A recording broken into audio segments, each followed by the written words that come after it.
Okay, please be seated, everyone. Thank you. Good morning.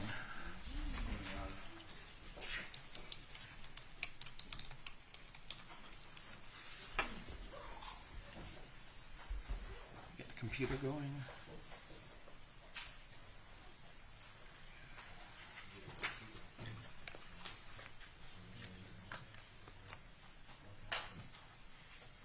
This is case number 2018 CA 5321. Starting with the plaintiffs, let's take parents, please. Greg Anderson and Nick Whitney on behalf of the plaintiffs. Howard Hunter, Your Honor, with Ethan Shapiro, Pat Crowells, and David Hughes for All Children's Hospital, with assistance from Chris Aldenburn, and our corporate representative today is Dr. Jim Dover. Thank you very much. I've been handed an exhibit list for today. Has there been any further movement on it? Looks like almost everything is a no on agreement, so. There's just some issues with some of them, Judge. I couldn't just say yes and they go in, and I understand they changed it again this morning, so I'm catching up just a minute to see what changes they made. I think they removed some, I believe.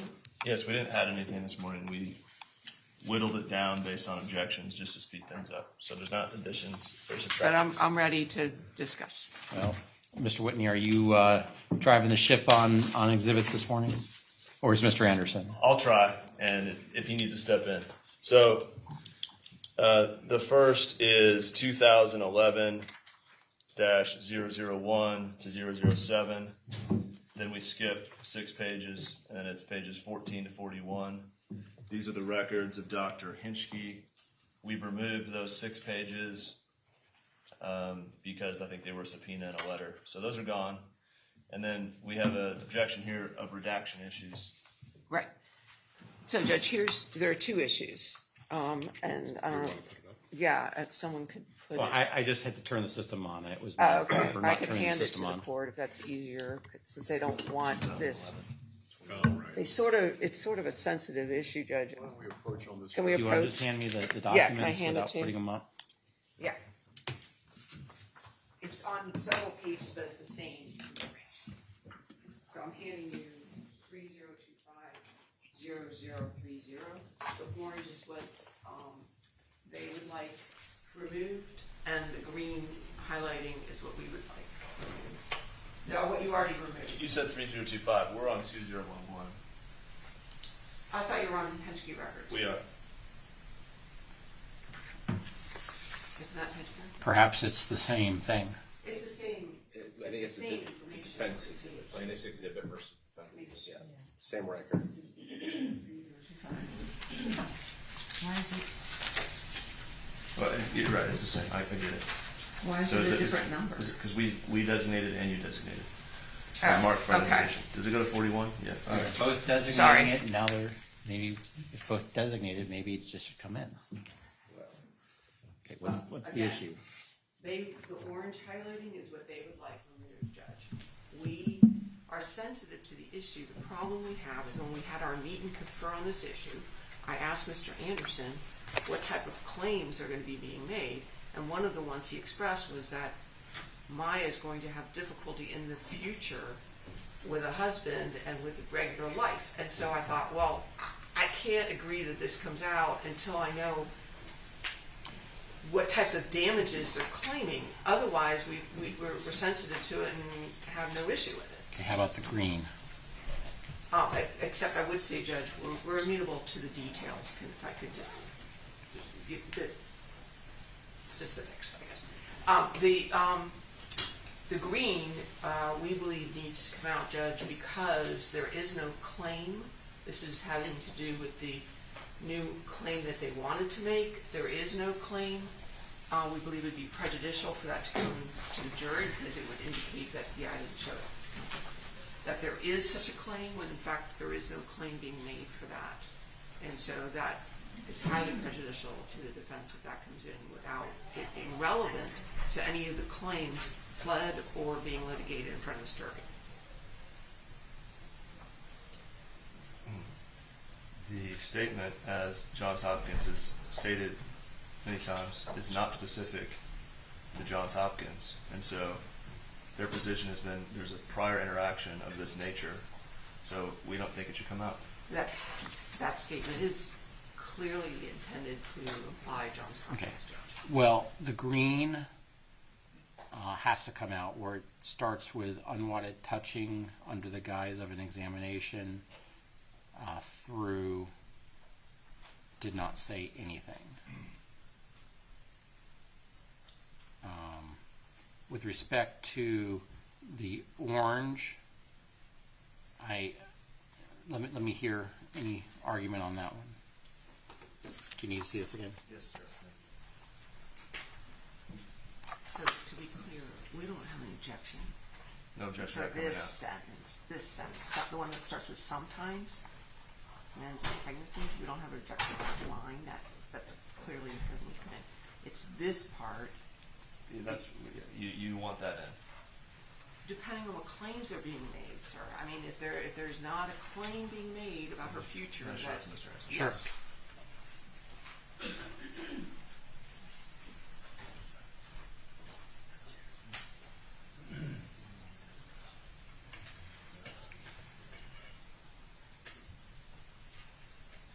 And if we remove it and put it back in, if they open the door, Judge, this is completely irrelevant. The question is, are you making a claim along the lines that Ms. Crowells was just saying? If the answer is yes, What's the specific?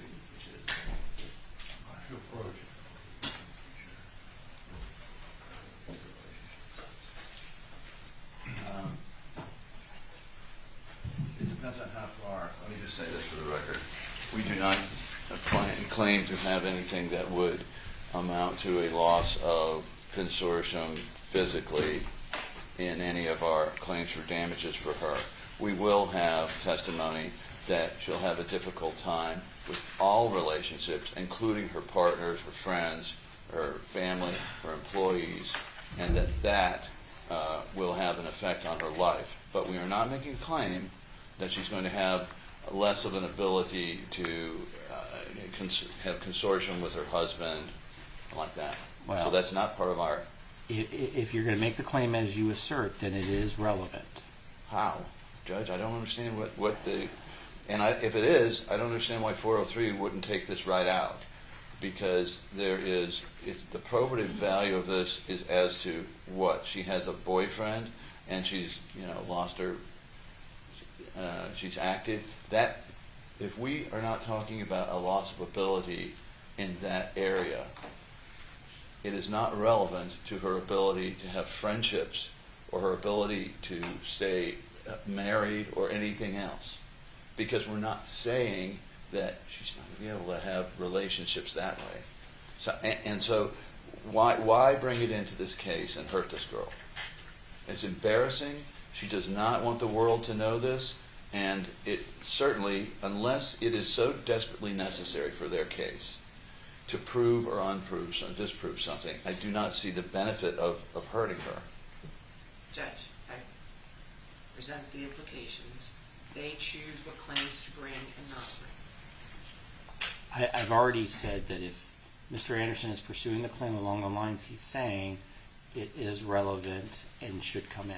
I do agree the second line that starts with, Yes. that starts with sometimes and ends with, Yeah. that can come out. I mean, that's a very specific detail that doesn't need to be in the record. Can I show the court? I remember, that's fine. Okay. But the other portion of the orange, if the claim is as Mr. Anderson is saying it is, then the other part of the orange should be able to come in. I'm fine with everything other than the right here. Sometimes. Yeah. Well, No, the that sentence needs was to- sometimes Ms. Crowell says she's not seeking to put in and can be redacted. We agree this line does not need to come in. Well, without waiving any objection to it, that would be better. Well, that, agreed. I'm not trying to do Yeah. anything harmful here, sir. I'm just trying to respond to your It- claims you you're know, making. If my choice is that if it's going in, I would prefer it not to go in with that language. And I think Ms. Quarles is saying she's okay with that language not coming in. So we're in agreement So on that. Yes, sir. She only That's with gets the word the. sometimes. Okay, now, who is going to be redacting this document? Is it the plaintiffs or the defense? It's in there at least 3 times, Judge. It's every visit. Okay, so what I need is, We will redact. well, but if the defense also has the same, the Well, clerk, that's the clerk is going to need to get the redacted version for Yes. ultimately the jury. She's not, Dr. Hinchke's not going to be on until this afternoon, most likely. So we will perform the redaction on 2011, and we'll put it by them, make sure it's correct. Okay. And then just please make sure that Clay has a copy too, so that way whatever we're displaying has the redactions. Thank you, sir. Can we have the copy highlighted so that we can work on the So, to be clear, I will be ultimately admitting, perhaps we should wait, but ultimately 2011-001 to 007 and 014 to 041, subject to those redactions. And please note our objection. Sure.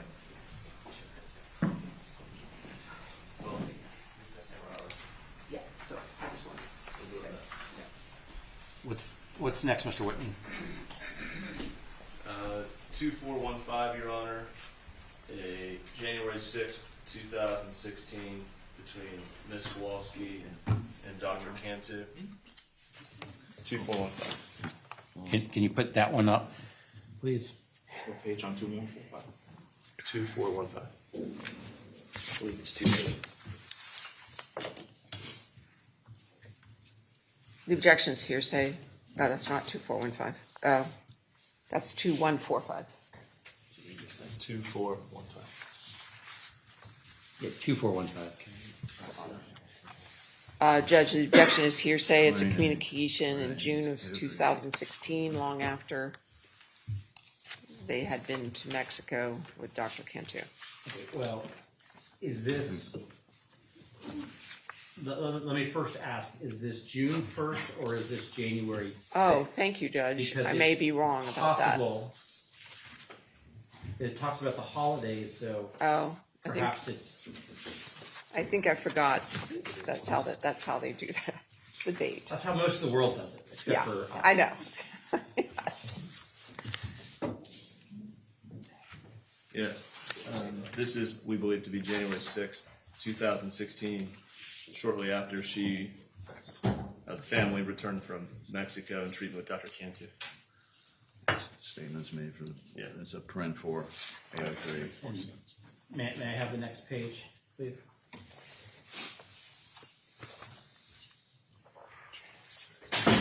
Ms. Quarles, knowing that it most likely is January 6th, No objection. so the court's going to receive 2415. What's next?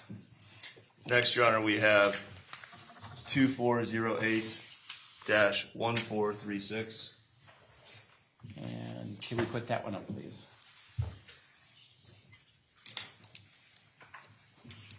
The objection was hearsay, Judge. Kind of just communication about their flight. Can we scroll? Is there another part of this? We don't need it. It's just flight information to document the time and place of the visit. So And I don't think there's a dispute as to when the ketamine coma was. So you're saying you're not going to pursue this one? yeah, forget it. It's not worth a fight. And what's next? Next, Your Honor, is 2529-057. Judge, our objection on this is cumulative. My recollection is they used a picture of Maya in a coma in her opening, and so there's already one in. But maybe I'm wrong about that. I think there's already a picture of her in evidence. There is, I believe, the photograph counsel's referencing is a photograph focused on Maya's dystonia at the time, her feet.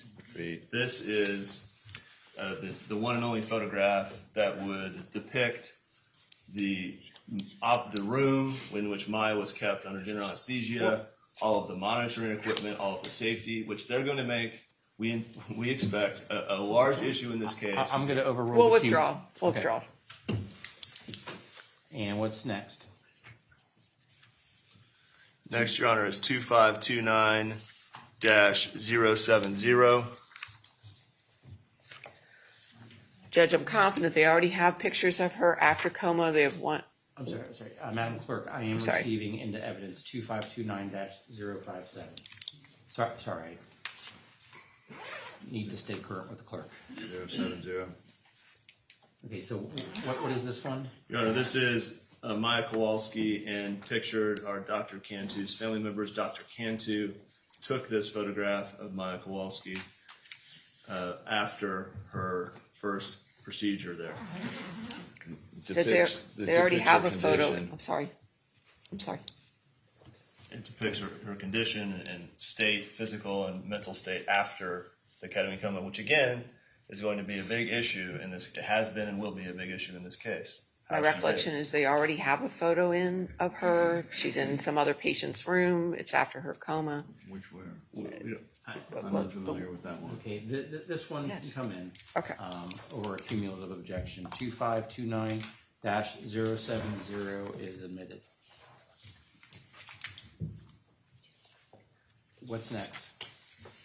Your Honor, I'd like to skip for the moment 2597, just in the interest of time, although we do intend to admit that. But 2679 is the next one we'd like to discuss. It's a clip from a video of Maya during this procedure in Mexico from November 20th, 2015. How long is this clip? One's 22 seconds. How long is 2597? I'm not sure right now how long that one is. 2679 is 10 seconds. 10 seconds.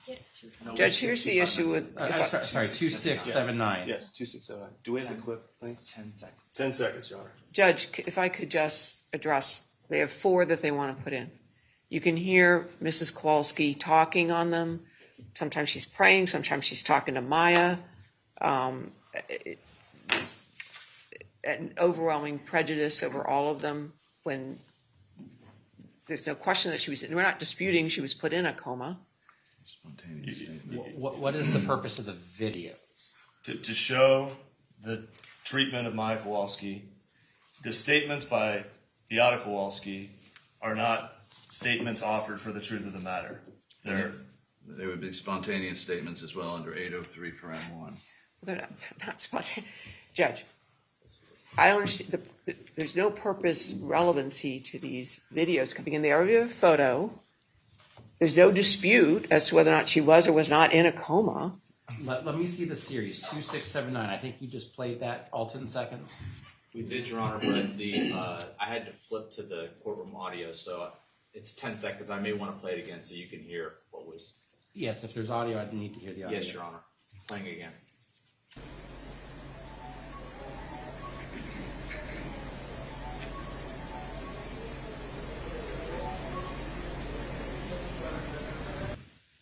Judge, they already have a picture in of this. Okay.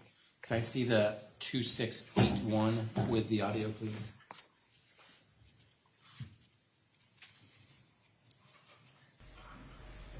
This is coma day 6, 11/22/15. Dear Lord, help me to understand that difficult times can make me stronger in the end, even though it may not always be easy to see. God bless you. Thank you. And 2683, please.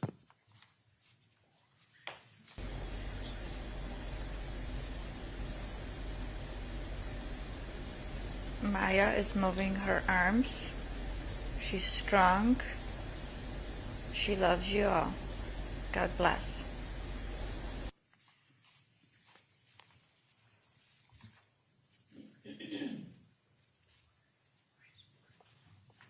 Uh, 2684. Maya, you're doing great.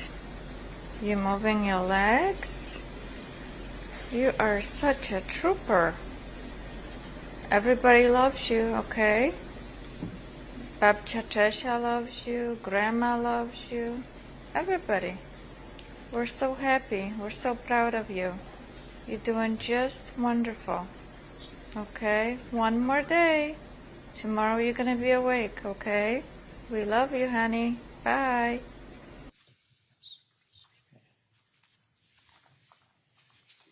Anything else, Ms. Cross? Yeah, 9403 with the audio, especially, Judge. On, Sorry. go for it. If you're leaning your way, I don't want to ruin it, but I'm not, so okay, give you a then. chance. I need to make the record. The jury has limited to no opportunity to hear Beata Kowalski. So it's relevant to her state of mind and why she was pursuing these treatments. It's relevant, not just a photograph, but a video to show that, again, she was recovering, she was consistently displaying dystonia during this procedure. And lastly, so not only they're extremely relevant, it's one of the only opportunities to hear from Beata Kowalski, and the statements about a prayer or I love you are not offered for the truth of the matter asserted. Plus, it's 8031, again, a spontaneous statement. Not a spontaneous statement.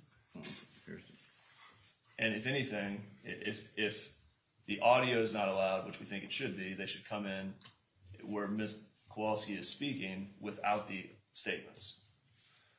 With respect to 2681, which is the one where Beata Kowalski is praying, I find that the video, the video portion, not the audio portion, is appropriate. It is not cumulative because it does show her during the ketamine coma and certain movements. The audio portion of 2681 does not come in. There is no exception to the hearsay rule. It clearly is hearsay, and it is there's not an exception to it. So 2681, the video portion without audio, can come in. 2679, all I heard were a couple of beeps. That I didn't hear any statements. So the totality of 2679 can come in. I think that one is the close-up showing the dystonia. The balance, the 2683 and the 2684, are cumulative to the pictures that are already in plus the 2681. So 2683 and 2684 are not in. Your Honor, if I may, given the ruling on cumulativeness, we'd prefer to have 2684 without audio, which also shows her dystonia, but also shows her moving throughout the procedure, and it's a bit more comprehensive. So we'd like to withdraw then 2679 and have 2684 without the audio. Well, the 2679 was the dystonia, so you want to remove the dystonia picture? Because 2684 also depicts the dystonia, but... Can you show me 2684 again and then run it without the audio? Is that possible? Yes.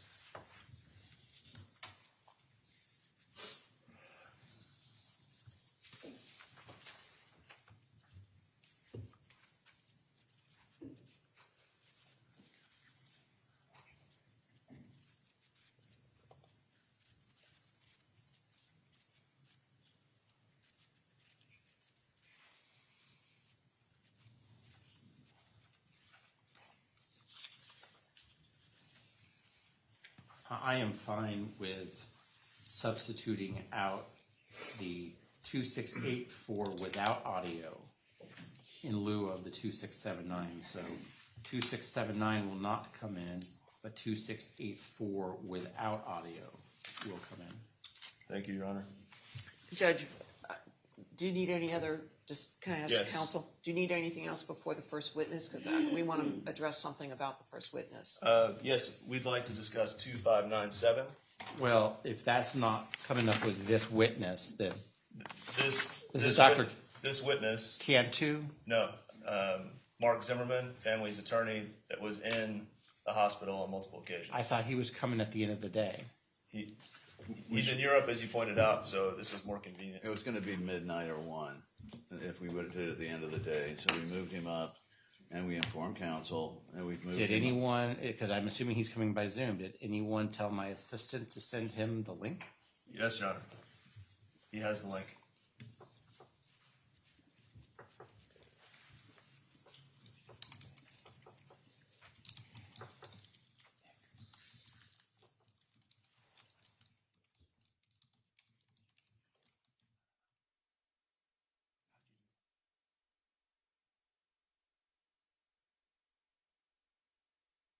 Mr. Altenburg's trying to also.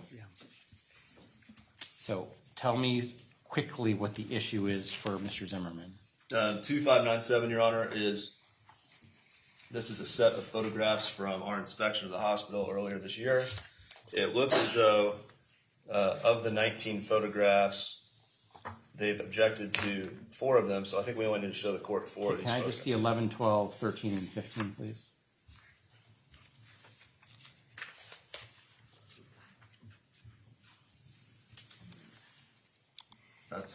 That's Mr. not Reyes, it. you need to turn off your. Yes, sir.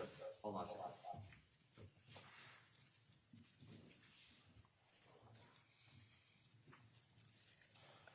the one they showed up, Judge, as one is not the. No, Well, that was the that was a mistake. Okay. That was not. We're not trying to put that there.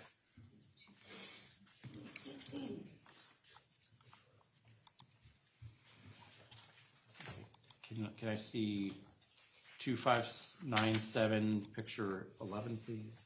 Yes, Your Honor. Just a moment. Sorry for the delay.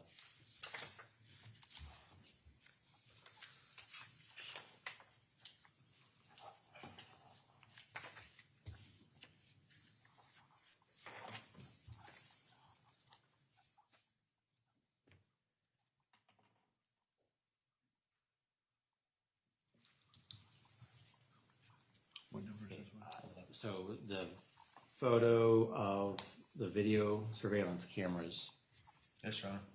and didn't we discuss video surveillance yesterday? We did. But this is a different, we are still allowed to point out probative, relevant evidence of whether they had the ability to capture this at the time. It has nothing to do with, well, it should have something to do, but I think the court's already ruled on a reverse inference, which is the jury instruction. And yet, for as long as, for the first 30 years of my career, before we had a lot of reverse inference law, spoliation law, you were able to argue exactly what abilities they had. And so this is probative of the type of observation of Maya at all times throughout that hospital. Are you going to be, okay. Well, how are you going to argue this? Tell me how it's going to be used.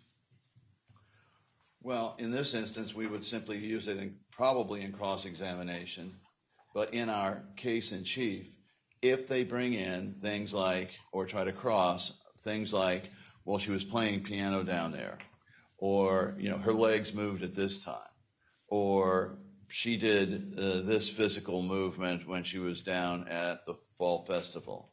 Whatever they are stating as what they observed at the time, then the cross-examination was, did you take any pictures of this? This was significant evidence. And I've already crossed them in the depositions about this. And the point is, if it is such an earth-shattering bit of evidence, or if you want to call it medical information, why wasn't it recorded? They had every ability to record it by photograph and by video.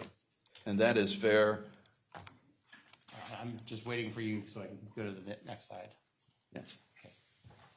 Your Honor, they want to raise an implication with this jury that we have surveillance video that we're not showing them. This is inappropriate. It's 94.3. It's not relevant. At this point in time, 11 is not relevant, so it will not come in. Let me see 12, please. The objection to 12, Judge, is the third picture of a clock. They already have 2 in. I don't, Okay, we can withdraw then, if that's fine.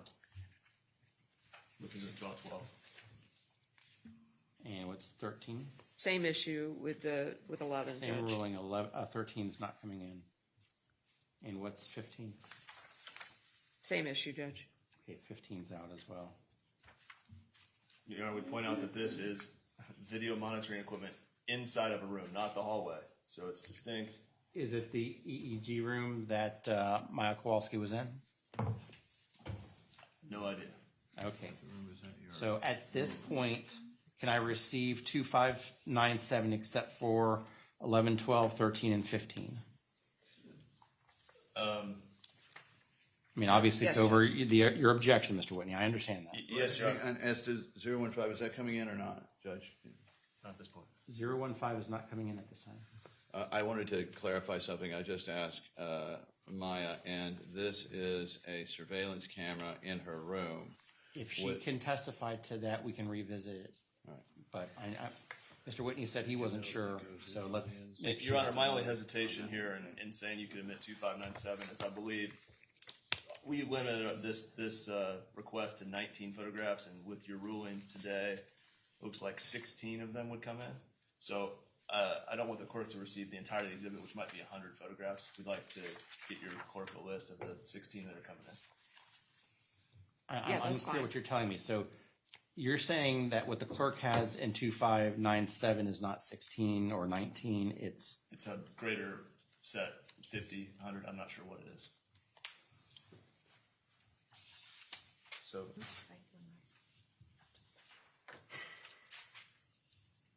okay. if we could get them a list, verify that we have the right 16, and get that to the clerk in a few minutes. Natalie, are you okay with that? Mr. Whitney, the clerk says she's okay with that procedure, so that's fine. Thank you. Is this TV on, Mr. Altenburn? Yes, it is. Okay. Mr. Altenburn, your turn. Okay, and this relates, I guess, to what's now going to be the first witness. I was expecting to have to talk about 2 of the exhibits that they withdrew this morning that they had given us last night. And those 2 exhibits were basically orders from the dependency court relating to visitation. We withdrew that. Yes, but my concern now is that I don't know the scope of the testimony. We will not touch on this. We're not getting into the orders. It was a mistake to have sent those over. Are you going to be discussing visitation issues with him? Well, of course, to the extent that they have to be in there to as foundation and predicate for why he knows stuff. My only concern is that yesterday afternoon we heard a fair amount about visitation and things that are beginning to conflate and that what the trial in front of the DCF proceeding as compared to this particular proceeding. And there's no complaint, there was no claim in the complaint for any like negligent visitation issue.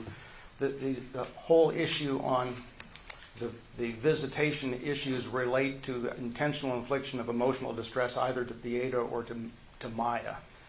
And as we learned yesterday from Mr. Kowalski, if there was a problem as there was with the Fun Festival, he contacted his lawyer contacted the DCF lawyer, they worked it out, and the hospital was advised and things got done. And so I'm just not anxious to have these witnesses start testifying about things that were or weren't resolved, that they or could not have been resolved in front of Judge Hayworth in the DCF proceeding, because there were lots of discussions in November and December at those hearings about trying to resolve the visitation and making clear how it all needed to be done. And this is not a case to retry the DCF proceeding. The jury's already sufficiently confused on this.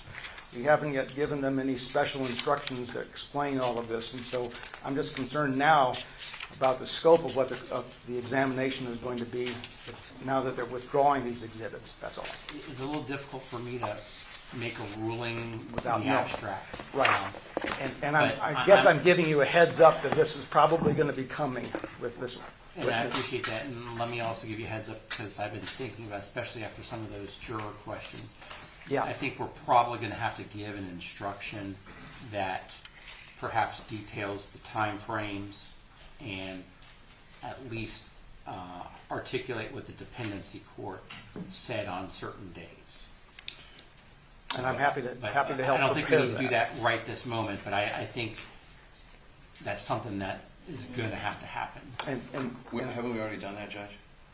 That we talked about the false imprisonment time frames. I'm talking about the visitation issues and dates and times, Well, this is a highly complex matter. which is why we're not going to deal with it right this second. But I'm just Right. giving you a heads up that I'm thinking that it's probably going to happen. This At isn't some the point. argument time for it. I agree. I'm just telling you that's kind of where my head is right this second. We'll have argument on it, but ultimately I'm probably going to want an instruction that kind of lays out for the jury the evolution of the visitation issue.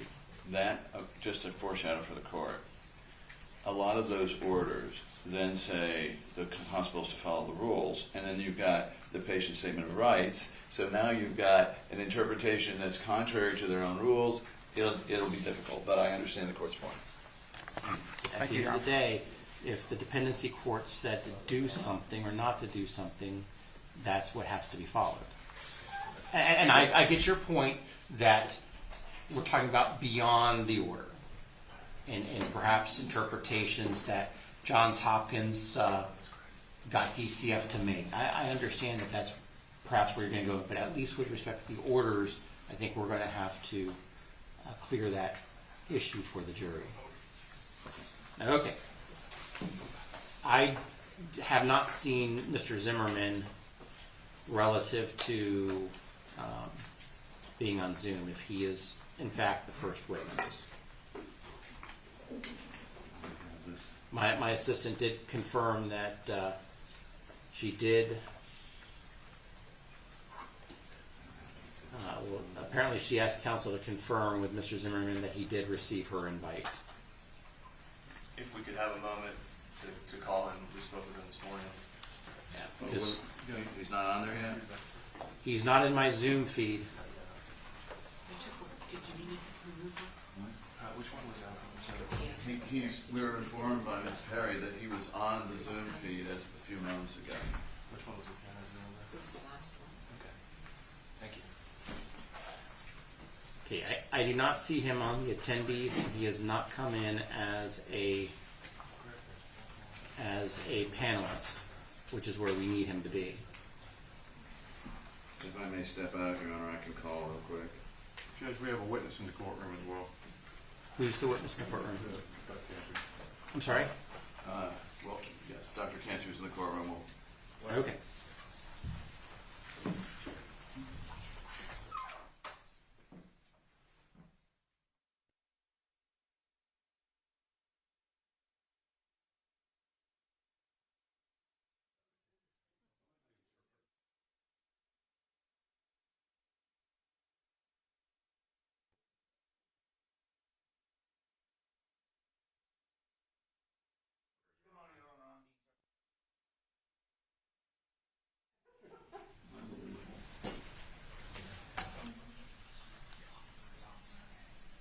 Can I step out for a moment? Yes.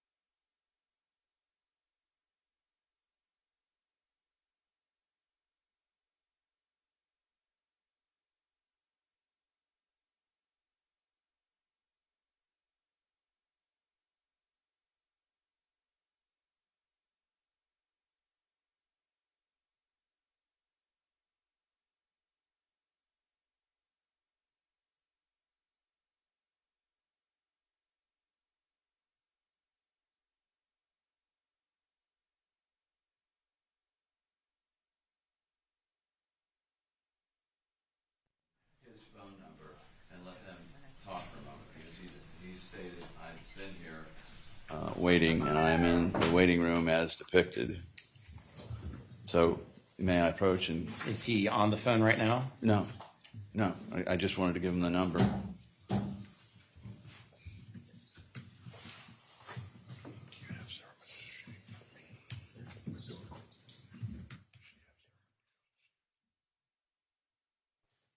My concern is he is in a different, he's probably in my regular Zoom feed is probably where he is. Hey, are you hearing this?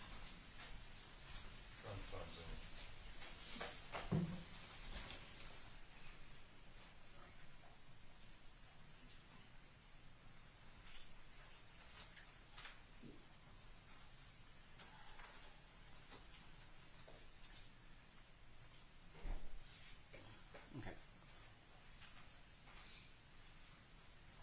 Well, my concern is he is actually probably either in my normal Zoom feed or the news normal, and as opposed to using the link. And someone needs to tell Mr. Zimmerman he has to use the link you sent.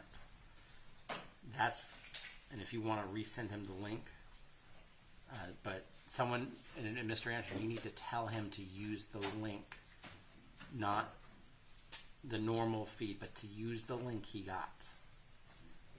How would he identify that, Judge? It would, yes, sir. If you could, resend to and tell Mr. Zimmerman that we're resending the link to the email that you all provided us. So he has to go to that email, receive the link, and use that link. Good call. Okay, you got what to do. And it's been sent again. Thank you, sir.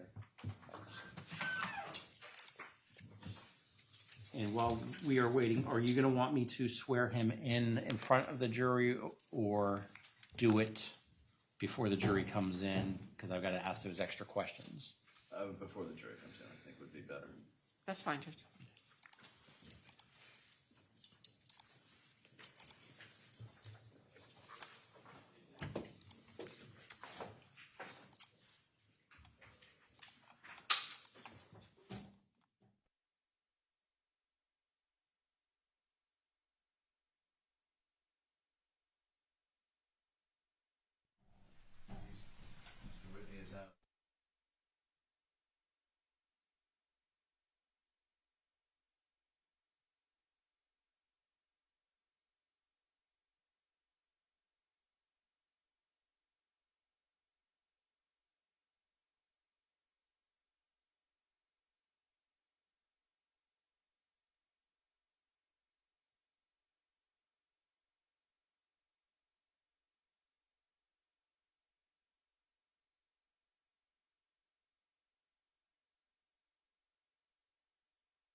testifying in Spanish. Is that correct? Yes. He requested a hybrid arrangement. His English is pretty good, so we thought to speed things up that going through his background training experience, he would begin in English, and then at a certain point when it becomes more medically focused, he'd like Spanish. Okay, I see Mr. Zimmerman's coming in, and I'll get to you in just a half second, Mr. Zimmerman.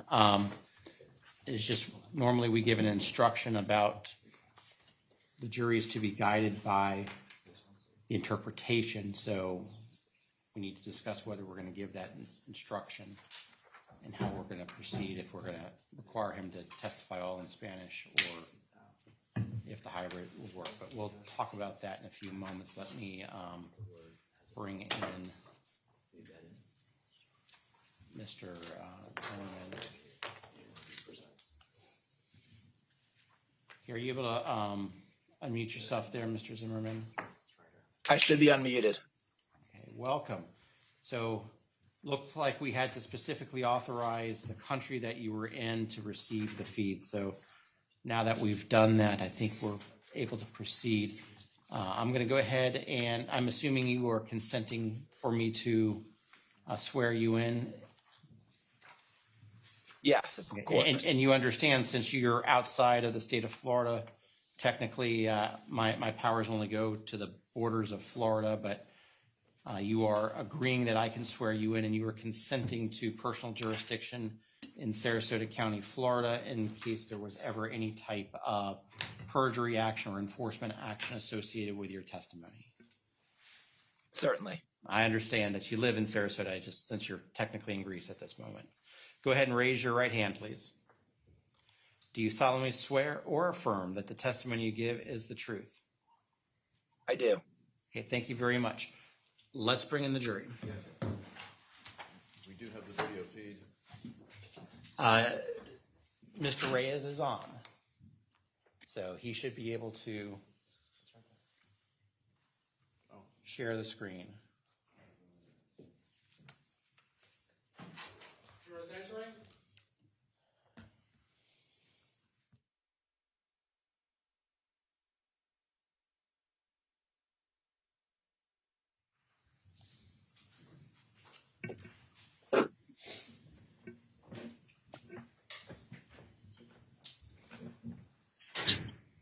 Okay, please be seated, members of the jury.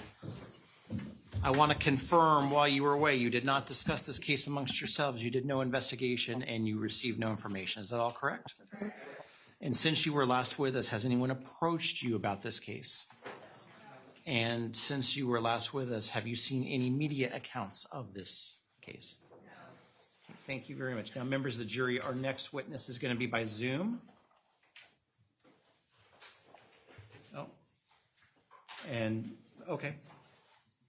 There you go. Mr. Reyes has put it up on the screen, so you should be able to see Mr. Zimmerman. Can you all see Mr. Zimmerman? Yes. Okay. And members of the jury, just like with the last witness who testified via Zoom, I have already sworn Mr. Zimmerman to give his testimony under oath, so he is already under oath. Mr. Anderson. May it please the court. Good morning. Good morning. I don't think we met. I'm Greg Anderson. And your name is, for the record? Marcus Zimmerman. Where do you live, Mr. Zimmerman? Sarasota, Florida. And where are we talking to you from? Just outside of, we just left port in Olympia, Greece. Sounds nice. And are you an attorney licensed to practice law in the state of Florida? Yes, I have been since 1991.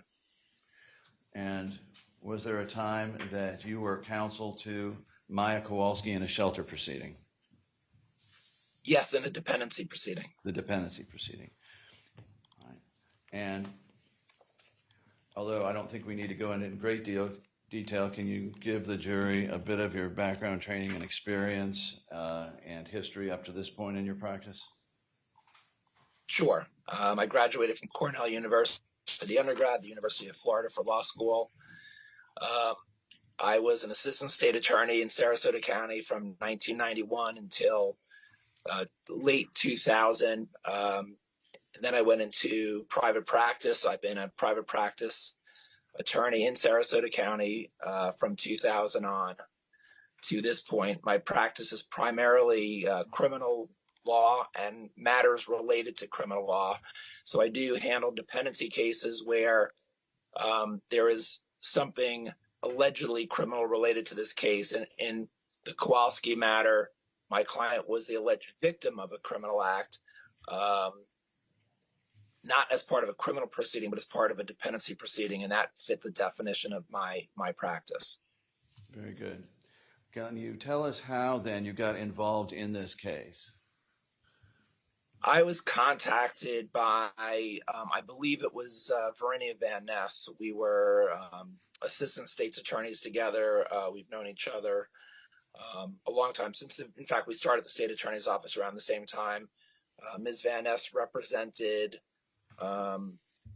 Beata Kowalski, my client's mother. I also knew very well Deborah Salisbury, who represented Mr. Jack Kowalski. And there was already an attorney appointed to represent Maya, but they felt that it would be helpful to bring me on as private counsel to Maya. I have it. And as private counsel to Maya, can you explain to the jury where your, self-explanatory, but your duties and responsibilities with her specifically as private counsel? Yeah, so that was actually a very big part of my becoming her counsel. I had to make it very clear to everybody involved, including Ms. Van Ness, Ms. Salisbury, and Jack and Beata Kowalski, that my duties were to Maya. I was her attorney. Her legal needs were my focus. Obviously, there was some overlap quite a bit between, in the goals of the various parties, but my loyalties and my duties were specifically to Maya, and everybody understood that that's the way it was going to be. I wouldn't be her attorney unless that was clearly understood. And for the purposes of these proceedings, we are waiving the attorney-client privilege on behalf of Maya Kowalski so that you may discuss the matter. Now, how did you get to know Maya? Can you tell the jury a little bit about that? Well, obviously, before I met Maya, I very quickly familiarized myself with the case. The case had already been in existence for a period of time before I came on board. The shelter action had already occurred, and Maya was already, of course, was at All Children's.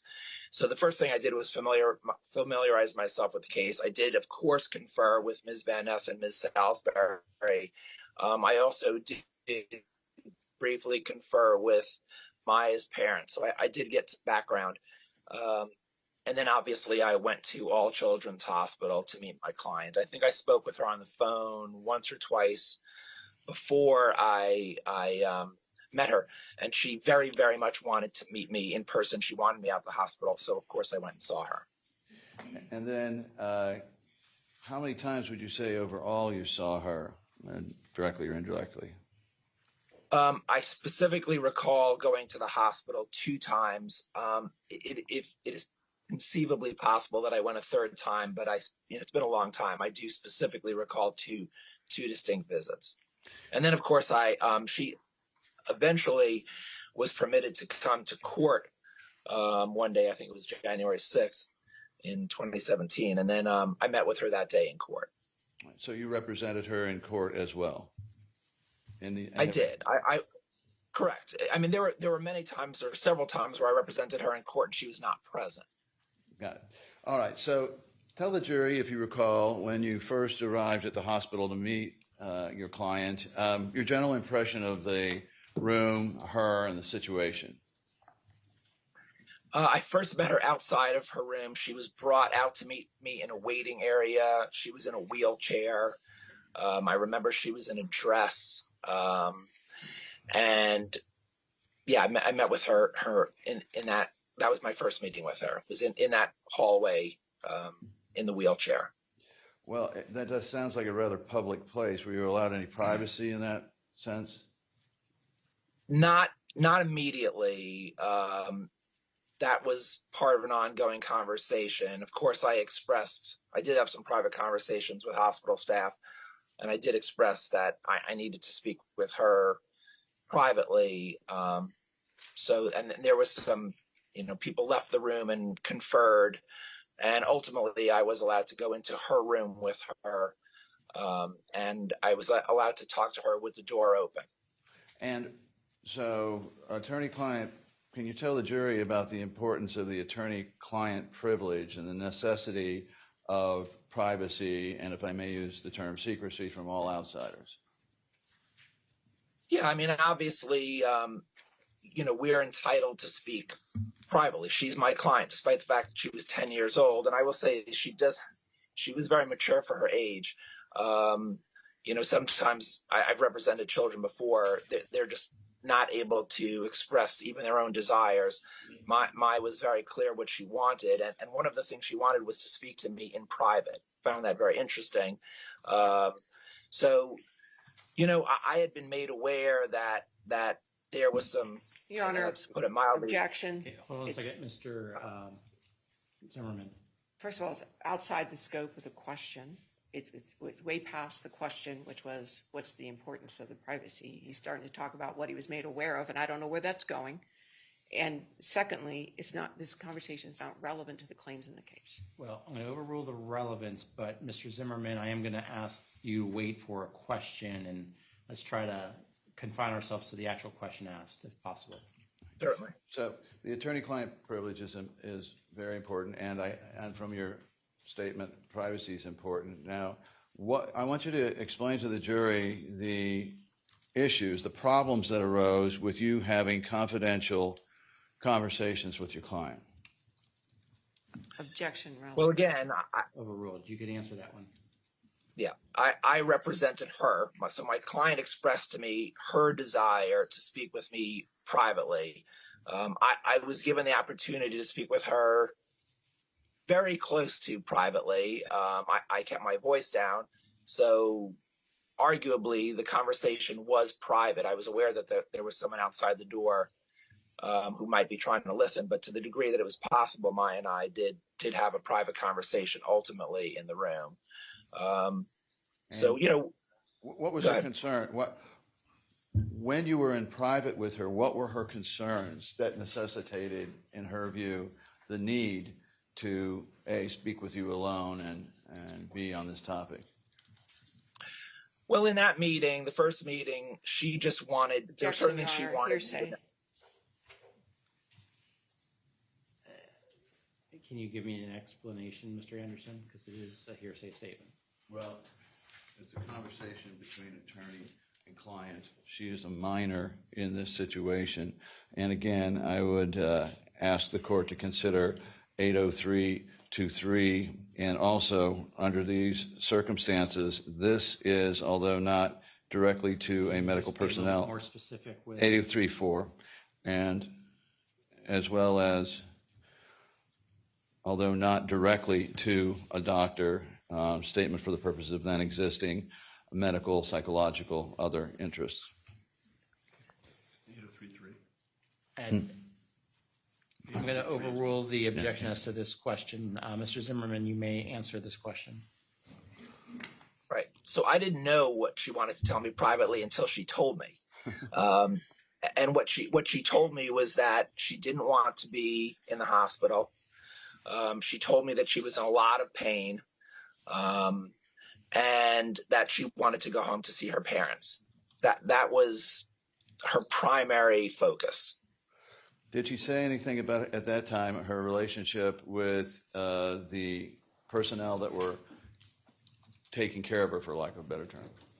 Same objection, Your Honor. Same response. Overruled. There was a social worker at the hospital that was assigned to her case, and I had met with that social worker, and Maya expressed a specific. I'm trying to choose between whether it was a dislike or a distrust, or probably both, for that person. I think she blamed that person specifically for keeping her away from her parents. And so as time went on then, Did you observe, and strike that, was that social worker's name Kathy Beatty? Yeah, Kathy Beatty. Okay. And so as time went on, can you tell me whether there were, from what you saw and what was expressed by Maya, further concerns with this social worker's behavior towards your client? And that's in lead up to what you did. Sure. What Maya expressed was that the social worker was keeping her from being able to speak freely to her families, particularly her mother and father. I think she felt that the social worker was keeping her from talking openly and freely with myself. Did she feel like, So did she seem like she was specifically, that was the biggest issue. Did she seem as though she was in any way fearful, either fearful or uncertain, approaching fearful about consequences when she tried to speak openly to you or her family? I'm not sure if consequences is the word I would use. I would say that it was more of the nature of she was being prevented. And, to be fair, I would honestly say that the best way to describe how it affected Maya was that she seemed miserable to me. Remember, I'd never met this child before in person, so I wasn't exactly sure what I was going to be presented with. And I'm not easily surprised in my practice, but I didn't know what I was going to encounter at the hospital. But it left me a little bit shaken and very surprised as to why a hospital employee would have such an interest in limiting this child's ability to communicate with her lawyer and family. I really didn't understand what I was encountering. So I was kind of trying to put all the pieces together. And obviously I was getting some information from Maya, but remember, she was 10 years old. But she was very clear in that the hospital personnel, or specifically this one social worker, was limiting her freedom, I guess is the best way I could put it. She felt captive. And so did there come a time you saw Maya again? Yeah, I came to the hospital a second time to see her. Had anything occurred between the first and second time, or are we picking up with the next chance to evaluate Maya? Yeah, it was the next chance to evaluate her. I sort of waited till I got a sense that the misery level was hitting sort of, a high point. So I know that both of my visits came at a time when I felt that there was a sense of urgency. My client was expressing urgency to see me. And what were your concerns based on what she was telling you or you were being told about her situation? And I'm directing you more towards her mental health and physical health. Right. So she was extremely consistent in her expressions about her physical health. She would identify her pain as a 10. So I know that this was a child, she seemed to be, well, because of her condition, she's sort of used to being in pain, but she was expressing to me a lot of pain. As far as her emotional well-being, it was deteriorating, I guess is the best way I could describe it. I have children. I know what a child in distress seems like. So this child was sort of emotionally withering. She loved her family and her parents. She was kept away from them. I mean, if people can imagine what it's like for a 10-year-old child to be kept from her parents by people she doesn't trust, it's not an easy thing to put into words. Did you find Maya to be mature enough to state to you, from based on your conversations and what you had learned about her, did she appear to be mature enough, even at 10, to adequately express or clearly express what was going on to her? I remember telling people, like my law partner, who's also my wife, that she almost seemed to, she had the affect of a much older person, almost a person in her 20s, and her ability to articulate her feelings. So yes, she was very clear to me. I mean, and very redundant. I mean, she was repeating the same things over to me a lot. I mean, I had to tell her that I was in fact hearing her because she kept repeating herself. I wanted to let her know that I was hearing her, but it was a constant statement of, I miss my parents. I want to go home. I'm being prevented from seeing them. I'm in pain. She wanted me to know that she didn't think that what the hospital was doing was helping her, which I thought, I found that surprising, but I shouldn't have, because quite frankly, she'd had this chronic condition, and she'd been getting medical treatment for quite a bit. So she did have a strong sense of what her medical condition was and what her well-being was, what her treatment regimen, her normal treatment regimen was. So the times that you saw Maya, was Miss Beatty there both times? That is something I'm having a hard time remembering.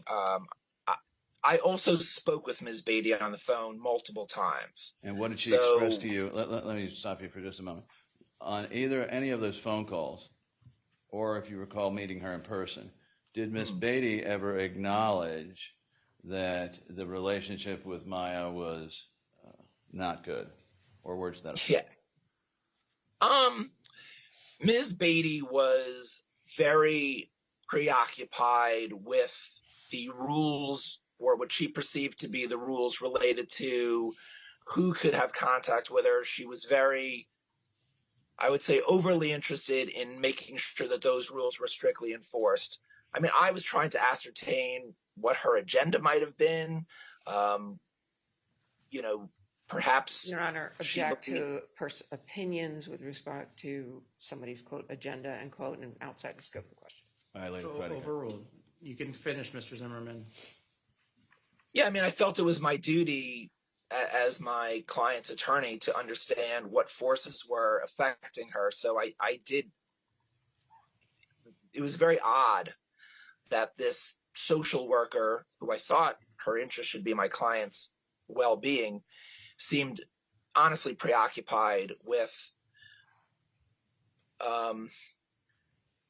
who was allowed to see her under what circumstances. I found that very, very odd. I just wanted to see my client. Was the term micromanage a term you would use with Miss Beatty's interests in who Maya saw and when she saw them and how she saw them? Yeah, I mean, I would say agenda-driven. I mean, I felt that she was trying to accomplish something, and what it seemed to me that she was trying to accomplish was to keep my client isolated. Now, why that was, I didn't know, but that was clearly her goal, to isolate this child from her family and her lawyer. Now, how long, if you can give the jury an idea, the time period we're talking about here, from your first introduction to Maya until the end of your representation? Where are we in that late 2016, early 2017 period? I think I saw her in the first time in early December 2016, and then I think the second time I saw her was maybe 10 days to 2 weeks later. That feels about right to me. It was over the course of about 3 weeks, and then shortly thereafter, seeing her in court. And that was the last time I saw her, I think, until the funeral. The record reflects there was a court hearing on January 7th of 2017, immediately before Beata Kowalski's death. Excuse me, I believe, counsel, that it was January 6th, 2017. Was the hearing? I'm sorry, the 6th was, the 7th was. Yeah, I thought it was January 6th. Yeah, I apologize. That was that Friday. All right. So the second time you saw her, was this situation getting better or worse in terms of Maya's relationship with this hospital staff, particularly Ms. Beatty? Oh, worse. That was easy. It was growing from frustration to desperation. That's the best way I could phrase it. I mean, remember, you have to remember, this is a 10-year-old. Even a mature 10-year-old, she was fraying. And I was worried, but I knew that I had, I had to express to her that I could only do things for her in court, so that, she wanted me to do things immediately. Like, she wanted me to talk to people and make things happen at the hospital. I was honest with her. Even though she was 10, I treated her like my adult clients. I was honest with her face to face and explained to her, I'm only going to be able to help her when I go back to court and see the judge. Now, in the second visit, were you required still to have the door open during your consultation with your client? Oh, yes. And yeah, there was a real reluctance, like a mistrust of me. These people didn't know me. did they I know was you just were there to represent my client. Well, did they know you were her attorney? Oh yeah. Oh no. I made it very clear. I will tell you that I went there to make nice to these people, and to put it that way. I didn't go in there with any kind of bluster. I didn't try to intimidate and throw my weight around. I used the exact opposite tact. I tried to be as nice as I could and let them know that I'm just there to help my client and not cause anybody any trouble. I was obviously aware that there was quite a bit of, acrimony going on between the family and the hospital. And I thought it best to try to play peacemaker in my ability to just help my client and have access to her. Now, in addition to Ms. Beatty, how would you describe your reception by the others that you dealt with in the hospital once they knew that you were Maya's attorney? Warm, cold, indifferent? What? I felt like there was a certain, an amount of suspicion. I mean, I think that, and I didn't know why, obviously, because I was not dealing with mom and dad's interactions with the hospital, but I certainly had the sense that those were not going well. And I felt that, I was being treated as though I was part and parcel of whatever was going on behind the scenes. I wasn't, but that's how I was being treated. Now, did they put forth a reason why it was so necessary for them to stand outside the door with the door open during your consultation with your client? They talk about the child being unsafe or some disease or something. I don't know. Hold on a second, Mr. Zimmerman. Objection to, there's no evidence that somebody was standing outside the door, just that the door was open. He did. Sorry. Let's just go to this factual basis. I'm going to sustain the objection. You can re-ask your question. On this opportunity to see your client, you've testified the door was open. Tell the jury, if you did believe, how and why you believe that somebody was outside that door, either listening or just standing. Wait. You want to know how I knew that someone was out there? Yes. It was made clear to me that someone was going to be out there. As though I was going to do something, as though I was going to do something wrong in the room. I don't mean physically harm my client, but that I was going to violate some kind of. I don't know what it was. Maybe like that I was going to express something about her treatment or something like that. But obviously, I had no intention of doing anything like that. So from what the hospital was telling you, they wanted to listen into your conversations to see if you were following their rules? Objection, they Sustained. What, if anything, were your conclusions about what they were trying to do? It was clear to me that they were acting under what they thought to be some type of authority. Now, whether it was something they were getting from the hospital administration or whether it was their interpretation of a court order, they were acting as though they were, how can I put it? I don't know exactly. It's all right. You know what I mean? I mean, to be quite frank, I mean, I only can say that they didn't trust me. You know what I mean? And that they felt it was their duty to monitor me. I can't say where they perceive their duty came from. That I'd be speculating on. Even knowing that you were her attorney, they did this? Yeah, everyone knew I was her attorney. That I made crystal clear. So did they ever express any incident or accident, some reason why they felt, outside of what we were talking about with just being enforcers, or however you put it, but did they reference any specific event or accident or thing that necessitated this?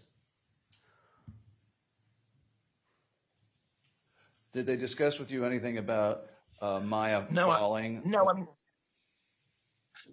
yes, that was specifically discussed. There was a time where Maya, I think she was reaching for a phone, and there was a concern that she'd fallen, and they were expressing that, that there could be some type of a safety issue. But I mean, again, I was just talking to her in her room. I mean, that was honestly kind of ridiculous. And so, listen, I'm not the least pushy person in the world. I mean, I expressed to them, but I again, in the nicest way possible. I didn't want to get, I needed to talk to my client. And I was really concerned that if I crossed over some kind of line, they were going to remove me. So I was being extraordinarily cordial to them, and they were being extremely suspicious and limiting to me. Now, did they discuss, was there a difference between what Maya told you to happen in terms of her falling as being out of a wheelchair, and then what the hospital was telling you of where and how she fell? I'm sorry, did the hospital? That does sound familiar, but I can't remember the details of that. But I do remember that. Let me see. That was a bit of an issue. I mean, let me see if I can help you with this. In your conversations with Maya, in terms of any type of fall, where was Maya when she said she fell? What did she fall out of? Was it the wheelchair? I honestly can't remember, but I don't know. I remember there was a discussion about, and I thought it was from Maya, about the bed had some kind of like rails on the side, and I think I remember her expressing to me that she didn't feel there was a fall risk. I can't remember what the hospital said about that, but I that part I do remember. All right, and so you said you had conversations with Maya by telephone when you could? Yes. And was she attempting to call you by phone, to the best of your knowledge? No. I called her. I had been made aware that Maya wanted to talk to me, and then I would call her. All right. And so then was there ever a time when you were trying to make just a call to your client and Ms. Beatty interrupted about the need for approval? Oh, yes. Yeah. I mean, it was getting a little contentious. And again, I was trying not to play bully with her because I had a feeling that wasn't going to work. But it was pretty consistent. I mean, I had to sort of navigate my way around her, is the best way I can put it, to gain access to my client. There was clearly an effort to put up hurdles and hoops for me to have to jump over and jump through. I didn't really understand why. I could tell there was an obvious agenda there, but I just had to be determined to get to talk to and see my client. Well, so I was trying to work around the situation. Sure. So having these concerns, did you ever notify anyone, write any notes to say that Ms. Beatty was a problem here, or the hospital staff was a problem here, and you communicating with your client? I believe I emailed regarding that issue.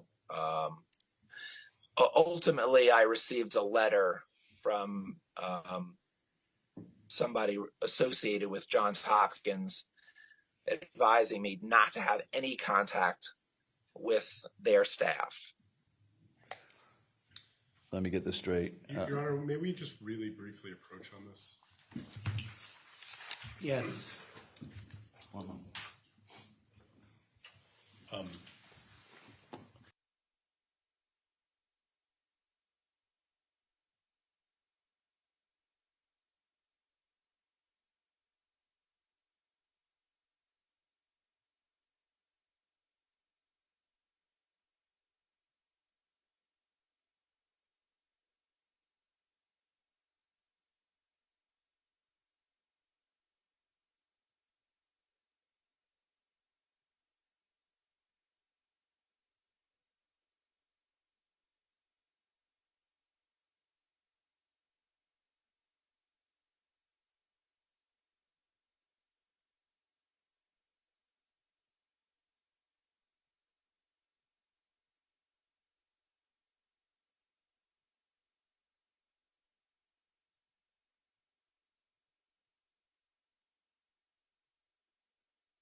Mr. Zimmerman, are you able to hear me? I am. Okay. Mr. Anderson, you may continue with your questioning. After that communication, did things change in any way to the best of your perception? Or I guess the question would be, did you see Maya after that? No, not at the hospital. And were the phone calls, for lack of a better term, the ability to contact your client improved, or were they still problematic? They were problematic, and also our emphasis shifted from trying to get Maya into the courtroom. I remember there was a shift to try to get her into court. And without naming names or specifics, was that a battle? Oh, Honor, yes. I'm going to object and ask your approach on this. Please come forward. Hold on a second, Mr. Zimmerman.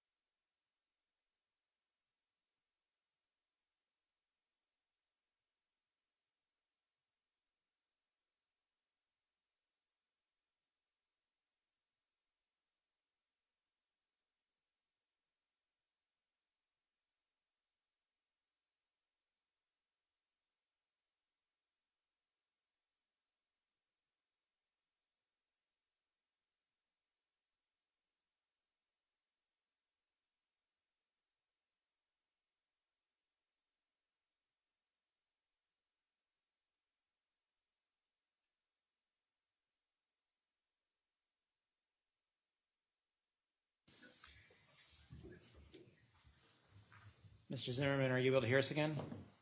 I am. Okay, I'm going to sustain the objection. So now, you recall that Beata Kowalski took her own life? Yes, I was made aware of that. Were you involved at all in the circumstances of notifying Maya? No. And so, by the end of the time you were in contact with her,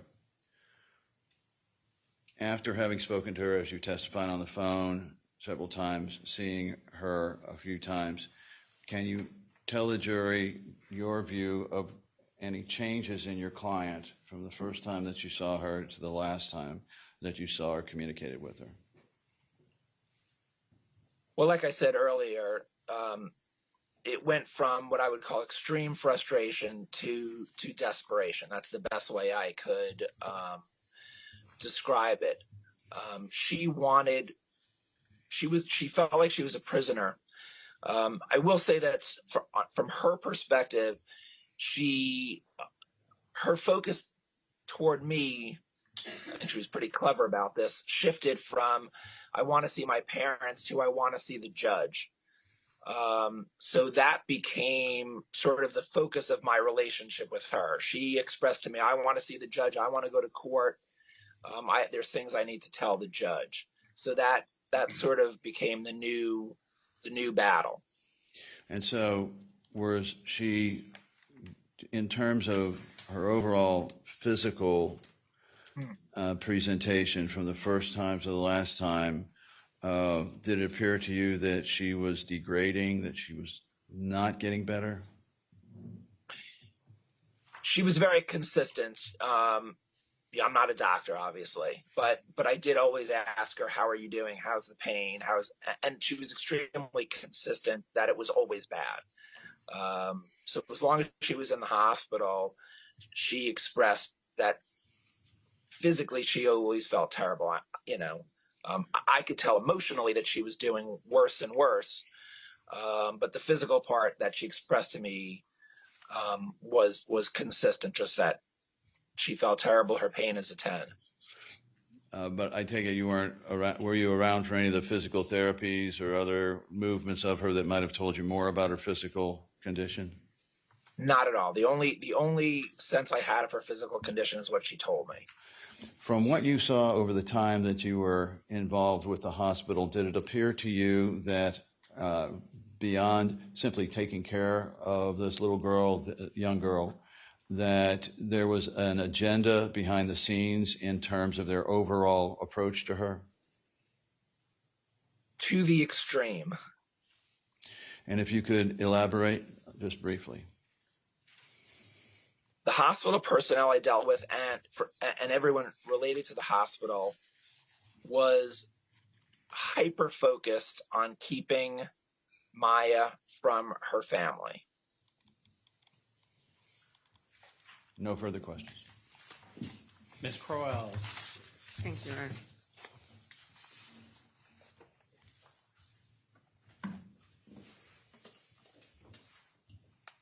Good morning or afternoon or whatever time it is there, Mr. Zimmerman. Good afternoon. I'm 7 hours ahead of you. Okay. All right. So I want to make sure that we have time frames clear.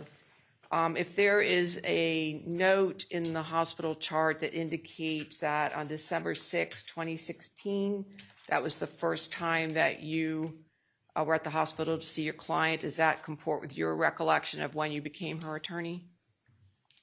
Yes. Okay. All right. So by the time you became Maya's attorney, the dependency order that was already, and the dependency order had already been entered, correct? The shelter order.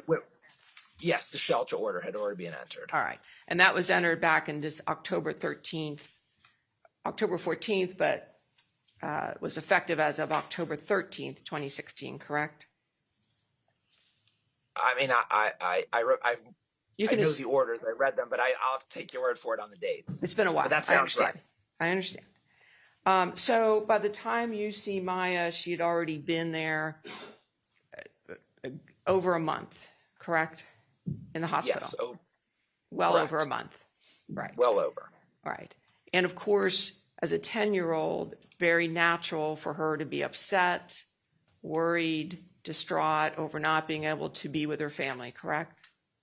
Absolutely. And the reason that she wasn't with her family was because the court had entered the shelter order in October of 2016, correct? That would be the technical legal reason, correct? Well, the order is what was preventing Maya from seeing her family, correct?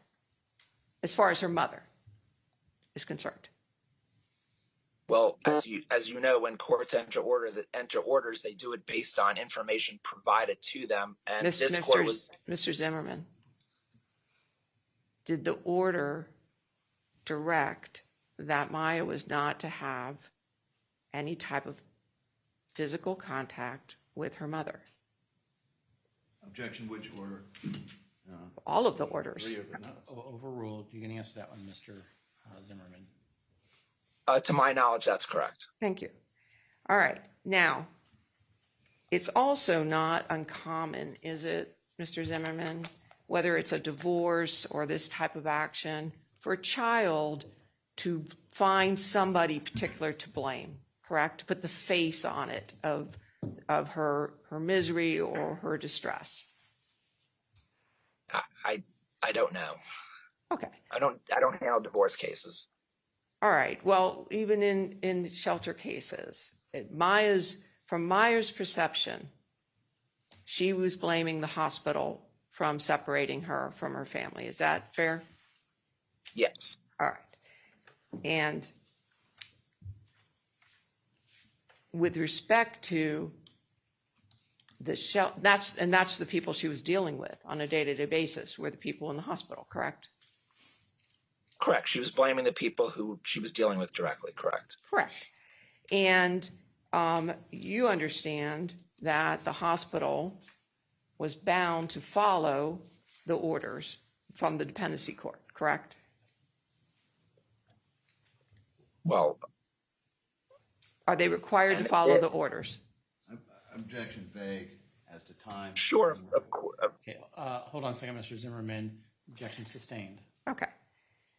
With respect to the shelter orders that were in place and the visitation orders that were in place with respect to Maya and her parents, the hospital was required to follow them, correct? Same objection. The hospital was. Same objection. Overruled. Mr. Zimmerman, you can answer that question. Could they violate the orders, Mr. Zimmerman? They were interpreting the orders, so they were complying with the orders based on their interpretation of the orders.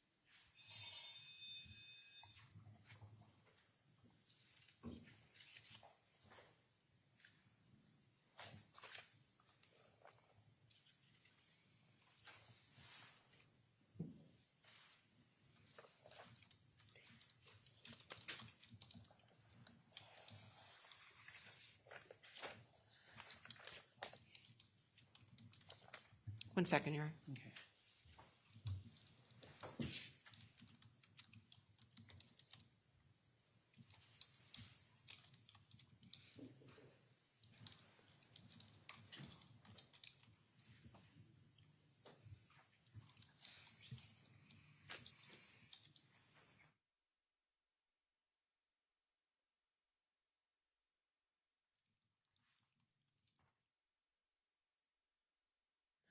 Mr. Zimmerman, when you would have your conversations with Maya, whether in person or on the phone, by the way, you were allowed to have those conversations. I understand you indicated some difficulties, but you were allowed to have the conversations with Maya, correct?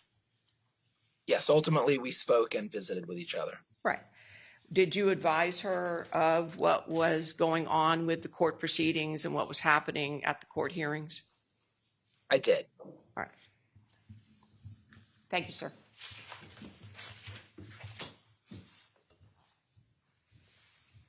Mr. Anderson. May it please the court. There were several orders concerning the different stages or types of visitation and rules. Were there? Yes. Were those orders such that there was a great deal of interpretation that could be made out of them as to what rules and how to enforce them? Yes, I mean, obviously the orders could be observed with a certain amount of fervor or not. In this particular case, there was a particular level of fervor to which these orders were enforced.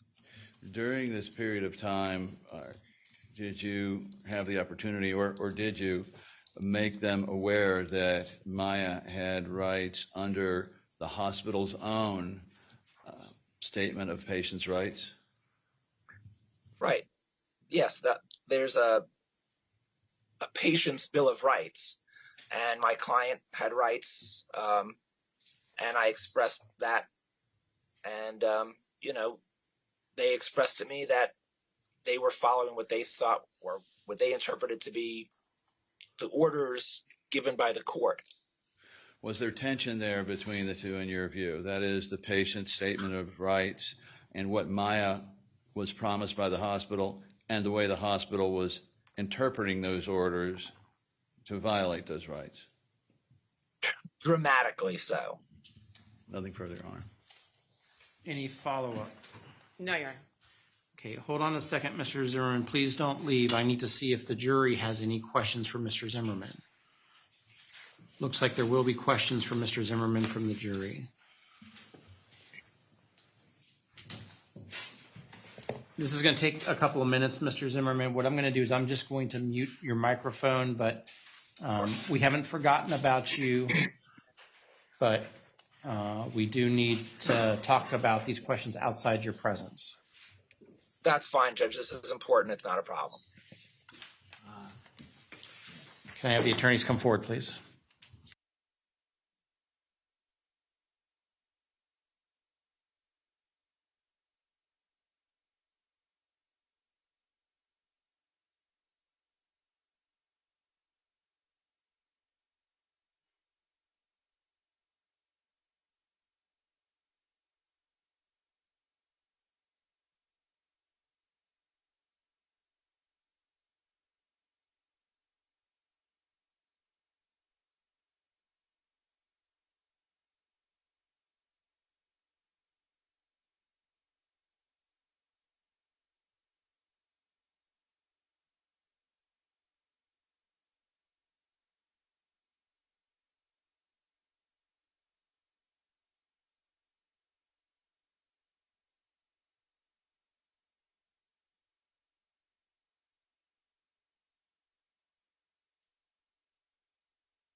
Okay, Mr. Zimmerman, I'm asking you to unmute your microphone.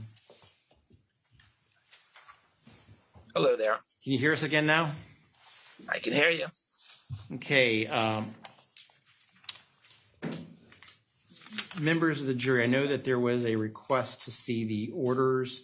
I will tell you, you will be receiving from me in the future a detailed instruction about those orders. If you just give me some time, but it's not happening with this witness and it's not happening today, but I will give you a specific instruction about those orders. Okay, so you just hold on that. Now, Mr. Zimmerman, there's several questions from the jury. During your meetings at the hospital, did you observe Miss Beatty listening and observing your meetings with Maya? On one occasion, she was waiting outside of the room. Obviously, I can't tell what she was doing outside of the room. I could make assumptions, but I was focusing on my client. Next question from the jury. Did Maya express any religious needs to you during your visits? Yes, she wanted, I think she wanted to see her priest, and I think she wanted something, to put it as something Christian, a cross, something that she had from her family. I can't remember specifically what it was, but there was some type of I guess I'd call it an artifact that she was requesting.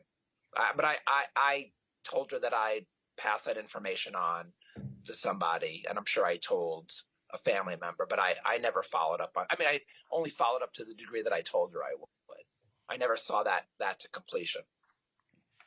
Did you observe her being provided her religious items? No. My focus was on what was going on in the courtroom. I was aware of that, but that was not my primary focus. Okay, can I see the counsel again up here for a moment?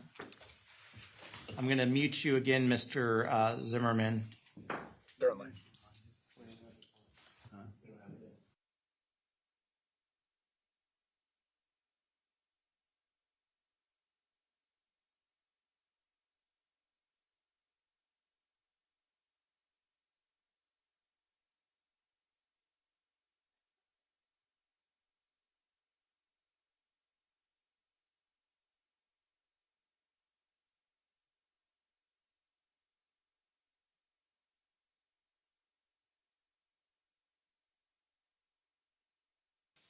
And for the other question, at this time, we're not going to be able to address that issue with you. Mr. Anderson, you may continue questioning. Mr. Zimmerman, I apologize. I forgot an area up here to ask you. Do you recall there was a suggestion or discussion about a legalized separation of Jack and Beata Kowalski?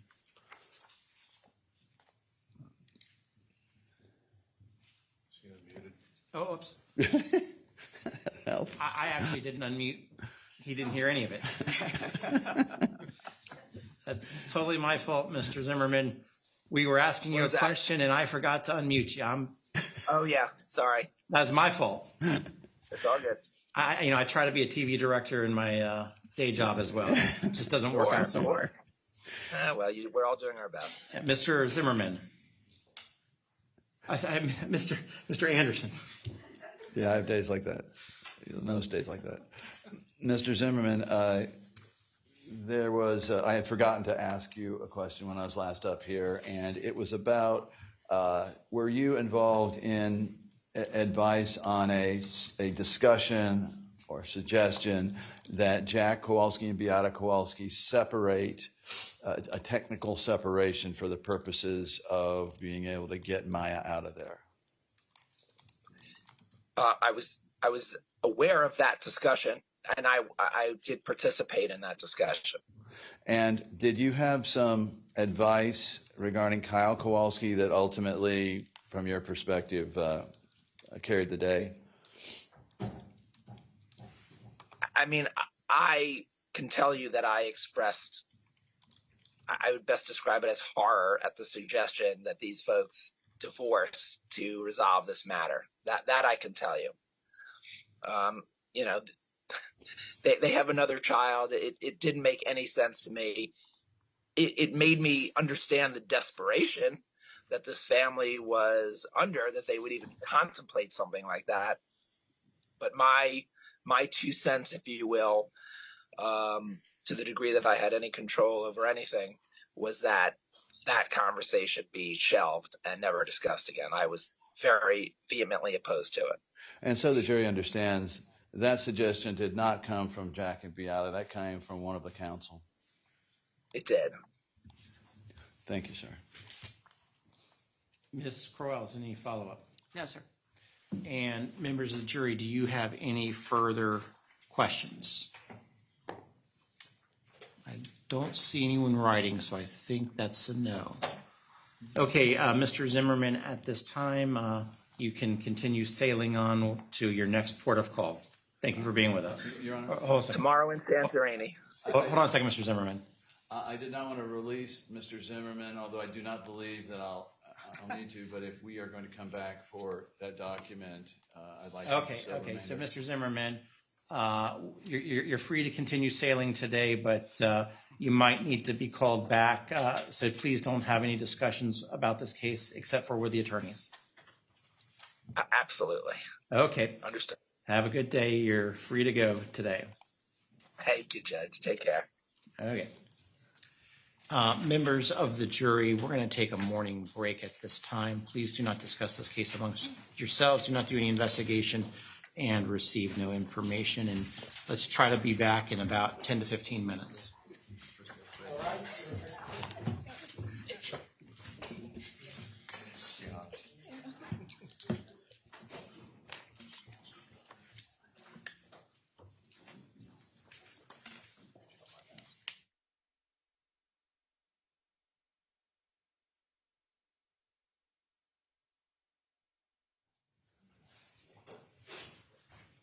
Can I have up here Mr. Anderson and Mr. Hunter?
We're in recess for 15 minutes.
Please be seated, everybody.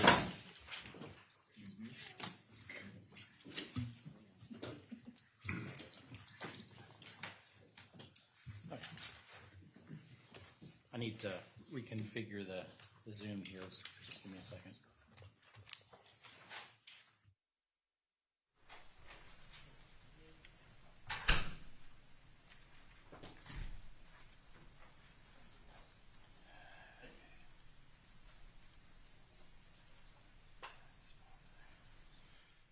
I think we're good now.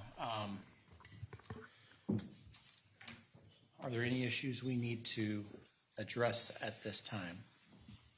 Judge, I don't know if there's an instruction for it, but are we gonna, you'll handle explaining the interpreter and all that? I don't need to touch any of that. The answer is yes, there's an instruction. The clerk will swear the interpreter in front of the jury. There is instruction 202.5, which tells the jury to be, to basically take the language of the interpreter as given in English as the official interpretation. In case, you know, some folks on the jury speak Spanish, and if there's some slight variant, we need to make sure that all jurors have the same. Now, there was a discussion by Mr. Whitney earlier today that talked about starting in English and then transferring over into Spanish on the hospital and medical terms. Yes, Your Honor, and Dr. Cantu is prepared to indicate when he'd like that to occur. The interpreter is aware of that arrangement, and I told defense counsel about it this morning. I think it's okay, Judge. We kind of did that in his deposition. If there's a problem that arises, we'll approach, or I'll ask you to approach that. Okay. And just to choreograph this, when the jury comes back in, I'm going to have the interpreter come be sworn in the presence of the jury, and I'm going to explain. The next witness is going to start in English, but when the more technical terms are starting to be used, we'll switch into Spanish, and we'll use the interpreter at that point, and then I'll give the interpreter instruction. That'll work. Anything else? Okay, then let's bring in. Let Deputy Coley know that we can bring in the jury when the jury is ready.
Okay, thank you, everyone. Please be seated.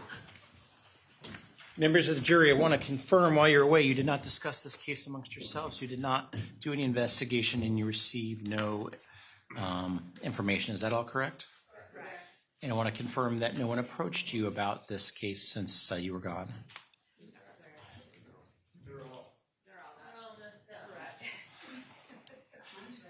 Okay. Well, let's make sure you get your own notes.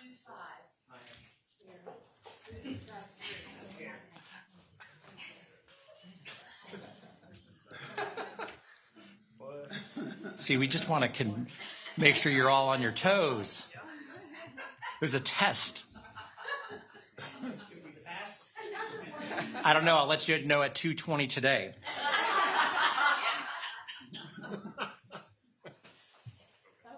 Okay. Does everyone have their own notes at this point in time? And just to let you all know, we do have more pads, so if you feel like you need more pads, just let Deputy Coley know, and my assistant can make sure you get more pads. Okay. Now, members of the jury, some witnesses in this case, including this next witness, may need the services of a Spanish interpreter. The evidence you are to consider is only provided through the official court interpreters. Although some of you may know Spanish, it's important that all jurors consider the same evidence. Therefore, you must accept the English interpretation. You must disregard any different meaning. If, however, during the testimony there is a question as to the accuracy of the English interpretation, you should bring this to my attention immediately by raising your hand. You should not ask your question or make any comment about the interpretation in the presence of other jurors, or otherwise share your question or concern with any of them. I will take steps to see if your question can be answered and any discrepancy resolved. If, however, after such efforts a discrepancy remains, I emphasize that you must rely upon the official English interpretation as provided by the court interpreter and disregard any contrary interpretation. So, we're going to have a Spanish interpreter come up. The clerk is going to swear the interpreter in. Now, the next witness will actually be testifying in English, but when we get to some more of the medical or technical terms, we'll split or we'll then go into Spanish. So part of it's going to be in English, and then we'll go into Spanish. So with that, Mr. Anderson, actually, I bring the interpreter down. Good morning, Your Honor. Members of the board. You just stand here, face the clerk, and raise your hand. Do you solemnly swear or affirm that you will make a true interpretation of the questions asked and the answers given, and that you will make a true translation into English of any writing which you are required by your duties to decipher or translate? Yes, I do. And we have a nice little chair for you up here. And Mr. Anderson, now, if you could call your next witness. Yes, Your Honor. Plaintiff's call Dr. Fernando Cantu Flores.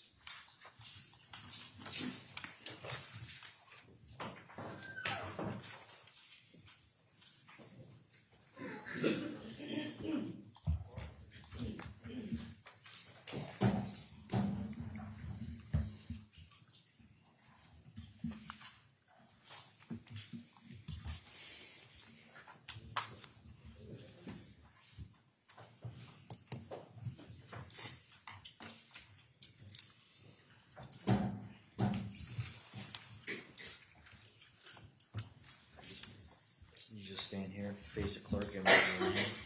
Do you solemnly swear or affirm the testimony you're about to give will be the truth, the whole truth, and nothing but the truth? Yes. All right, right this way, sir.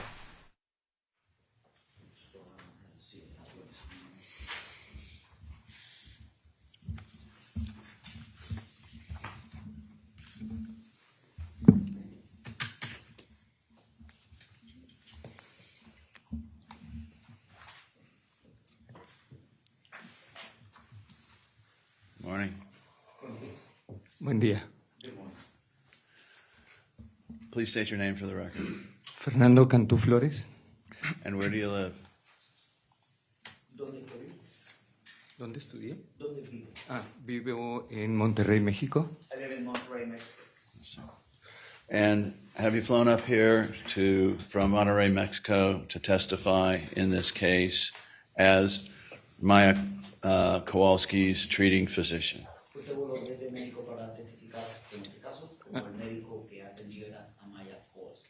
Así fue. That's right. And what are your areas of practice and specialization? I am an anesthesiologist, and my subspecialty is pain management and pediatric anesthesia. Doctor, I'd like to, may I refer to you then as doctor? Quisiera referirme entonces a usted como doctor. Sure. Can you give the jury the benefit of your background, training, and experience, including your specializations, towards rendering any opinions here today? Sure. I start my medical school in Monterrey, Mexico, at the Universidad Autónoma de Nuevo León. That's what it is called. And then I finished that. I went to a rural area to do my social service to a little town close by Monterey in the United States. And after that, I did my training in general surgery. I finished that. I presented my board for general surgery. Then I went to the United States for personal reasons. And meanwhile, I was getting treatment in there. I studied for my boards. I passed my boards, and then I started studying anesthesia there in San Antonio, Texas at UT Health Science Center.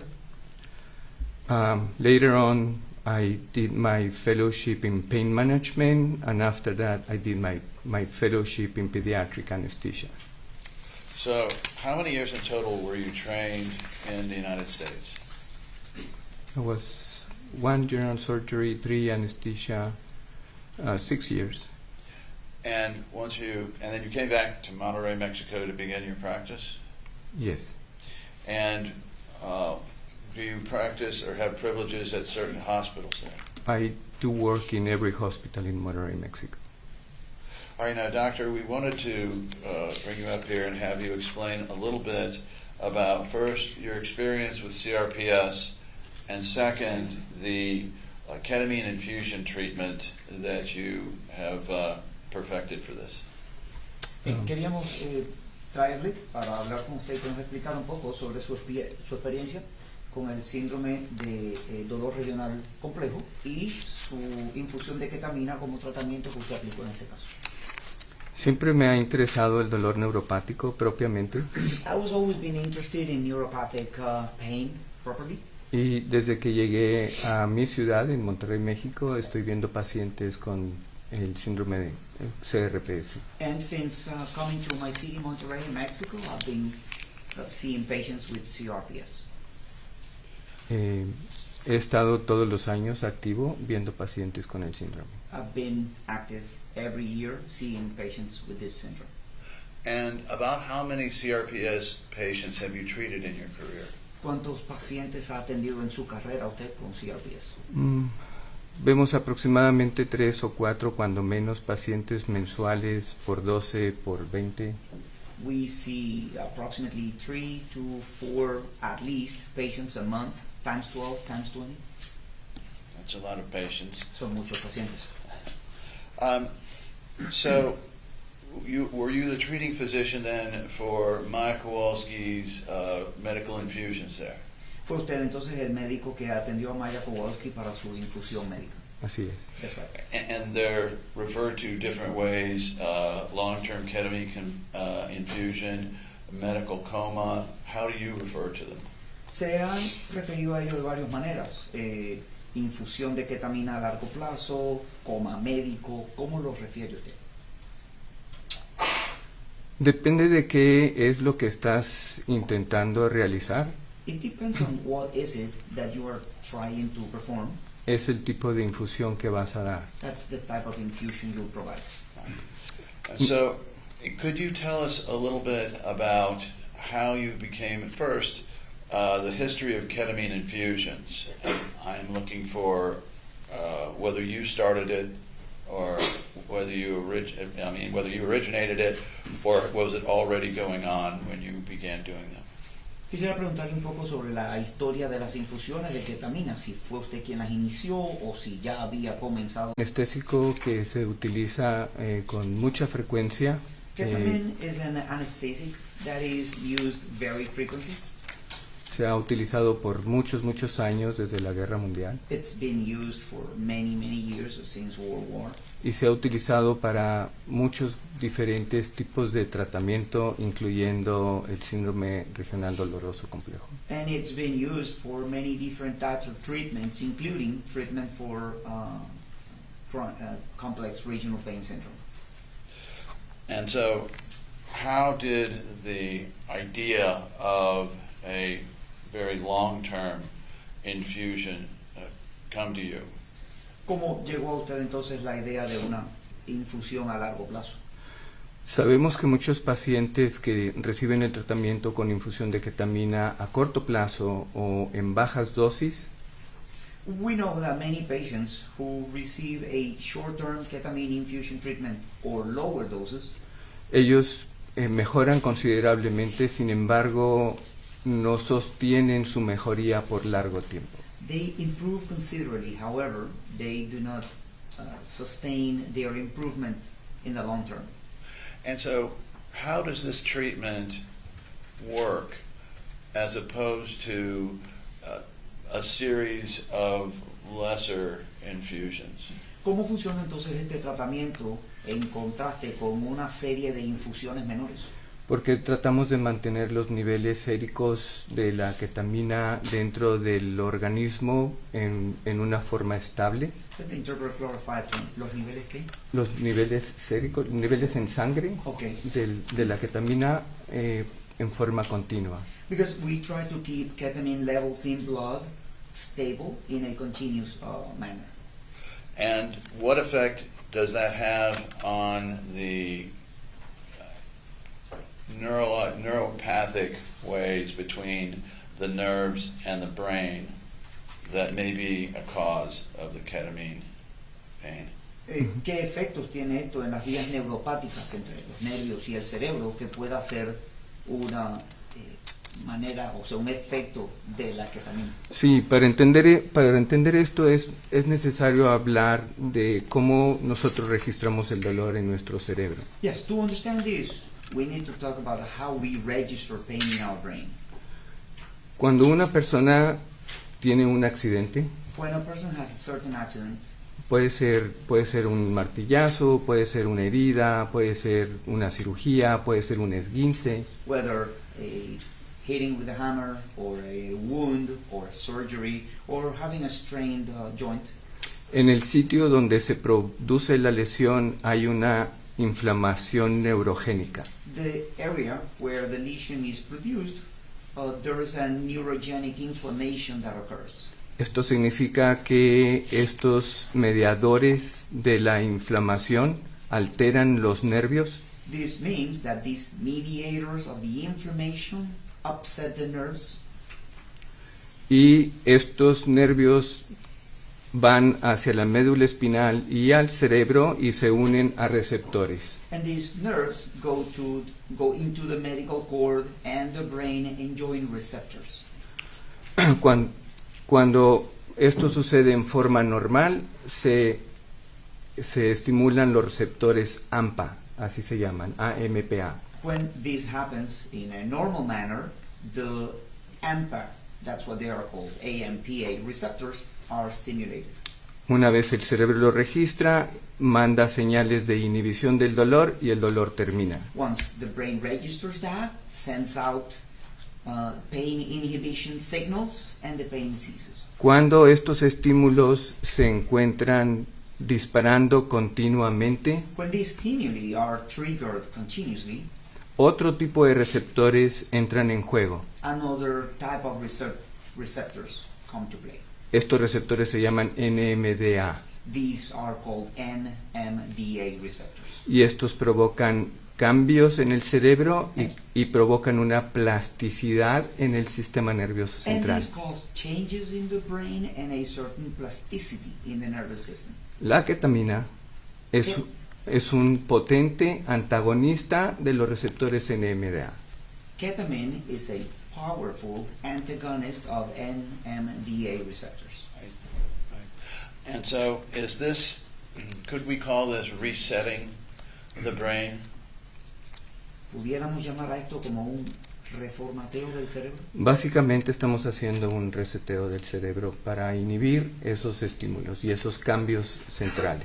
Basically, that's what we're doing, resetting the brain to inhibiting those stimuli and those central changes. And have you either started or participated in studies about how this works? ¿Y usted empezó o participó en estudios sobre cómo esto funciona? El principal estudio en el que participé fue junto con el Dr. Kirkpatrick en el procedimiento de coma con ketamina. The main study that I participated in was with Dr. Kirkpatrick in the procedure for the ketamine coma. And during the studies, did you ever have any adverse events related to the infusions? Durante el estudio, One moment. Legal basis. Improper use of literature and studies. It's his, let me clarify. From your experience with the patients in the studies, did you have any adverse events related to the infusions? En su experiencia con pacientes y en el estudio, ¿tuvo usted alguna reacción adversa relacionada con las infusiones de ketamina? No. with the ketamine infusions? No. Yeah. And so there has been some discussion here about warnings of this procedure as a 50% chance of death. How does this relate to any other medications that might be used to treat this illness? Bueno, ha habido algunas conversaciones acá sobre las advertencias, notificaciones de una posibilidad de 50% de fallecimiento. ¿Cómo se relaciona esto con la aplicación de otros medicamentos que puedan usarse a diferencia de la ketamina? Predecir el riesgo de un efecto adverso serio, severo, es muy difícil de predecir. Predicting risk of a severe adverse effect is very hard to do. Es como cuando uno va a tener un procedimiento y requiere anestesia general. It's like when you're going to have a certain procedure and require general anesthesia. Definitivamente hay un riesgo de un efecto adverso serio. There is definitely a risk of some severe adverse effect. Si yo supiera que tengo un 50% de posibilidad de que ese paciente tenga un efecto adverso serio, If I knew that that patient had a 50% possibility of a severe adverse effect, no lo haría. I wouldn't do it. Well, is this risk factor the same and for any time you go under general anesthesia for a significant period of time, a long heart surgery or some type of resetting of a compound fracture in the leg, things like that? Bueno, Your Honor, compound. Overall, you can answer. este factor de riesgo es el mismo para cualquier procedimiento realizado bajo anestesia general durante un periodo largo de tiempo, dígase una cirugía cardíaca o una cirugía para recomponer una fractura compleja de algún miembro. Si comparamos a las dos personas si son de la misma, si gozan de la misma salud, sí. If we compare two people that enjoy the same health conditions, yeah. And so are there some people that you reject for the ketamine coma treatment because of prior problems, medical history? ¿Hay alguna persona que rechace usted para el procedimiento del coma por ketamina debido a problemas previos de salud? Habitualmente los pacientes que tomamos para el estudio son pacientes que en la clasificación ASA, ASA, Okay. 1, son pacientes sanos. Entonces es difícil rechazar uno porque son pacientes sanos. Generally, the patients that we take in for the study are those that, according to ASA1 classification, are healthy patients, and it's hard to reject a patient because they are healthy. And so by the time they come to you, then they have been what I would term vetted or already evaluated for their suitability.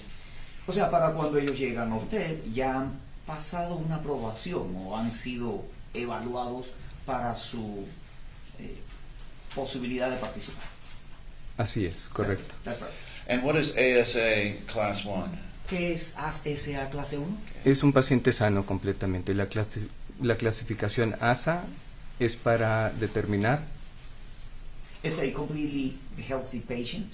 ASA classification is meant to determine ¿Qué tan enfermo está el paciente que va a entrar a un procedimiento? how sick is a patient that is entering a procedure. desde ASA 1 hasta ASA 5. It's from ASA 1 to 5.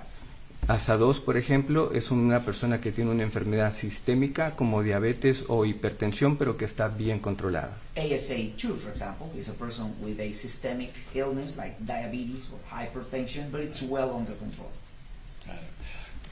Even though they are vetted, do you, in most cases, perform a physical to confirm that CRPS or whatever the diagnosis was that led them there? Do you confirm it? A ver, independientemente de estar autorizados, aprobados, usted realiza un examen para confirmar el diagnóstico, sea CRPS u otro el que lo llevó a la misma. Sí, definitivamente todos los pacientes son evaluados por el equipo que conformamos conformamos para realizar el procedimiento. Yes, definitely. All patients are evaluated by the team that we make up to perform the procedure. That brings up a good point.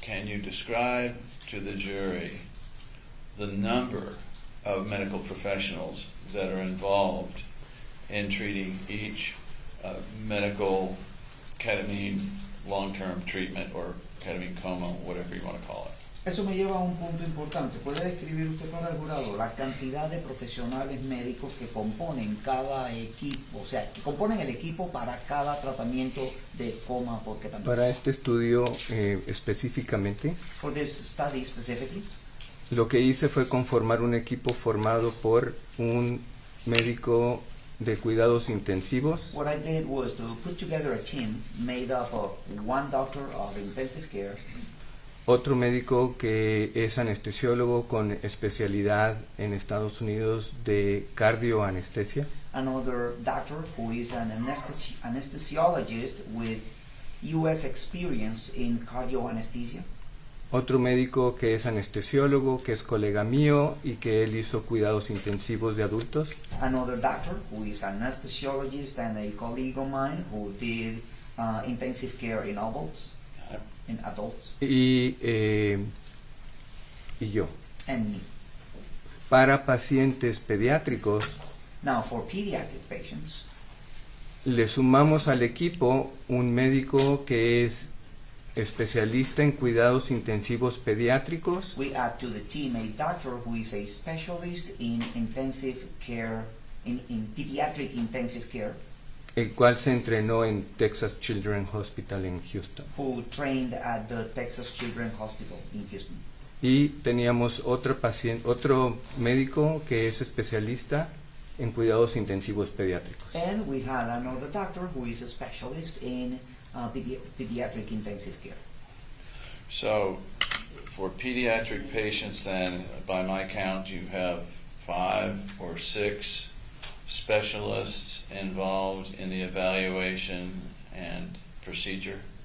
Entonces, según mi cuenta, para pacientes pediátricos usted tiene de 5 a 6 especialistas involucrados en la evaluación y el procedimiento. De esa forma podemos estar 24 horas continuas al pendiente de los pacientes. That way we can be continuously 24 hours attentive to the patient. So, at all times then, would Maya have a doctor specializing in this care to monitor and make sure that she stays safe? O sea, en todo momento Maya tendría un médico especializado en estos cuidados para monitorearla y asegurarse de que estuviera a salvo. Correcto. So now, are these performed in an outpatient setting or is this done in the hospital? Ahora, ¿esto se hace de modo ambulatorio o se hace en un hospital? Tiene que ser en un hospital. It has to be in a hospital. And so, I want to get a little more into this on the monitoring side. Are you continuously monitoring those signs, body symptoms that would tell you in advance if the patient was getting in trouble? Liver enzymes, things like that. Pues, con respecto a la parte del monitoreo, quería confirmar que están ustedes continuamente entonces monitoreando las señales vitales y síntomas que puedan por adelantado indicarle que el paciente tiene algún problema, las enzimas del hígado y demás. Sí, definitivamente tomamos exámenes día con día durante todos los días que el paciente está bajo el tratamiento de la ketamina.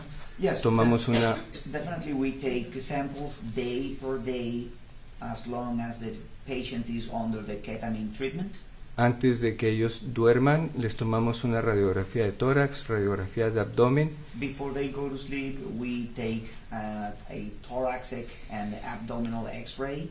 Exámenes de sangre para ver la función general de médula ósea, hemoglobina, Blood función works. renal, función hepática. Blood work to check the general body functioning. Y Médula ósea. Let the interpreter clarify. Médula ósea, la lista que mencionó. sí, lo podemos obviar lo de la médula ósea. La producción de hemoglobina. In general, the production of globulin. Médula ósea means bone marrow. Bone So, todos los días tomamos exámenes de sangre, todos los días tomamos radiografías de tórax, todos los días tomamos radiografías de abdomen para saber que todo está en orden. So every day we take blood work, we take thoracic X-rays, abdominal X-rays to make sure everything is in good order. And then if you saw, for instance, that the patient was showing any signs, any symptoms from the blood work or blood gases, I guess, can you bring the patient out of the medical coma fairly quickly? Si en algún momento detectan ustedes síntomas o señales en el paciente mediante los análisis de sangre y demás alarmantes, ¿pueden ustedes sacar al paciente del coma? En cualquier momento detenemos todas las infusiones. At any time we can stop all the infusions. Now, tell us about how you met Maya, Jack, and Beata first time. Díganos cómo conoció usted a Maya, Jack, Beata y el hijo. Ellos fueron evaluados por el Dr. Kirkpatrick y el Dr. Kirkpatrick los refiere a Monterrey con nosotros. They were evaluated by Dr. Kirkpatrick and he referred them to Monterrey with us. And did you have the opportunity to meet them before the procedures? ¿Tuvo usted la oportunidad de encontrarse con ellos antes del procedimiento? Sí, yo estuve platicando con ellos previo a su ingreso al hospital. Yes, I was talking to them before their admission in the hospital. And did you learn through that Beata Kowalski was an infusion nurse and Jack Kowalski was a firefighter EMT? Y a través de ellos supo usted que Beata Kowalski era enfermera de infusiones y que Jack era bombero con entrenamiento en emergencias médicas. Correcto. Correct. So, how is their level, particularly Beata's level of medical knowledge compared to the average patient, parent coming in? ¿Cómo era el conocimiento médico de ellos, particularmente el de Beata Kowalski, comparado con el conocimiento médico del paciente promedio? Pues es superior. En el momento en que los conocí, ella hacía preguntas muy específicas y detalladas acerca del padecimiento, acerca del tratamiento. Well, it was superior. At the time I met them, she would ask very detailed and specific questions about the illness, about the treatment. Right. And so through, was it soon thereafter that you conducted then your own independent examination of Maya to confirm the CRPS diagnosis? Entonces fue poco después de esto que realizó usted su examen y evaluación independiente en Maya Kowalski para confirmar el diagnóstico de CRPS. Sí, particularmente en ella se hizo una historia clínica verbal de primera instancia. Yes, particularly in her, we did a first instance medical history verbally. Mm-hmm. Y los médicos, los pacientes que sufren distrofia CRPS tienen una intensidad más arriba de lo normal de dolor. And patients who suffer from dystrophy and CRPS, they have an intensity of pain way above the normal. And so was he able to confirm through the symptoms and signs that he noted that this was indeed CRPS? ¿Pudo usted entonces confirmar a través de las señales y síntomas que notó que era un diagnóstico válido de CRPS? Definitivamente. Definitely. And so you don't just take the word of the referring doctor down to you, you then look beyond that to see, confirm your own? O sea, usted no simplemente toma la palabra del médico que le refiere al paciente a usted, sino que además de eso realiza su evaluación propia. En todos los pacientes. In all patients. Let's talk about the course of Maya's treatment. Can you explain the process of this ketamine treatment? Hablemos del curso de tratamiento de Maya. ¿Puede explicarnos usted el proceso de esta infusión de ketamina? Después de que son evaluados por los médicos internistas, por los médicos intensivistas y por nosotros mismos, ellos van a cuidados intensivos. After being evaluated by the internist doctors, intensive care doctors, and ourselves, they go to the ICU. They go to the ICU. So there has been some discussion about during the course of one of the, strike that, how many procedures did she have in the first round? Bien, ¿cuántos procedimientos tuvo ella en la primera ronda? ¿Cuántos procedimientos particularmente Maya en su estancia? How many procedures Maya particularly during her stay? That was a bad question. How long was the first procedure? Fue una mala pregunta. ¿Cuánto duró el primer procedimiento? El procedimiento de la coma con ketamina dura 5 días estando en infusión continua. The ketamine coma procedure lasts 5 days being on continuous infusion. Después paramos las infusiones, dejamos despertar a los pacientes. Then we stop the infusions, allow the patients to wake up. Una vez despiertos, los extubamos. Once awake, we remove their tubing. Pasan a piso general. They move to general floor. Y después a casa. And then home. Now, I understand that, I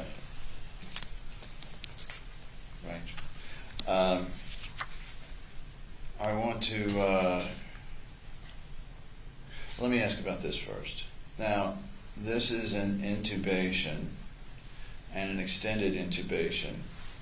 Are there some issues such as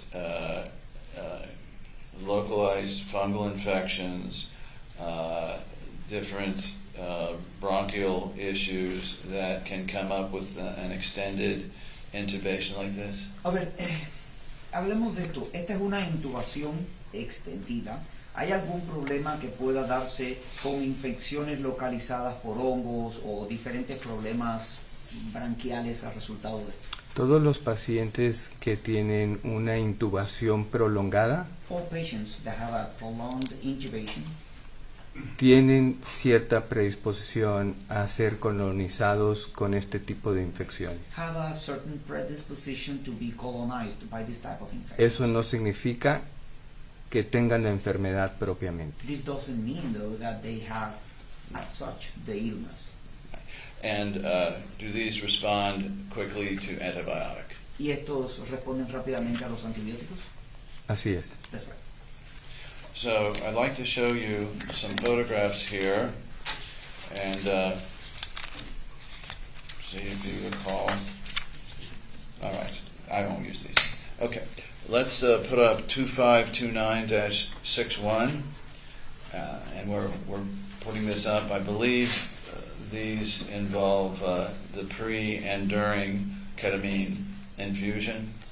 Vamos a mostrarle estas imágenes en pantalla que creo que son previas y durante la infusión de ketamina. Now, the question I have is, we are looking at Maya's lower leg, ankle, and feet. La pregunta que tengo es, estamos viendo los pies, tobillo y la parte inferior de las piernas de Maya. And is the child under general anesthesia at this point? En este punto, ¿la niña está bajo anestesia general? Sí. Yes. And under general anesthesia, does the child have any ability to control her limbs so as to force them or keep them in a certain position? Bajo anestesia general, ¿el paciente tiene alguna capacidad de forzar sus miembros o de obligarlos a mantenerse en una posición particular? Ninguna. No. So what does this tell you then? What do her feet display significant to CRPS? ¿Qué muestran los pies en esta imagen que es significativo para CRPS?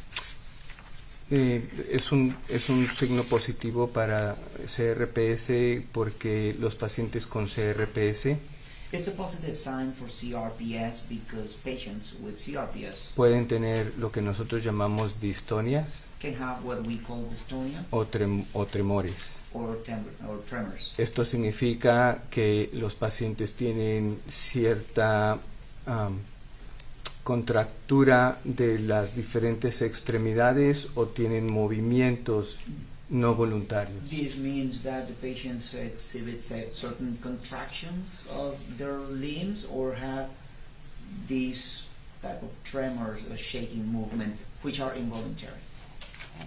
And so in this situation, would there be any way for Maya to fake or try to enhance that position in her feet, or is that totally involuntary now?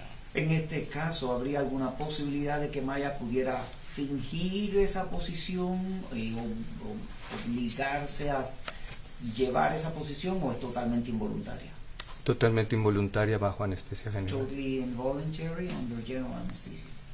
Let's look at 2529-057. All right. Now, does this fairly and accurately depict Maya participating in one of these procedures? Bien, muestra esta foto debidamente a Maya participando en uno de estos procedimientos. Sí. Yes. And the equipment around her, can you tell us just generally, not too specific, but generally what all that is in terms of monitoring Maya? El equipo a su alrededor, ¿puede decirnos usted en términos generales o específicamente, como pueda, qué es cada uno con relación al monitoreo de Maya? Sí, en el lado derecho de Maya vemos que hay un equipo para ventilación mecánica. Ventilación mecánica. Mecánica. Yes, on Maya's right side we see a piece of equipment for mechanic ventilation. En su lado izquierdo podemos observar bombas de infusión, diferentes bombas de infusión. On the left side we can see different infusion pumps. En su mano del lado derecho muy seguramente tiene una férula. In her right hand, in her right side hand, most likely she has a férula. Que utilizamos para mantener un monitor para ver la presión arterial latido con latido todo el tiempo, que se llama línea arterial. Which we use to see the blood pressure and heartbeat minute per minute, beat by beat, which is called, ¿qué se llama? ¿Cómo? Línea arterial line. Arterial line.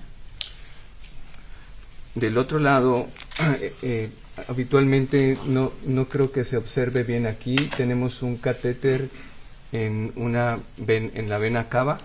On the other side, I don't believe it's very well visible here, but you usually have a catheter on the cava vein. Que utilizamos para dar las infusiones de una manera efectiva y segura. That we use to provide the infusions in an effective and safe way. I would like the doctor to focus in on Maya's forearm near us above what looks like the tube there. Now, there's a red line and a dot above that. During your examination, did you note these as CRPS lesions? Bien, quisiera que dirija su atención al antebrazo de Maya encima de los dispositivos que hay. Hay una línea roja y un punto. Durante su examen de Maya, ¿notó usted estas como lesiones de producto del CRPS? Sí, estas son lesiones típicas de CRPS, también las tenía en sus extremidades inferiores. Yes, these are typical lesions from CRPS. She also had them in her lower limbs. Como las hemos visto en muchos otros pacientes. Just like we have seen them in many other patients. I want to ask you now, Doctor, before we get into how Maya did, have you had physicians, either referring physicians or say the patient's pediatric or physician if they're a child or internist if they're an adult, call you to explain how this procedure works so that they can advise and I guess you would say if they had another view of it, protect their patient? Antes de que hablemos sobre cómo le fue a Maya, permítame preguntarle, ¿ha tenido usted internistas en el caso de adultos o pediatras en el caso de menores que le llamen a usted para preguntarle cómo funciona este procedimiento de modo que ellos puedan atender mejor a sus pacientes o salvaguardar su seguridad? Sí, ese tipo de preguntas son frecuentes. Yes, that type of questions are frequent. Right. And so had, for instance, in this circumstance, Johns Hopkins called you if worried about this procedure, would you have given them all of the information this jury has received? Bueno, Your Honor, improper hypothetical speculation. Sustain. What, if anything, do you tell those that call and inquire, basically? Básicamente, ¿qué le dice usted a los que llaman y preguntan? Sí, les dice. Les digo que es un procedimiento que definitivamente cambia la calidad de vida de los pacientes. I tell them it's definitely a procedure that changes the patient's life quality. Y que hasta cierto punto en los pacientes que habíamos tenido ha sido seguro. And that up to a certain point, in patients we've had, it's been safe. Now, if you recall, in connection with Maya, did you ever receive any contact from Johns Hopkins All Children's Hospital? Si recuerda usted con relación a Maya, ¿alguna vez recibió algún contacto usted desde Johns Hopkins Hospital? No recuerdo haber recibido un contacto. I don't recall having received any contact. Let's talk about Maya's tolerance of the procedure and how well she did. Can we, first, generally, did the patient tolerate the procedure well? Hablemos de los retos que Maya enfrentó en el procedimiento y cómo le fue. En primer lugar, en términos generales, ¿toleró ella el procedimiento bien? Sí, lo toleró muy bien. Yes, she tolerated it very well. Todo fue de acuerdo al tiempo estipulado.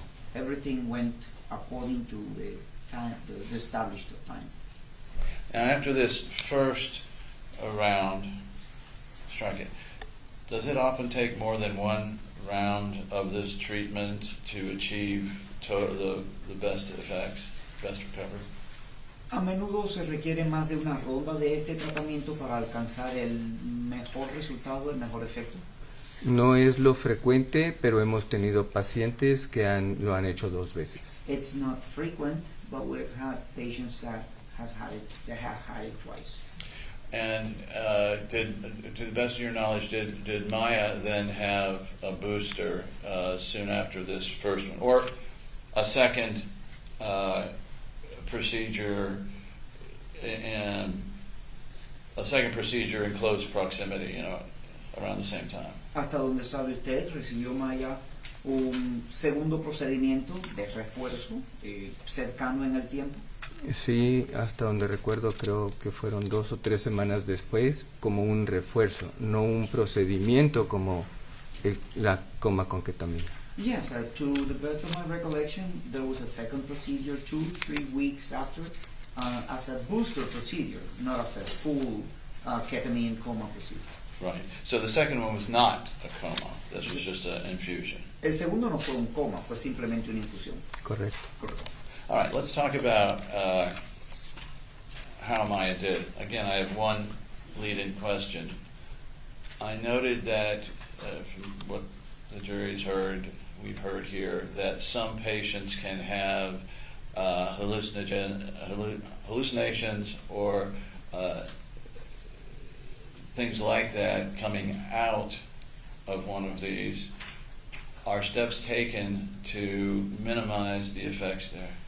Bueno, hablemos sobre cómo le fue a Maya y tengo entendido que algunos pacientes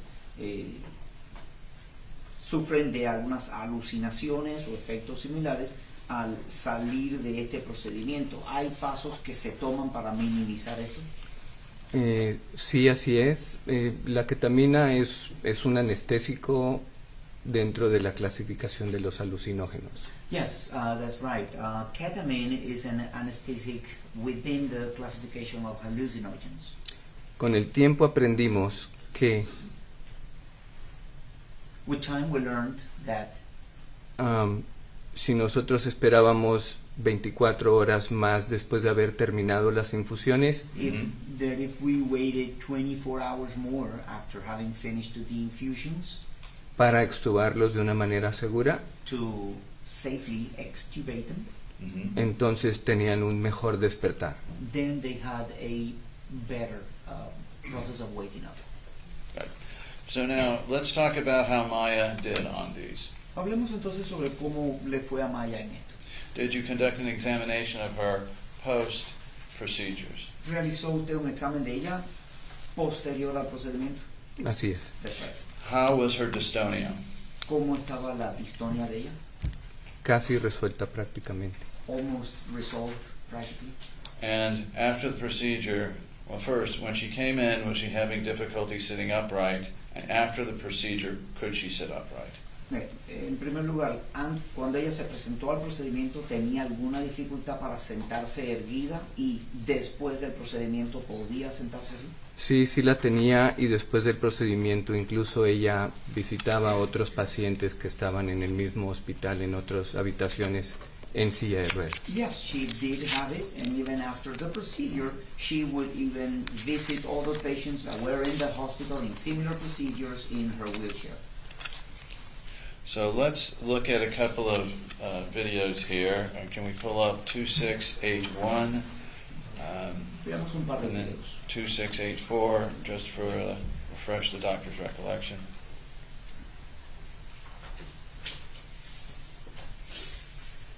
Veamos un par de videos para ayudarle a recordar. So there's some movement there a little bit. Hay un poco de movimiento allí. Correcto. Correcto. Is that unusual? No es inusual. No es inusual. It's not unusual.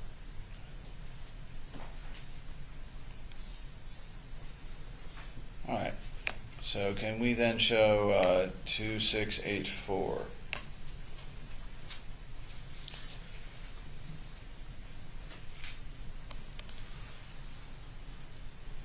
And doctor, I'll ask you to take a look at her ankles by this point. Le voy a pedir que se fije en los tobillos.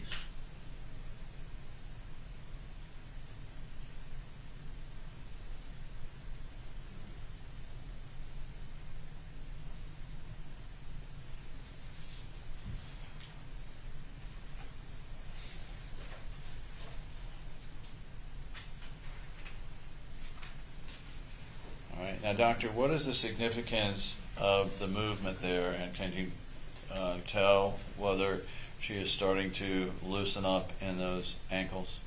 Bien, ¿cuál es el significado, doctor, de estos movimientos allí? Y puede decirnos si estaba empezando ella a soltarse.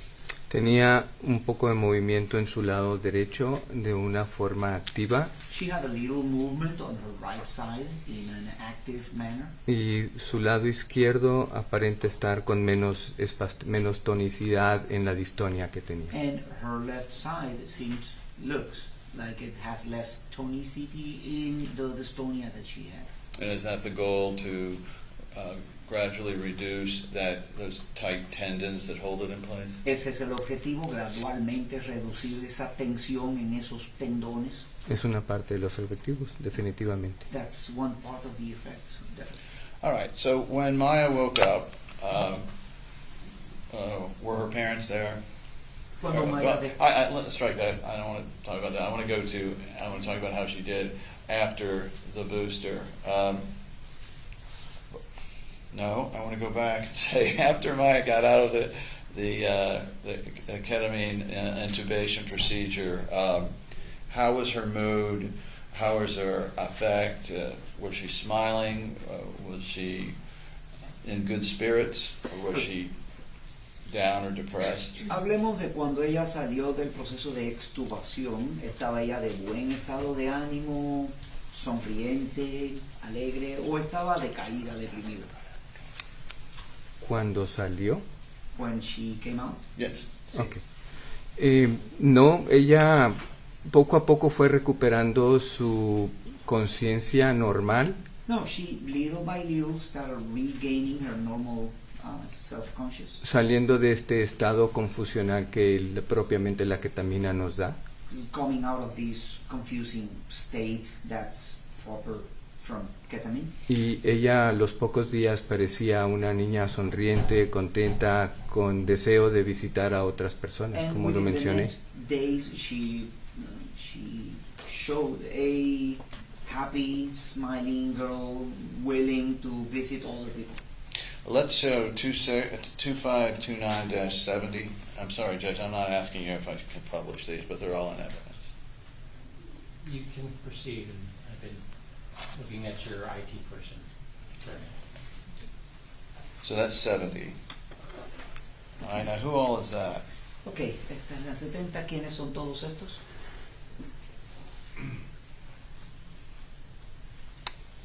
Puedo reconocer a Beata, puedo reconocer a Maya. Tengo un poco de dificultad para reconocer a las otras dos personas. I can recognize Beata and Maya, but I have some difficulties recognizing the two other people. Okay. Now it looks like she still has some of that dystonia. Is that the reason for the booster thereafter? Luce que aún tiene ella un poco de la distonia. ¿Es este el motivo del procedimiento de refuerzo posterior? Correcto, siempre pensamos en dar un refuerzo cuando hay alguna incapacidad residual o dolor residual. Correct. We always consider providing a booster when there is a residual disability or residual dystonia. Got it. And then from the look on her face, was it your impression that Maya has significantly less pain at this point? De la expresión de la cara era su impresión que Maya tenía significativamente menos dolor en este punto. Si la comparamos con la cara que ella tenía previo al procedimiento, es otra persona completamente diferente. If we compare it to her face prior to the procedure, it's a completely different person. All right, let's look at 252969. Or is that this one? You want 69? We have not or have? Go for it. 69, please. 252969. And so, in this photograph, is this showing Maya now sitting up in her chair? En esta fotografía se muestra a Maya sentada en su silla. Sí, es Maya sentada en su silla. Yes, that's Maya sitting at her chair. All right. So now, she's still in a wheelchair. Following, is this a cure for CRPS or a treatment of symptoms? Okay. Está ella en su silla de ruedas, entonces, dígame, ¿es esto una cura para el síndrome de dolor regional complejo o es un tratamiento? Es un tratamiento. Quisiera realmente encontrar la cura para pacientes con esta enfermedad. It is a treatment. I really wish I could find a cure for patients with this disease. So the idea here is to lessen the symptoms as much as possible. La idea aquí es entonces minimizar los síntomas lo más posible. La idea aquí es mejorar la función de los pacientes y mejorar la calidad de vida de los pacientes. The idea here is to improve the patient's functioning and the patient's quality of life. And I understand that when Maya came in, although she had not had any ketamine recently, but she had some opioids in her system. Is that Y right? según tengo entendido, cuando Maya vino a usted, a pesar de no haber tenido recientemente ketamina, tenía en su sistema algunos opioides. And what was the effect of this procedure on her ability to not have any problem with those? Can you interpret I'm saying, was she fine coming out of the procedure and not having any more opioids of any kind? Okay. Lo que digo es, ¿estuvo ella bien saliendo del procedimiento? ¿No necesitó recibir más opioides de algún tipo? No, cuando ella llegó tenía 2 o 3 diferentes opioides y al final logramos quitar absolutamente todos. No, when she came in, she had 2 or 3 different opioids on her, and to the end we were able to remove them all.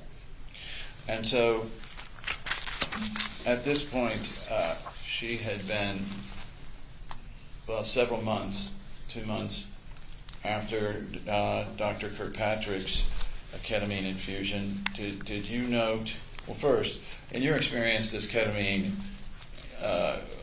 cause any withdrawal symptoms? Para este punto, ella, unos meses antes, 2 quizás, con el Dr. Kirkpatrick, había recibido una infusión de ketamina. En su experiencia con la ketamina, ¿los pacientes sufren de algún síndrome de abstinencia? Yo no he visto ningún síndrome de abstinencia con ketamina como los he visto con opioides y con alcohol, por ejemplo. I have not seen any withdrawal symptoms with ketamine as I have seen them with opioids or alcohol, for example. So the jury knows. So then when Maya came to you, was she displaying any signs of what you would consider withdrawal? Cuando Maya, para que el jurado entienda, cuando Maya llegó a usted, ¿exhibía ella algunos signos de abstinencia? No. No. All right. So now, in the how much ketamine is used? And first, let me ask you. Let's finish up with a booster. Now, in the booster, approximately how much ketamine is used? Déjame terminar primero con el refuerzo. En este, ¿cuánta ketamina aproximadamente se utiliza? Para los refuerzos de infusión después de este tratamiento, yo doy entre 1500 y 2000 microgramos en un transcurso de 2 horas. For boosters, after this procedure, I apply from 1500 to 2000 micrograms in infusion. ¿En qué periodo, perdón? En 2 horas. In a period of time, 2 hours. Por 3 a 5 infusiones. And on 3 to 5 infusions. Now, Maya was awake for the entire time of the booster? Maya estuvo despierta durante todo el proceso del refuerzo. Estuvo sedada, pero sin necesidad de ningún apoyo. She was sedated, but without any need for any support. Just out of curiosity, when you were starting out in the study of this, did you use placebos at any point to confirm it was the ketamine and not the placebo effect? Okay. Solo como curiosidad, cuando empezó usted con estos procedimientos, ¿usó usted algún tipo de placebo para verificar que fuera la ketamina y no el efecto placebo? La respuesta corta es no. The short answer is no. Okay. So, based on your experience with patients like Maya now, do they regularly need these kind of boosters as the symptoms rise and fall? I'm sorry, as the symptoms. Ketamine. Do they require ketamine boosters following his procedures, say in the next 6 months, year, however long, 2 years, as their symptoms rise and fall? En su experiencia con pacientes como Maya, ellos necesitan regularmente este tipo de refuerzos de ketamina en un periodo 6 meses, 1 año, según sus síntomas vayan manifestándose. Es muy frecuente, es muy común que los pacientes con una historia larga de distrofia de CRPS. It is very common that patients with a long history of dystrophy, CRPS, necesiten este tipo de refuerzos. need these type of boosters. Now, in your experience, is there such thing as generalized CRPS, or can it only be in the limbs? In this case, lower limbs. En su experiencia, ¿hay algún tipo de CRPS generalizado o puede ser mayormente en las extremidades, en este caso las inferiores? Debido a lo que explicamos en un principio Well, given what we explained early on at the beginning acerca de la plasticidad del sistema nervioso central, regarding the plasticity of the central nervous system, no hay duda que el CRPS se puede propagar there's no doubt that CRPS can propagate a otras áreas del cuerpo de diferentes formas. to other areas of the body in different ways. And so, in Maya's first round of treatment, in her first episode of CRPS, she had a relapse and then a cessation. That means they stopped all the ketamine treatments before her series was finished. Can you tell the jury whether stopping treatment before it has completed its elasticity change, or what was the term, the resetting of the brain, whether this will cause her more problems? Objection, Your Honor. I frankly don't understand the question. It's compound, vague, and troublesome. I think you need to Sure. clean up that question. It only had about 50 words in it. So, if you stop the treatment before the brain fully resets, A ver, si se interrumpe el tratamiento antes de que el cerebro completamente se resete, Sí lo entendí. as happened with Maya, what are the effects in terms of finishing the job? ¿cómo ha pasado con Maya? ¿Cuáles son los efectos en cuanto a terminar el trabajo humano? I object because I don't think that question reflects the evidence. It's the same. What was the problem? You said finish the treatment. Complete the series of ketamine infusions. O sea, completar la serie de infusiones de ketamina. If you interrupt the treatment with the ketamine before the brain resets, does this cause negative effects? Si se interrumpe el tratamiento con la ketamina antes de que el cerebro se resetee completamente, ¿causa esto efectos negativos? Pudiera, recordando que It could, remembering that cuando llegamos a utilizar la ketamina es porque todos los tratamientos anteriores han fallado. when we get to the use of ketamine is before all prior treatments have failed. Now, have you seen in your career where severe mental stress or severe emotional stress can trigger a ketamine relapse? En su carrera, ¿ha visto usted que un estrés mental CRPS. severo un momento? Objection, I think he was referring to CRPS relapse. Would you re-ask it? A CRPS relapse I'm talking about. Me refiero a un relapso, una recaída en el CRPS. ¿Ha visto en su carrera que un estrés mental severo pueda causarlo? Es bien sabido que dentro del dolor existe la parte emocional. It is well known that within pain there exists an emotional part. Es parte de la definición de dolor. It's part of the definition of pain. Hay muchos estudios que demuestran There are many studies that demonstrate que ansiedad, that anxiety, coraje, enojo, anger, rage, depresión depression incrementa la posibilidad de tener CRPS increase the possibility of having CRPS después de una fractura o una cirugía. after a fracture or surgery. The jury has or may hear that Maya has some significant psychological issues, including depression, clinical, and post-traumatic stress disorder. Al jurado se le ha presentado que Maya tenía algunas situaciones de depresión severa e incluido trastorno depresivo post-traumático.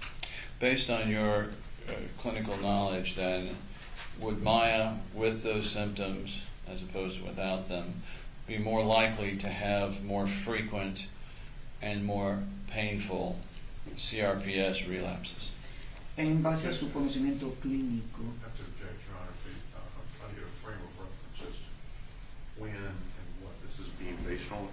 This is a predicate, Judge. I'm going to sustain, so why don't you re-ask with additional time frames? Following the treatments,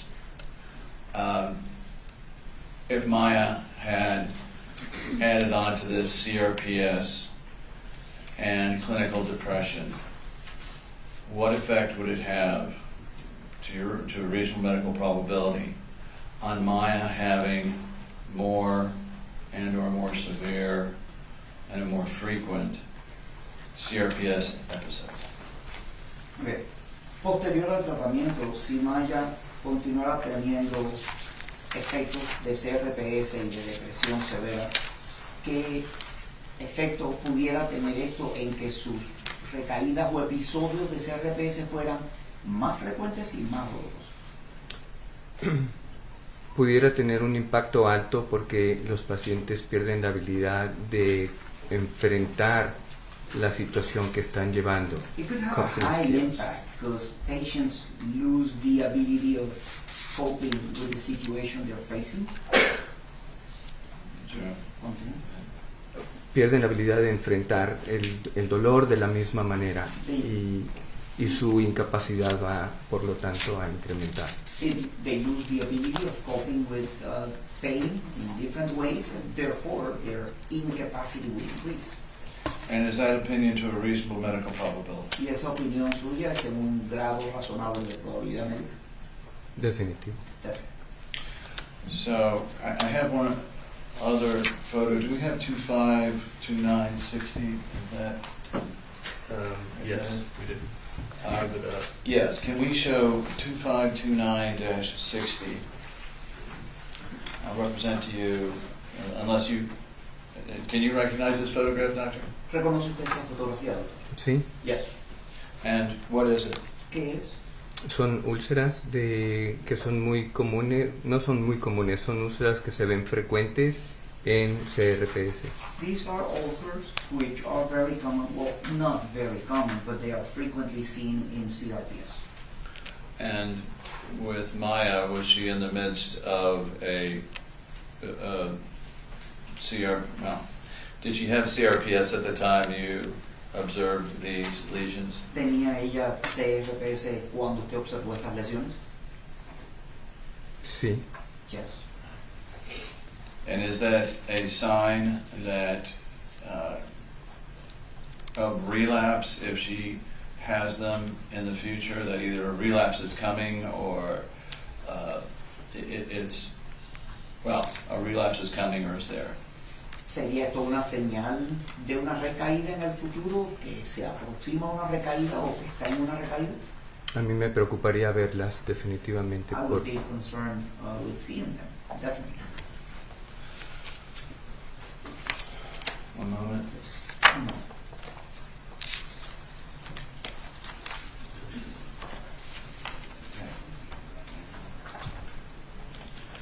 Thank you, Doctor.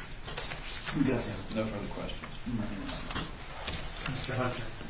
Your Honor, approach, I'm going to be a while. Correct.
The members of the jury, of course, we were talking about a very important subject. You probably know what that subject is, lunch.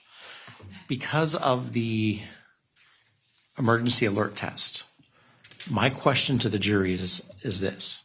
If we go until, let's say 1, take a late lunch and come back at 2:30, that means we should be, hopefully after everybody's cell phones have rung.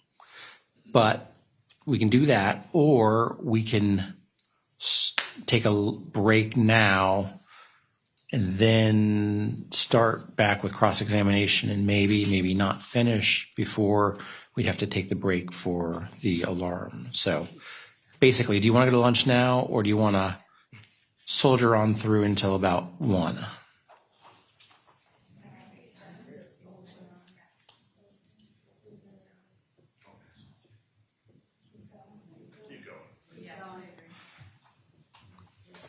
Well, the consensus seems to be let's keep going. Madam Court Reporter, are you okay?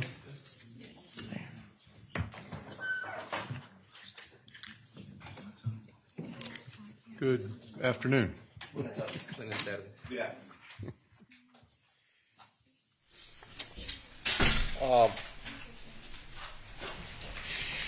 As I understand it, Dr. Cantu, you got this patient referred to you by Dr. Kirkpatrick, correct? Según entiendo, Dr. Cantú, a este paciente se lo refirió usted, Dr.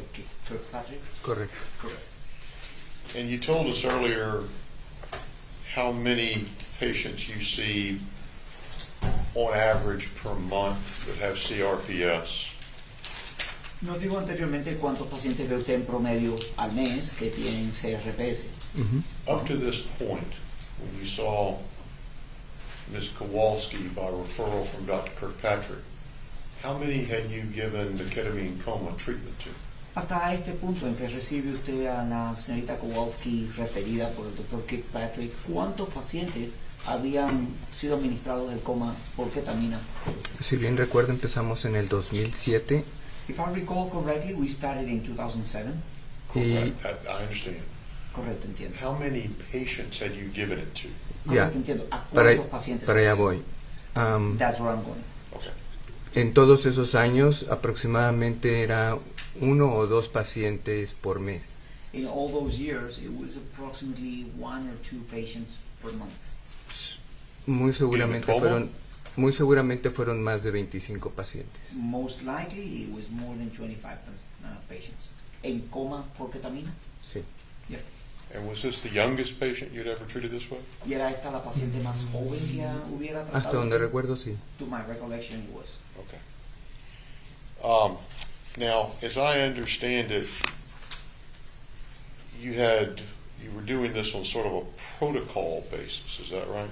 Ahora, hasta donde entiendo, usted hacía esto en base a un protocolo, ¿correcto? Sí, siempre seguíamos el mismo patrón. In other words, we always followed the same pattern. I'm sorry. I'm trying to get used to this. I'm sorry. So there's to get into to have the treatment, you were looking for certain boxes to get checked, right? O sea, para acceder al tratamiento, usted verificaba que las casillas quedaran marcadas. Sí. Yes. And one of those boxes was that the patient had CRPS over 80 to 90% of their body.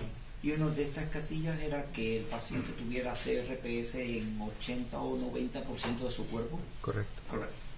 And one box was that they had to have failed all the other treatments. Y otra casilla era que ellos tenían que todos los otros tratamientos hubieran fracasado. Correcto. Correcto. And so, and that was because the coma is a sort of last resort, correct? Y esto porque el coma es una especie de último recurso. Correcto. Correcto. And that's because it is a high-risk procedure. Y esto es porque es un procedimiento de alto riesgo. Tiene un alto riesgo. It has a high risk. And you tell every patient that. Y usted se lo dice a cada paciente. Correcto. Correcto. And that's not just because of the ketamine, that's also because of the intubation. Y Y esto no es únicamente por la ketamina, sino también por la intubación. Así es. That's right. And the length of the intubation. Y la duración de la intubación. Correcto. Correct. And the impact of ventilation for 5 days. Y el impacto a la ventilación por 5 días. Así es. That's right. And then the risk of infection from all of that. Y el riesgo de infecciones por todo esto. Así es. That's right. And then the effect of all the other drugs besides just ketamine. Y el efecto de todos los demás fármacos además de la ketamina. Sí. Right. Yes. And all of those risks are why you tell every patient Y son that todos, there is a 50% risk of death. son todos estos riesgos el motivo por el que le dice a los pacientes que hay un riesgo de muerte del 50%. Si yo supiera que es del 50%, no lo haría. If I knew it's 50%, I wouldn't do it. So there You is would, a- if you knew it was 50% for one patient, Si usted supiera que para un paciente era de 50%, para todos. for all of them. okay. Isn't it true that you caution all your patients that there is a 50% risk of death from this procedure? ¿No es cierto que usted le advierte a cada paciente que hay un riesgo de muerte del 50% en este procedimiento? Hay un alto riesgo, no un 50% precisamente. There's a high risk, not a 50% risk precisely. Excuse me, Mr. Bowman. Permítame.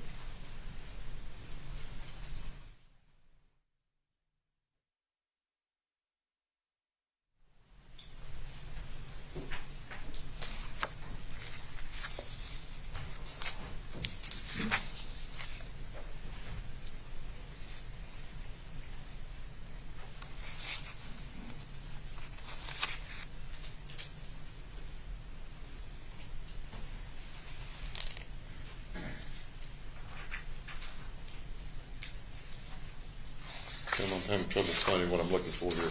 So let me come back to that. Tengo una dificultad para encontrar lo que estoy buscando, así que volvamos a ese punto. Let's talk for a moment about the dosing that you used. Hablemos por un momento sobre la dosificación que usted usa, With this patient. que usó con este paciente. If I understood correctly, you began the dose with 3 milligrams per kilogram, and you maintained that dose over 24 hours, correct? Si entiendo correctamente, usted comenzó el procedimiento con 3 miligramos por kilogramo y mantuvo esa dosis por 24 horas. Así es. That's right. And why did you calculate that dosage based on milligrams per kilogram? ¿Por qué calculó usted esa dosis en base a miligramos por kilogramo? Este protocolo lo hicimos a expensas de un protocolo que ya existía en Alemania. This protocol, we did it based on a protocol that existed already in Germany, En el que usaban las cantidades que nosotros usamos. in which they used the amounts that we use.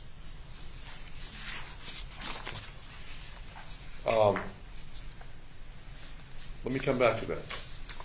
Permítame volver sobre eso. Remember when your deposition was taken on July 6th of this year? ¿Recuerda cuando se tomó Sí. su declaración el 6 de julio de este año? Yes. And do you remember when the following questions were asked with your answer?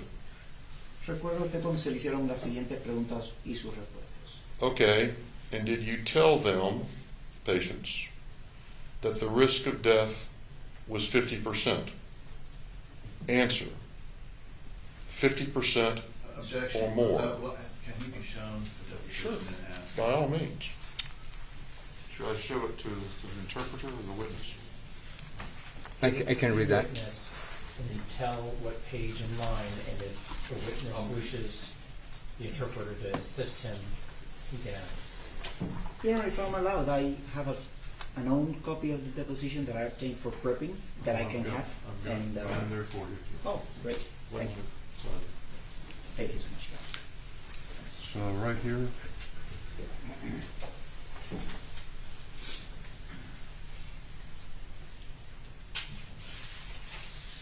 Cancel page and line, please. Page 56, start at line 11. Thank you. Actually, you start the exchange on line 8. De hecho, empezaron en la 8. Okay.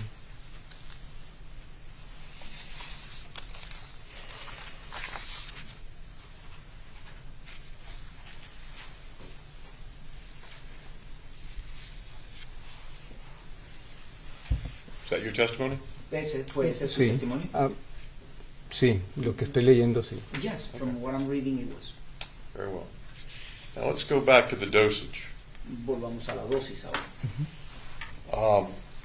You considered the dosing that you gave during the ketamine coma to be a high dose of ketamine, correct? ¿Usted consideraría la dosis aplicada en el coma por ketamina una dosis alta, correcto? Sí. Yes. And that is why you took the precautions that you took with this patient, correct? Y por eso es que toma usted las precauciones que tomó con este paciente, ¿correcto? Correcto. Correcto. Okay. So you began the dosing at 3 milligrams per kilogram per day. Usted empezó entonces la dosis en 3 miligramos por kilogramo por día. No. 3 miligramos por kilogramo por hora. No, 3 milligrams Per per hour, I beg your kilogram per pardon. hour. Okay. And you calculated the dosage based on milligrams per kilogram for the patient's safety, correct? Usted calculó la dosis en base a miligramos por kilogramo por hora por la seguridad del paciente, ¿correcto? Porque queríamos ver cuál era la dosis justa para ellos. Because we wanted to see what was the right dosage. Okay. And then you moved up from there.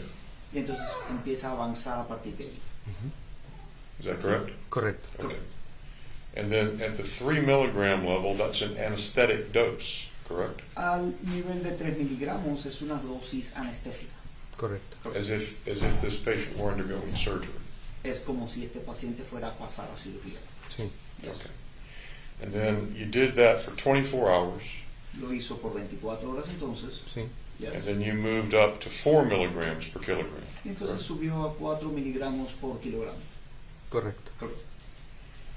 And then the following day you moved up to 5. Y el día siguiente subió a 5. Sí. Yes. And the following day to 6. Y el Sí. día siguiente a 6. And then the following day to 7. Y el siguiente a 7. Sí. Yes. And so 7 milligrams per kilogram per hour. O sea, 7 It's miligramos the highest you gave. por kilogramo por hora es la dosis más alta que le dio. Sí. Yes. And that high dose of ketamine required you to have the monitoring in place that you had, Y correct? esa dosis alta de ketamina requería que usted tuviera implementados los monitores que tenía. Correcto. Correcto. Because that, again, is an anesthetic dose of ketamine as if the patient were in the operating room for surgery, Porque correct? esa nuevamente es una dosis anestésica de ketamina como si el paciente estuviera en un salón operatorio, en el quirófano. Así es. That's right.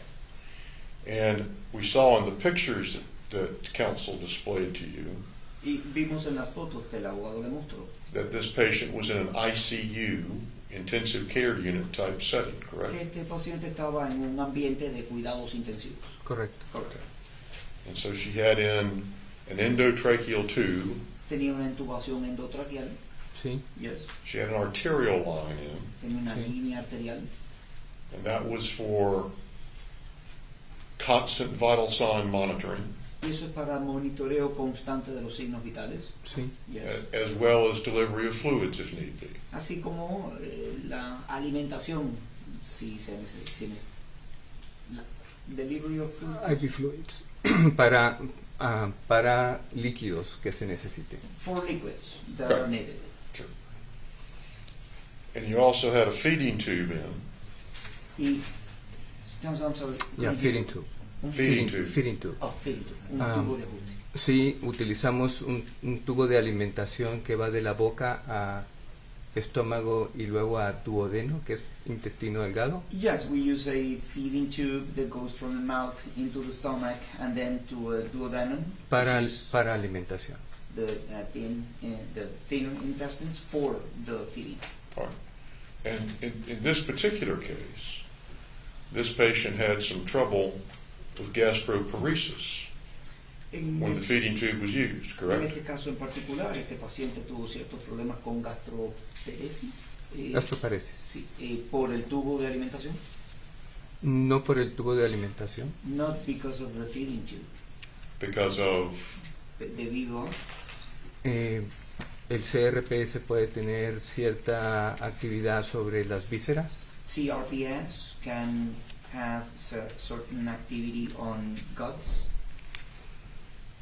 ketamine can have gastroparesis too, Karen. La ketamina puede crear la gastroparesis. Eso lo vemos más con opioides tipo morfina, That we see more on opioids type morphine porque actúan en receptores diferentes. because they act on different receptors. Does the manufacturer warn about ketamine having a gastroparetic effect?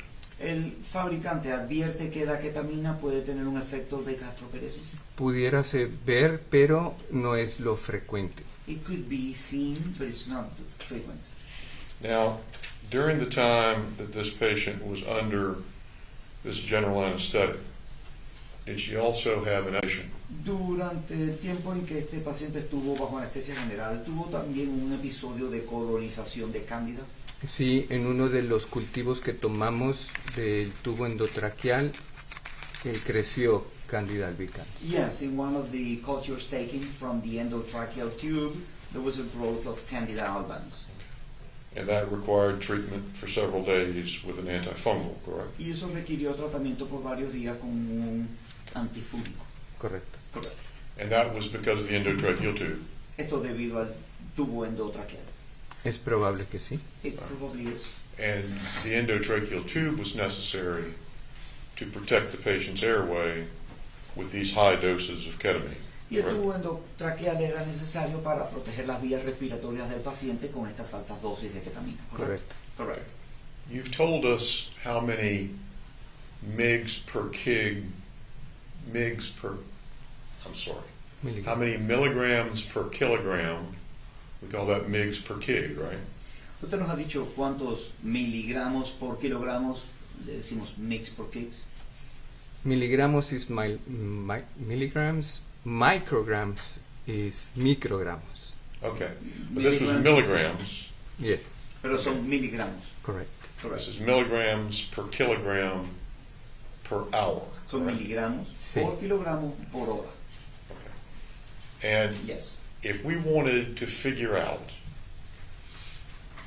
the total amount of ketamine that was given to this young lady each day of the ketamine coma, we would multiply the mgs per kg per hour times 24 times her weight per kilograms. O sea, si quisiéramos determinar la cantidad total de ketamina aplicada a esta jovencita cada día durante el coma, tendríamos que multiplicar el resultado de los miligramos por kilogramos por 24. Sí, Yes. Is that right? ¿Es Correct. correcto? Okay. Correct. I think I got the C, but that's about it. As far as no me gustan las matemáticas tampoco. I don't like maths either. Boy, you're talking to the right guy. Estás hablando con el tipo correcto. But if do you remember how much Ms. Kowalski weighed when you administered this? ¿Recuerda usted cuánto pesaba la señorita Kowalski cuando usted le administró esto? 25, 28 kilos. 25, 28 kilos. Okay, but what you would have weighed her? Pero okay. usted la habría pesado. Sí, Okay, and you would have used whatever weight that was to calculate your dosage during the ketamine coma. Y habría usado el peso obtenido para calcular la dosis durante el coma por ketamina. sí, Yes. Is that correct? ¿Es correcto? correcto. Okay. All right. So I'm gathering that in a situation where you gave, or someone gave, more than 7 milligrams per kilogram per hour, the same sort of precautions would be necessary. Asumo que usted o cualquiera que aplique 7 miligramos por kilogramo por hora o más, aplica las mismas medidas de precaución. Objection, Your Honor, question, sorry. The problem is the question is improper hypothetical because he's comparing, he's not allowing for Let's the just length of go the with issue. legal basis. It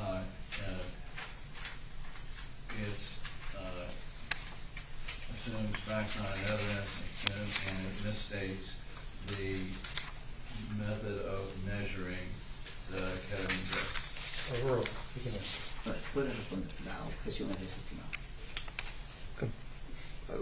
Would you mind? Sure. You've told us that 7 milligrams per kilogram per hour was a high dose. Sí, no digo que 7 miligramos por kilogramo por hora es una dosis alta. Okay. Yeah. And in fact, the same is true of the 3 milligrams per kilogram per hour, De correct? hecho, es igual para 3 miligramos por kilogramo por hora. Sí. Okay. So, and in both, when you administered both those levels of dosing, you had this patient on a ventilator with an endotracheal tube with all kinds of monitors in it, correct? Cuando se administran estas dos dosis, se tiene al paciente con un ventilador, con tubo endotraqueal y con todo tipo de monitoreo. Is that correct? ¿Es correcto? Okay. And you did that as a precaution for the patient's safety. Y usted hizo esto como precaución por la seguridad del paciente. Correcto. Okay. So if you or someone else were to deliver a higher dose of ketamine, a higher dose than 7 milligrams per kilogram per hour, is it fair to conclude that the same precautions would be necessary? Si usted o alguien más fuera a aplicar una dosis mayor a 7 miligramos por kilogramo por hora de ketamina, sería correcto asumir que deberían asumirse las mismas precauciones. Si lo voy a hacer por 24 horas, sí. If I'm doing it over 24 hours, yes. Okay. If you're doing it over 4 hours, you have to do that. Si lo hace por 4 horas, tiene que hacerlo.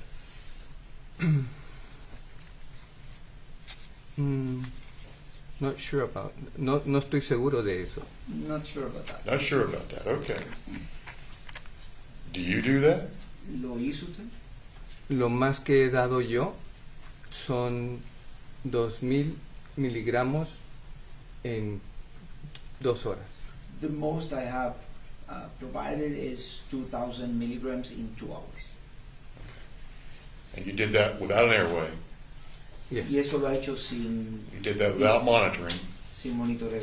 Sí les pongo pulsoxímetro, les pongo electrocardiograma y les pongo para la presión. I do put them on a heartbeat meter, EKG, and blood pressure. With no airway protection, Pero no hay protección a las vías respiratorias, even though they could ask for it. a pesar de que puedan aspirar.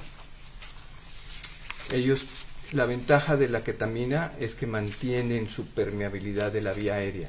The advantage of ketamine is that they maintain the permeability in the airways. I'm sorry? Perdón. Sí. La ventaja de la ketamina es que es un medicamento que mantiene patente la vía aérea. Mantiene patente. Yeah, the advantage of the ketamine medication is that it keeps an open airway all the time.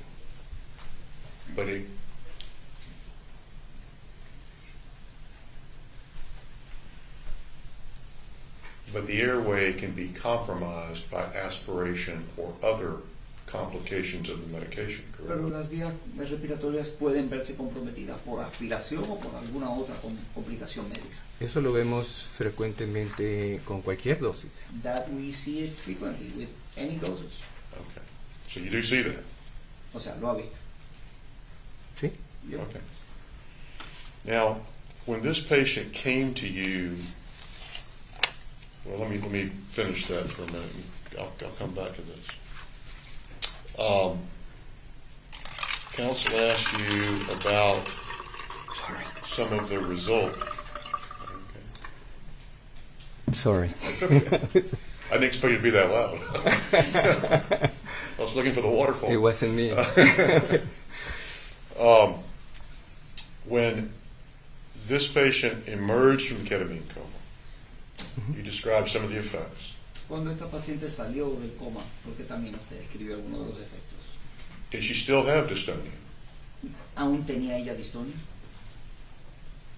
Hasta donde recuerdo, todavía tenía algo de distonia. As far as I recall, she still had some dystonia. Okay. And she still had some lesions. Y aún tenía algunas lesiones. Sí, correcto. Yes, correct. And she was still unable to walk. Y aún no podía caminar.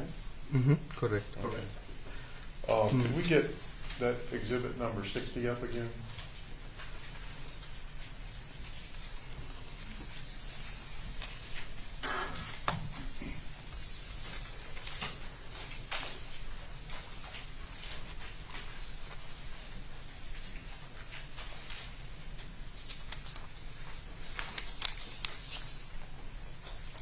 I got the wrong one. I'm sorry. I meant to ask for 69.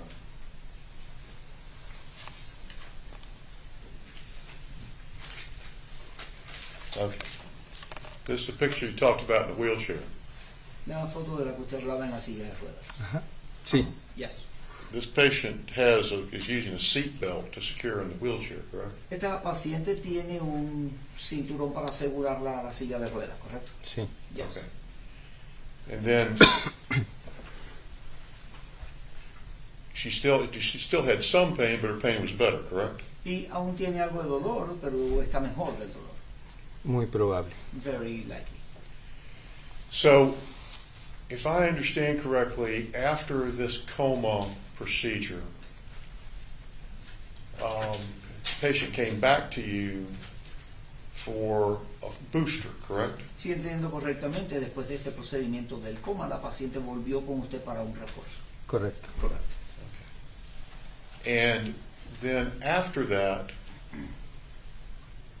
was she still having dystonia? Después de eso, ¿tenía ella un distonia? No lo sé, no lo recuerdo. I don't know that. I don't recall it. Okay. And after that, after the booster, was she still wheelchair bound? Después del refuerzo, ¿estuvo ella aún confinada a la silla de ruedas? Sí, recordar que fue un refuerzo en tiempo temprano, después del coma. Yes, keep in mind it was a booster shortly after the coma. Okay. But after the booster, she was still wheelchair bound. Pero después del refuerzo aún seguía confinada a la silla de ruedas. Sí, She still had leg weakness, sí, Aún tenía debilidad en las piernas. and she still had residual pain, Y aún correct? tenía dolores residuales. sí. Yes. And that was after both the coma and the booster, Y esto fue about 3 weeks later. después del coma y del refuerzo, unas 3 semanas después. Sí. Yes. If I understand correctly, the purpose of all your treatment was to increase function, correct? Si entiendo correctamente, el propósito de todos sus tratamientos fue incrementar la funcionalidad. Sí. Yes. This patient was basically at the same function level after the booster as she was after the regular coma procedure, correct? Pero este paciente estaba básicamente en el mismo nivel de función después del refuerzo que estaba después del coma. ¿Se pudiera ver de esa forma? Yes, it could be seen like that. Sin embargo, However, hay que recordar que son pacientes que tienen la enfermedad en forma crónica. you have to keep in mind that these are patients that have the disease in a chronic manner, Y quedan confinados a la cama. and they are still bedridden. Entonces pierden la capacidad, pierden el tono motor, independientemente del coma o no. So they lose their capacity. They lose their motor tone, regardless of the coma or not. Tienen que entrar a un ejercicio de rehabilitación para reincorporarse. They have to undergo a rehabilitation exercise so that they can re-engage. Sure. Did you know when this patient came to you how long she had been wheelchair bound from CRPS? ¿Sabía usted cuando llegó esta paciente a usted cuánto tiempo llevaba confinada a la silla de ruedas por el CRPS? No recuerdo no recuerdo el dato exacto. I don't recall that exactly. Okay. But many of your patients have been CRPS afflicted, if I can use the word, for many years. Pero muchos de sus pacientes se han visto afligidos, si puedo usar la palabra, por el CRPS por muchos años. Sí. Yes. This patient had had hers start in July of 2015.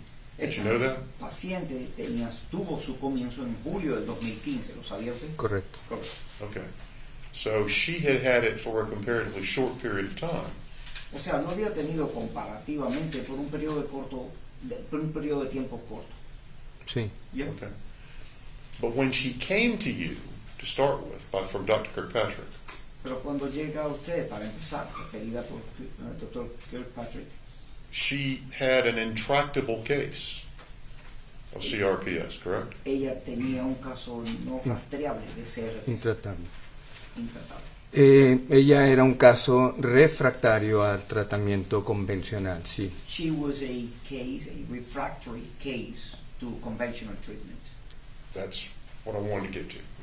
A eso quería llegar. She was, well, you said she was refractory to conventional treatment.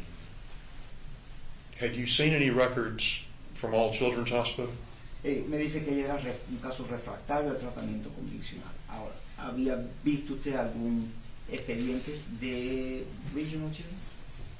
No. This is the Interpreter Council. What was the name of the hospital? All Children's All Hospital. Children's. The All Children's Hospital? No. No. And you hadn't seen any records from Lurie Children's Hospital? ¿Y no había visto ningún expediente de Lurie Children's Hospital? No. No. And you hadn't seen any records from Tampa General Hospital? ¿Ni había visto expediente del Tampa General Hospital? No. No. And so the only history of other treatment that you had was from Dr. Kirkpatrick and the mother, correct? El único historial de los otros tratamientos que usted tenía era del Dr. Kirkpatrick y de la madre, ¿correcto? Correcto. Correcto. Now, part of your protocol, part of the boxes that you want to check before you place this young lady in a coma, one of those boxes was a psychological evaluation, correct? Una de las casillas que usted debía marcar en su protocolo antes de poner a este paciente en un coma era el de la evaluación psicológica, ¿correcto? Correcto. Correcto. Did you ever see one of those cases? ¿Alguna vez vio usted uno de estos casos? ¿De qué casos? What case? In this case, in Ms. Kowalski's case, Oh.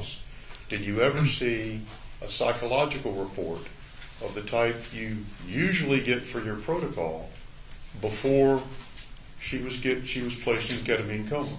En este caso de la señorita Kowalski, ¿vio usted uno de estos reportes psicológicos antes de que se le pusiera en el coma por ketamina? No. No. You were told, I suppose perhaps Dr. Kirkpatrick told you that she had already had one? Le dijo, supongo que el doctor Kirkpatrick le dijo que ya tuviera ella uno. Muy probablemente así fue. But you never saw that? Pero no lo vio. No. No. Going back to after the booster, Volviendo a después del refuerzo. did you get any follow-up information about this patient? ¿Obtuvo usted alguna información de seguimiento sobre este paciente? Sí, yo hablé con el doctor Kirkpatrick, que era el que les daba seguimiento a los pacientes cuando él me lo refería. Yes, I talked to Dr. Kirkpatrick, who was the one who followed up on patients that he referred. Y si bien recuerdo, vi algunos videos de Maya. Recall right, I saw some videos. I'm sorry? This is the interpreter repeating. I saw some videos. Some videos.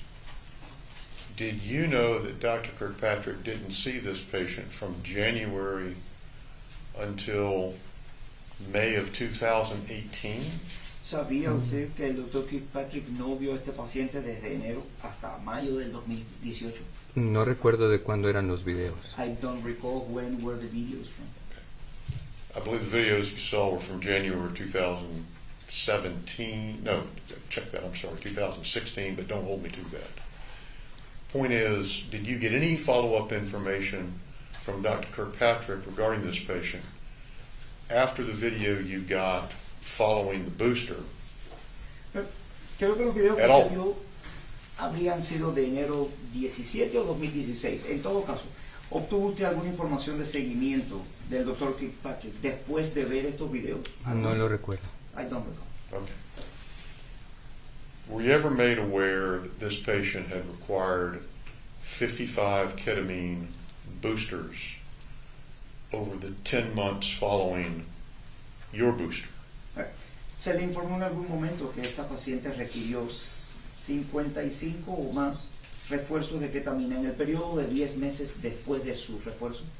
Sabía que recibía refuerzos, pero no sabía el cuántos había recibido. I knew she was receiving boosters. I just didn't know how many she had received. Okay. But you didn't know she had received 55 over that 10 months. Pero supo que recibió, o llegó a saber que recibió 55 en ese periodo. No esa cantidad precisa, no. Not that precise amount. Okay.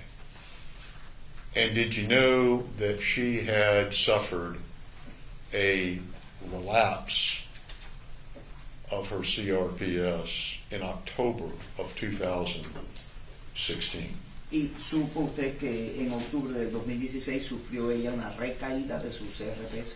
No recuerdo. I The don't recall. a major relapse in a patient such as this would not be a surprise, would it? Una recaída significativa en pacientes como este no sería algo sorpresivo, ¿no es así? Así es. That's right. I'm sorry? That's right. Okay. Because this patient had already shown that she was refractory to CRPS therapy Porque of the type that you folks use. Porque este Correct? paciente ya había mostrado ser refractaria a las terapias para CRPS que ustedes mismos usan. Correcto. Correcto.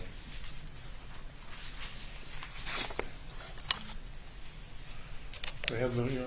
You may.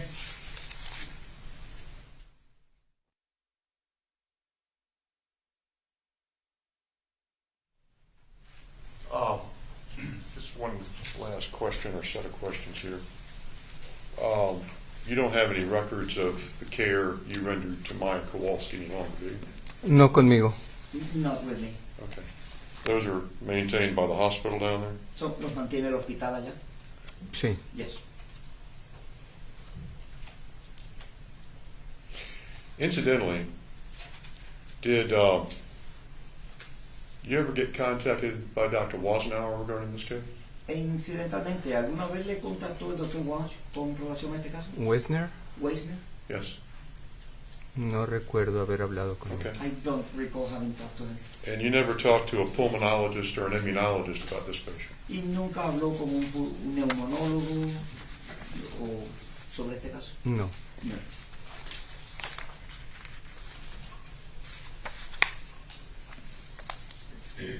That's all I have. Thank you, sir. Es todo por mi parte, gracias. Seguro. Mr. Anderson, any further questions? To the best of your knowledge, Dr. Wassenauer was not challenging the diagnosis of CRPS. Everything you saw. Objection, Your Honor, it's leading. Overruled. Hasta donde usted sabe, el Dr. Weisner no ponía en duda su diagnóstico de CRPS. Hasta donde yo sé, así es. To my knowledge, that is so. All right. Let's discuss how Maya did in the 6 months after your treatment and the continued ketamine treatment. First, may we have 2415, an email to you from Beata. Hablemos de cómo le fue a Maya en los 6 meses posteriores a su tratamiento con ketamina. Lo primero que le mostraré es un correo electrónico de usted a Beata. Previously admitted, Judge. Yeah, this is an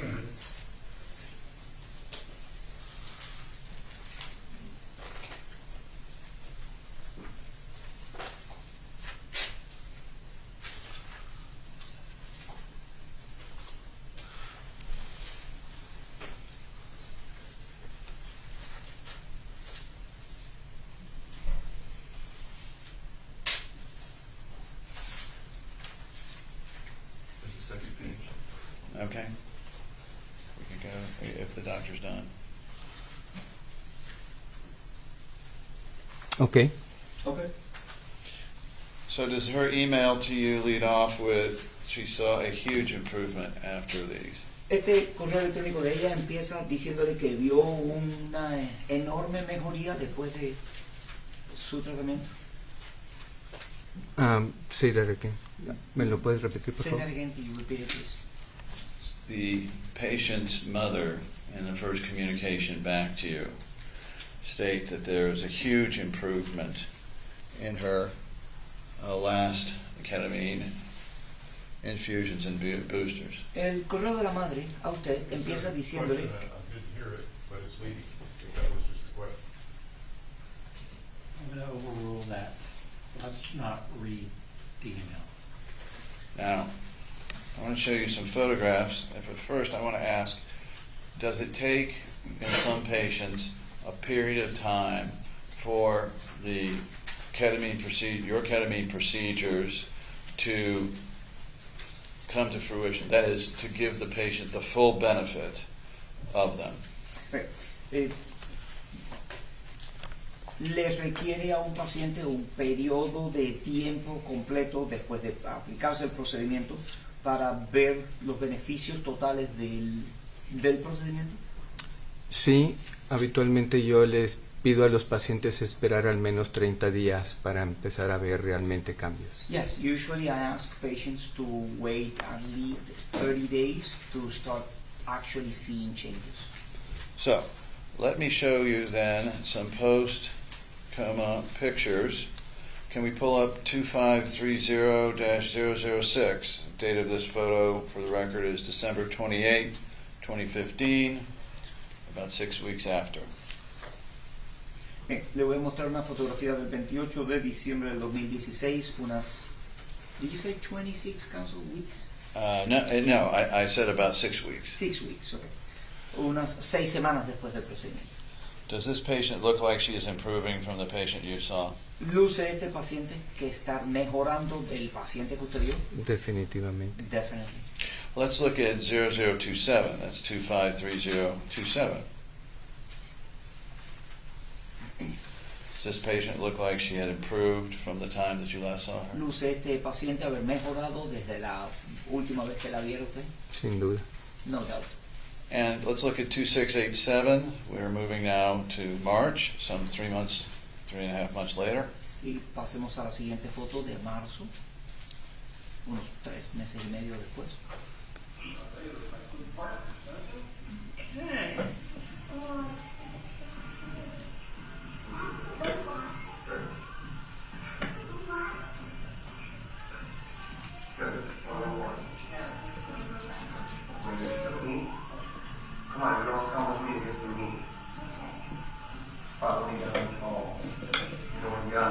Okay, does it appear to you that the patient's dystonia is much improved? Este video muestra que la distonia del paciente ha tenido una gran mejoría. Correcto. Enough so that she can actually get on a little scooter and place her feet on it. Objection. Does it show that it is improved to the point where she can actually use her feet to balance herself on a scooter? De hecho, muestra que haya mejorado al punto de poder colocar sus pies y apoyarse en una bicicleta o... Así lo veo. So I see it. Your Honor, we have moved to admit 2691, a video of April 30th, 2016. I'd like to move to admit that. It's, I think the court has seen it. It's the scuba practice in the pool one. Have you seen this? I don't know which one you're talking about. It doesn't Hold sound on. like it's Hold in on. evidence. Okay. We'll get it into evidence. All right.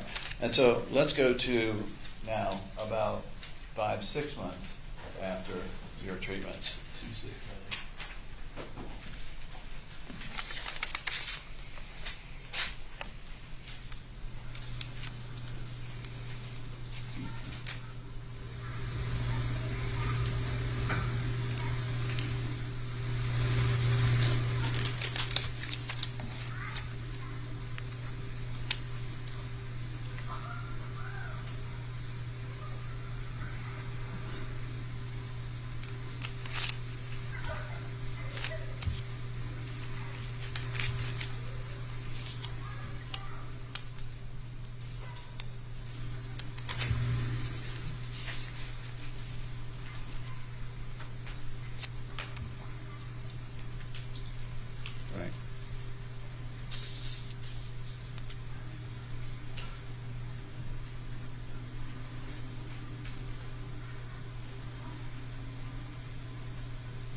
think that's all we need of this one for right now. Let the jury see the entire.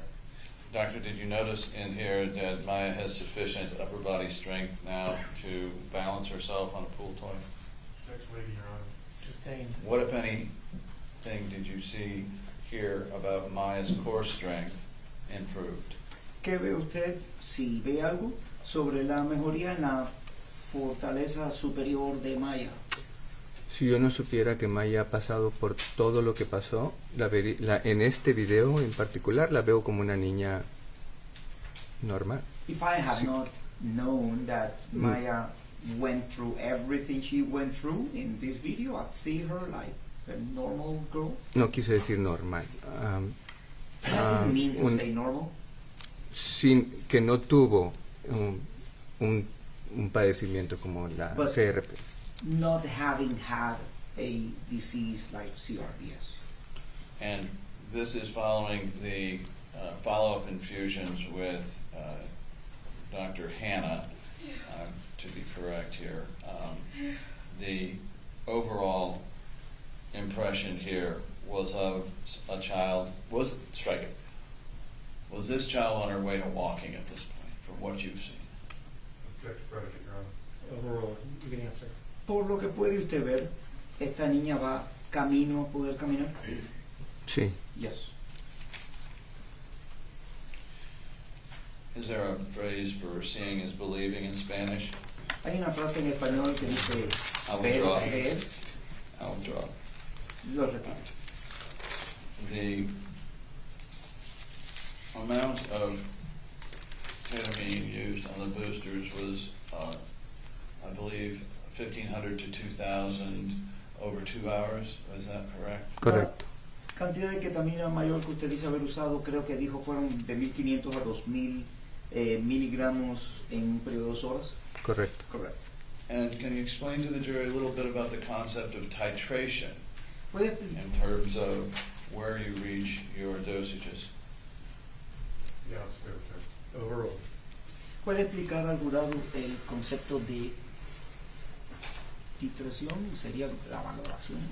Cuando uno titula los medicamentos que damos en anestesia en general, sobre todo este tipo de medicamentos, When you titrate the medications that we provide in general anesthesia, especially this type of medications, uno va incrementando las dosis de acuerdo a la tolerancia del paciente. you increase the dosage according to the patient's tolerance.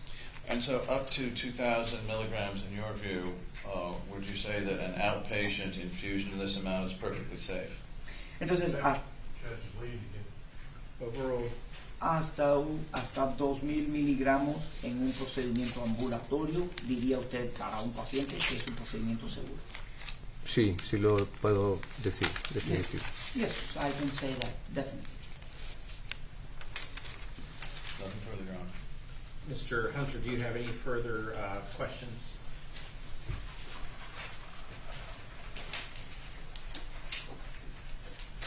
Just a couple, Your Honor.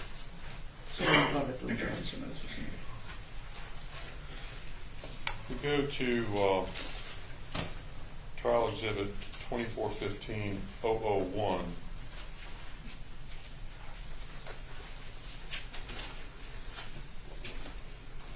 Counsel pointed out the first sentence of the first paragraph, but not the second sentence.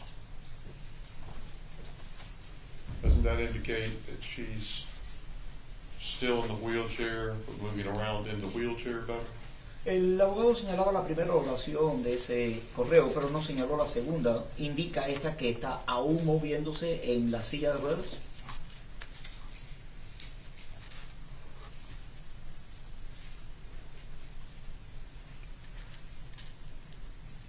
No veo la silla de ruedas en ningún punto. Don't see the wheelchair anywhere. WC? WC. Oh, wheelchair, ok. No. Sí, Wheelchair, yes. And it also indicates that she's scooting on the floor and crawling a little. Y también indica estarse moviendo y gateando, arrastrándose un poco por el piso. lo veo. I see it. Do you know how much treatment she'd had since your booster at this point? ¿Sabe usted para este punto cuánto tratamiento había tenido ella después de su refuerzo? No. No. Counsel showed you a series of pictures. Do you know what treatment she'd had before those pictures were taken? El abogado le mostró una How many serie treatments? de fotos. ¿Sabe usted cuántos tratamientos había recibido ella antes de que se tomaran esas fotos? No. No.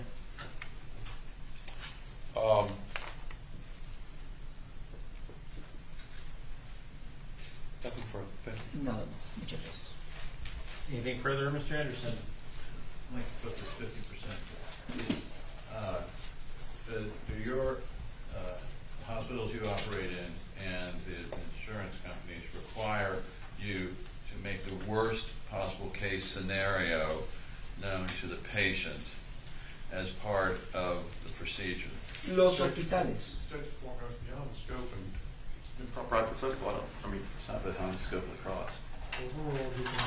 Oye, los hospitales donde usted trabaja y las compañías de seguro con las que trabaja requieren de usted presentar a los pacientes antes de un procedimiento siempre el peor escenario posible. Sí, todos los pacientes tienen que firmar un consentimiento. Yes, all patients have to sign a consent form. Nothing further. Nada más. Anything further, Mr. Hunter? that's all right. Thank you. Just a second, because I have to ask the jury first. Un segundo.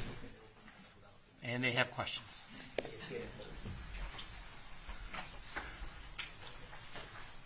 It looks like a lot of them. Parece que bastante.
Okay. Doctor, we have some questions from the jury, Okay.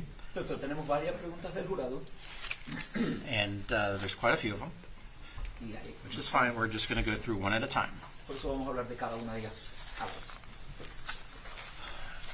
It has been mentioned that you have an intake form or system of determining if a patient is eligible for your medical coma treatment. Se ha mencionado que tiene un formulario de admisión o un sistema para determinar que un paciente es elegible para un tratamiento de coma por ketamina.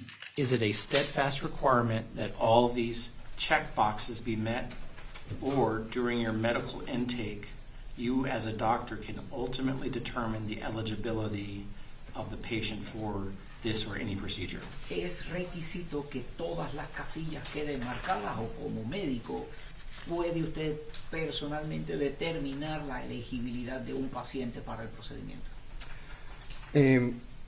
Es principalmente la elegibilidad que como médico damos, It is mainly the eligibility that as a physician we determine, pero el cuerpo médico del hospital but the whole medical body of the hospital y ética del hospital and the ethical team lo apruebe.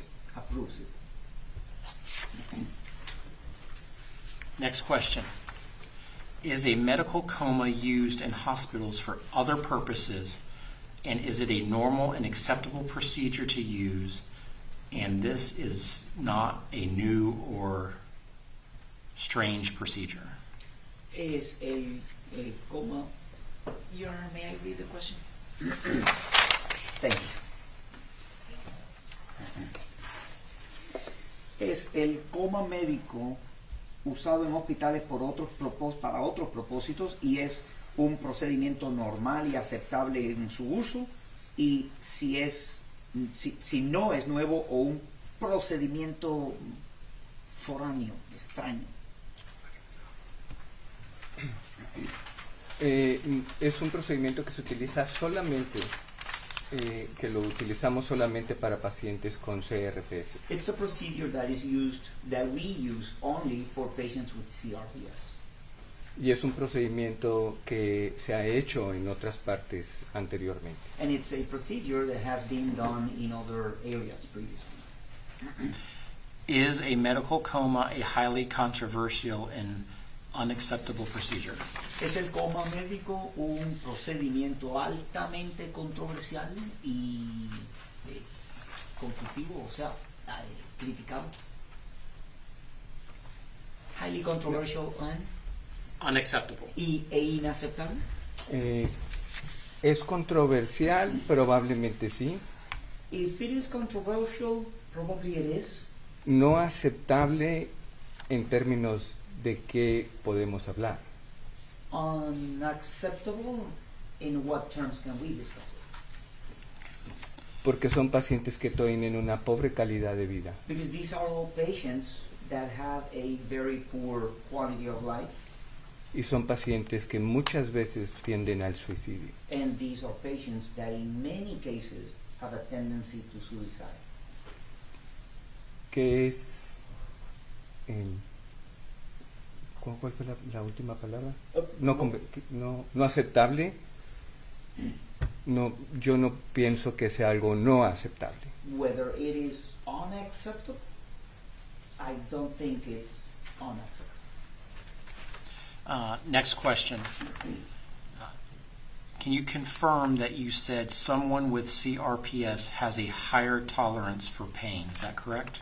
¿Puede confirmar que usted dijo que alguien con CRPS tiene una mayor tolerancia al dolor? No necesariamente. Not necessarily. CRPS es uno de los problemas con el más intenso dolor.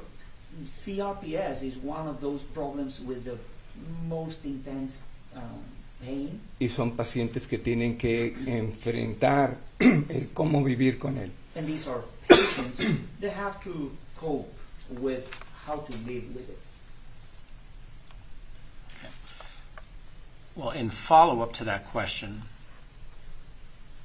if you use a pain scale of 1 to 10, what a normal person would describe as a level 10, would that or could that be described by Maya as a level 5 pain? Como seguimiento a esa pregunta, si se usa la escala de 1 a 10 de rango de dolor, lo que para una persona normal pudiera describir como un 10, pudiera equivaler a un nivel de dolor 5 para Maya? Sí, porque aprenden a vivir con eso. Yes, because they learn to live with that. Ellos pueden hacer sus actividades de cierta forma They can do their activities somehow y no aparentar que tienen gran intensidad del dolor. and not show that they have a great intensity of pain. In turn, if Maya says her pain level is 10, could that be a level 15 for it says normal person, I mean a non-CRPS person? En su lugar entonces, si Maya dice tener un nivel de dolor de 10, ¿pudiera eso equivaler a un 15 para una persona normal? Quiero decir que no padece CRPS. Es difícil contestar esa respuesta como tal porque es del 0 al 10. It is difficult giving an answer to that as such because it goes from 0 to 10. Pero lo que sí puedo decir But what I can say is que el nivel de dolor que tiene el CRPS es el de más alto grado. that the pain level for CRPS is that one of the highest extent. Que un paciente pueda, porque existen los pacientes que dicen, tengo un dolor de... Cuando uno les pregunta del 0 al 10 cuánto dolor tienes, y ellos dicen 15. Because there is this patient that you ask them how much pain you have 0 to 10 and they tell you 15. Quiero asumir que la respuesta anterior a esto pues es sí. I want to assume then that the prior answer to that is yes. What was Maya's ASA class when you first evaluated her? ¿Cuál era la clase ASA de Maya cuando usted la evaluó inicialmente? 2. 2. How did you communicate with Beata and Maya? Did they know Spanish? ¿Cómo se comunicaba usted con Beata y con Maya? ¿Hablaban español? No inglés. No, in English. Bad English maybe, but... Bad English maybe, but... How long after the procedure did you monitor Maya? ¿Cuánto tiempo monitoreó usted a Maya después del procedimiento? He sabido de ella durante todo este tiempo. I've known of her during all this time. Pero los seguimientos se hacían aquí en Estados Unidos. But the follow-up were done here in the U.S. What symptoms of withdrawal, if any, do you monitor after the infusion? ¿Qué síntomas de abstinencia monitorea usted, si hay alguno, después de la infusión? Cuando nosotros buscamos un síndrome de abstinencia, When we search for withdrawal symptoms, vemos por ansiedad, we look for anxiety, irritabilidad, irritability, lagrimeo, tearing,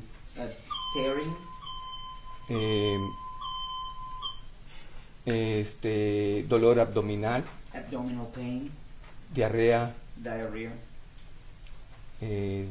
movimientos anormales. Abnormal movements.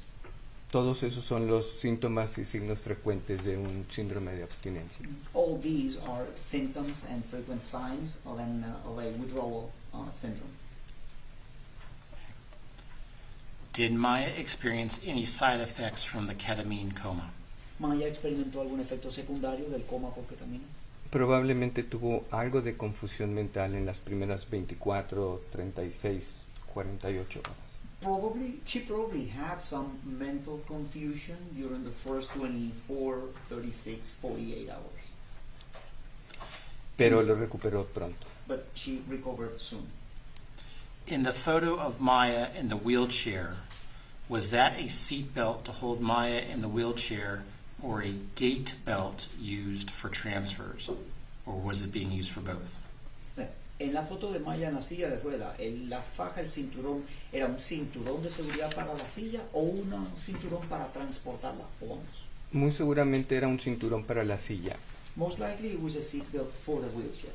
Uno de lo que más tememos cuando un paciente tiene un CRPS One of the things we fear the most on a patient with CRPS es que tengan una relesión o una lesión, is for them to have a re-injury or an injury. porque eso va a exacerbar otra vez su problema. Because that is going to exacerbate again their problem. Y controlar eso es difícil. And controlling that is difficult. Next question. How do you establish whether the previous diagnosis is a narrative or a legitimate diagnosis? Can you read that again for the interpreter? How do you establish whether the previous diagnosis is a narrative or a legitimate diagnosis? ¿Cómo establece usted si el diagnóstico previo es una narrativa o un diagnóstico legítimo? Porque para nosotros saber que el paciente tiene CRPS necesitamos ver los signos y síntomas que hayan tenido en el pasado y en el presente. For us to know that a patient has CRPS, we need to see the symptoms and signs the patient has had in the past and in the present.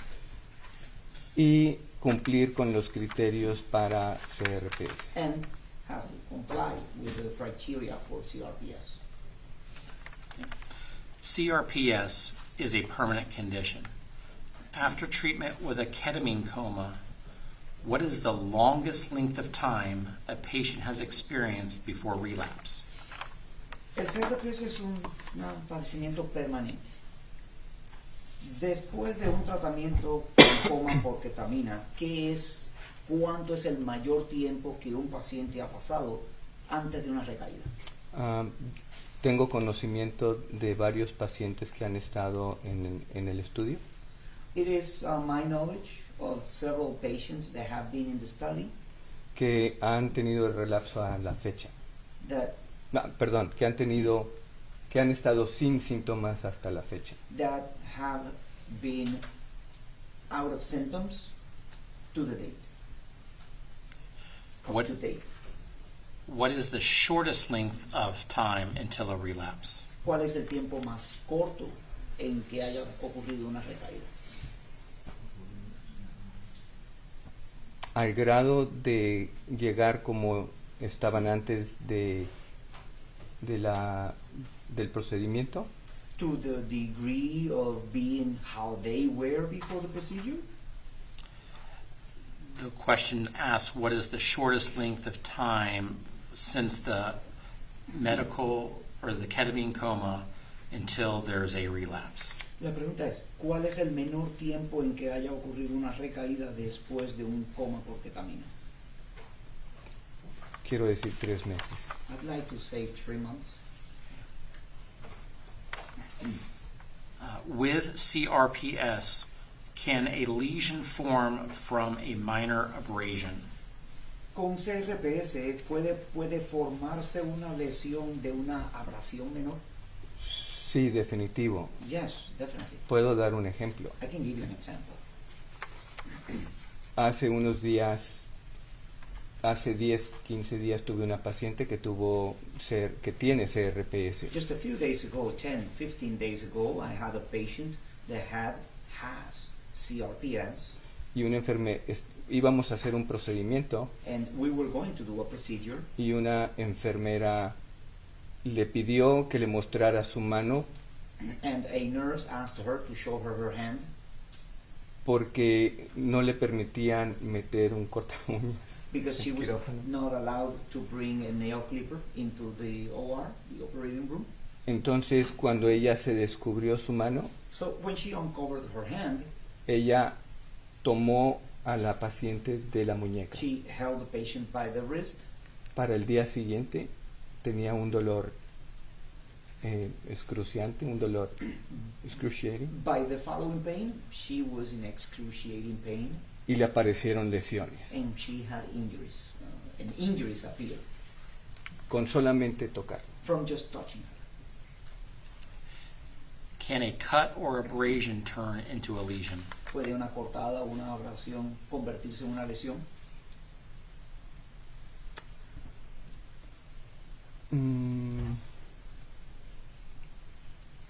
Es una lesión, o sea, una cortada es una lesión. It is a lesion. A cut is a lesion. Y difícil, o sea, una úlcera o lesión por CRPS And difficult, but I mean, an ulcer or lesion from CRPS, a veces es difícil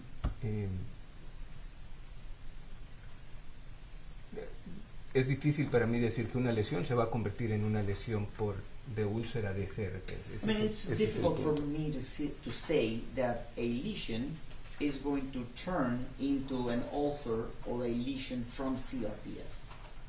That may be. Porque estas lesiones salen espontáneas. Because these lesions appear spontaneously.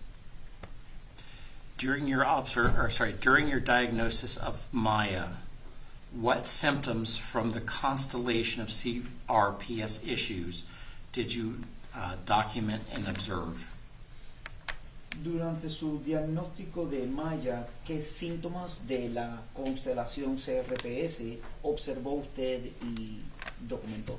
Ella tenía un dolor intenso, no relacionado a ninguna lesión. She had intense pain, not related to any lesion. Perdón, no relacionado con ningún otro padecimiento. I'm sorry, not related to any other condition. Pero ella tenía alodinia, But she had allodynia, hiperestesia, hyperesthesia. Ella tenía cambios de temperatura, She had changes of temperature. ella tenía cambios de coloración, She had changes of coloration. ella tenía la distonia, She had dystonia. y lo único que no encontré fue cambios en la sudoración And the only thing I did not find was changes in her sweating o crecimiento de vello o uñas, or growth of hair or nails. pero el resto lo tenía But the remaining others, she did have them. ya sea al momento de la evaluación Either at the time of evaluation o justo en el pasado. or just prior. In pain management situations, what does withdrawal manifest as in intelligent patients? En situaciones de gestión del dolor, ¿qué se manifiesta como abstinencia en pacientes what type of patient? Intelligent En patients. pacientes inteligentes. Ay, no entiendo muy bien la pregunta. I don't understand very well the question. Okay. I'll just move on to the next question. Voy a pasar a la siguiente. Were there any religious requests from the Kowalskis? ¿Hubo alguna petición de tipo religiosa por parte de los Kowalski? Hasta donde yo recuerdo, no. Not to my recollection. Okay. Were Tuve any... perdón, I'm sorry. tuve una paciente que requirió que los Jesucristos sean retirados. I had a patient that required to remove the images of Jesus, Pero no creo que haya sido mal. but I don't believe it was mine.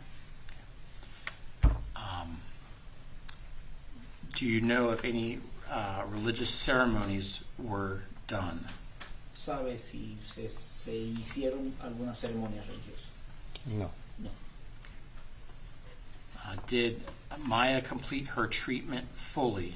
¿Completó Maya su tratamiento totalmente? A lo que fue a México, sí.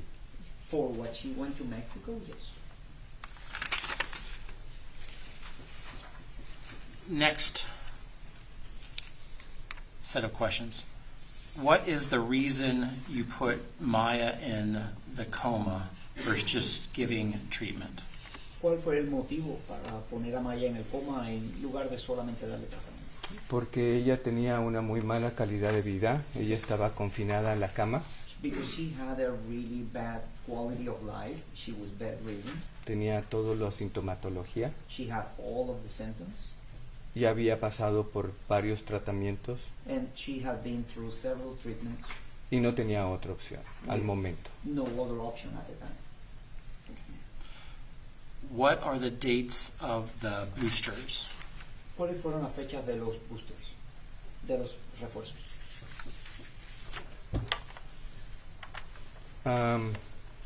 Si bien recuerdo, ella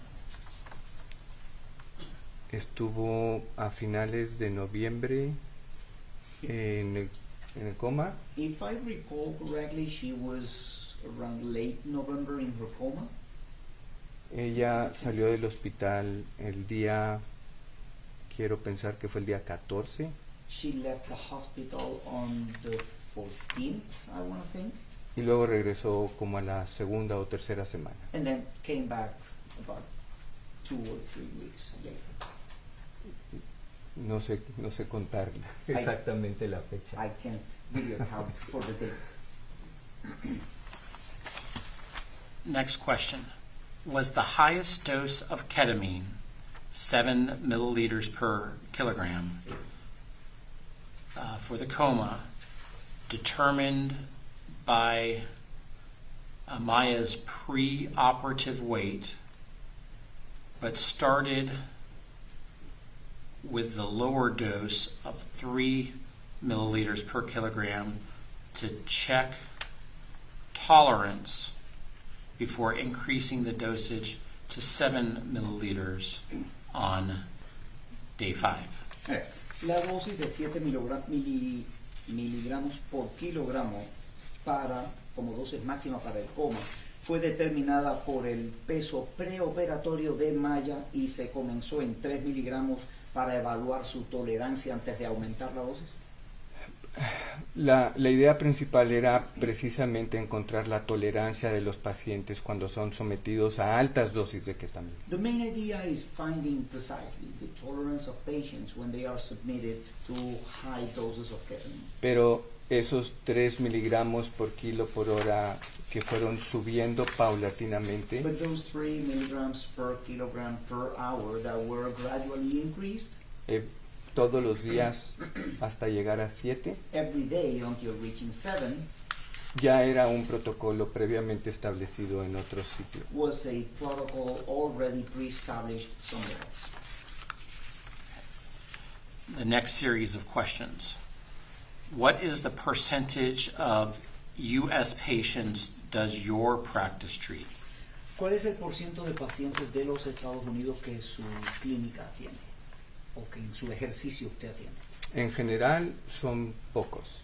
In general, it's just a few. Porcentaje 1-2%. Percentage-wise, 1-2%. Porque vivo en México. Because I live in Mexico. Is your practice specifically a ketamine treatment facility? Su clínica o su centro, el ejercicio, el lugar donde usted ejerce es específicamente un centro para tratamientos de ketamina. No, es un hospital general. No, it's a general hospital. And then the follow-up is, what additional services does your practice provide? Y lo otro es que servicios adicionales ofrece su entidad, su centro. Nosotros vemos dolor perioperatorio, We see pain, acute pain management, post-op acute pain. Post-op acute pain management. Vemos pacientes con dolor crónico. Lo más frecuente son pacientes que han tenido cirugías de columna. We see patients with chronic pain. The most frequent ones are patients who have had a spine surgery. Vemos pacientes oncológicos. We see oncological patients. Vemos pacientes con neuralgias. We see patients with neuralgias. Como neuralgia del trigémino, en fin, neuralgia del diabético. Like trigeminal neuralgic or diabetic neuralgic. Y cualquier otro tipo de dolor en general, agudo o crónico. Any other type of pain in general, acute or chronic. Has Dr. Kirkpatrick ever received a referral fee from your practice if a patient treats with you? ¿El doctor Kirkpatrick ha recibido alguna vez un honorario por referido de su entidad por un paciente remitido por él? ¿Honorario? Fee? Yes, Fee or fee? a referral fee. No, No. un honorario No. referido. Oh, No. no. How many referrals has Dr. Kirkpatrick provided your office? ¿Cuántos referidos le ha enviado el Dr. Kirkpatrick? 25, 30. 25, 30? You stated the ketamine infusion was a study that you and Dr. Kirkpatrick were performing. Was Maya's procedure part of the study? Usted indicó que el coma de ketamina, o la infusión de ketamina, perdón, era un estudio que usted y el señor Kirkpatrick estaban desempeñando. ¿Fue Maya Kowalski parte del estudio? Hasta donde recuerdo, ella estaba fuera del estudio después de los 23 pacientes. To my recollection, she was outside of the study after the 23 patients. Are there warnings that long-term high-dose ketamine use could lead to psychological dependency? Hay advertencias de que altas dosis a largo plazo de ketamina y su uso pueda conducir a algún tipo de dependencia. ¿Dependencia psicológica? No hay una evidencia franca de que así lo sea. There's frankly no evidence that it is so. Porque no hay estudios suficientes para ver eso. Because there are not enough studies to check it. Does Mexico regulate ketamine use? ¿México regula el uso de la ketamina? Definitivamente sí. Definitely yes. Can the lesions on Maya be self-inflicted? ¿Pudieran las lesiones de Maya ser autoinfligidas?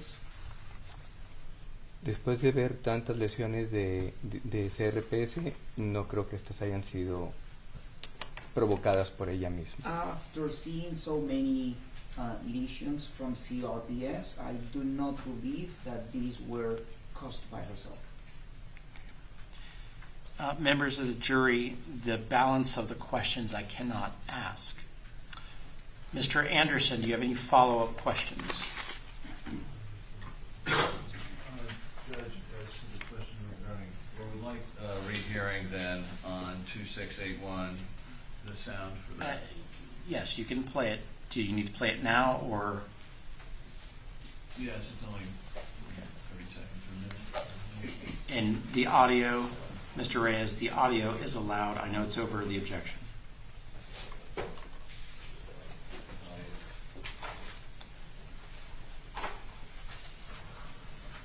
This is comma day 6, 11, 22, 15.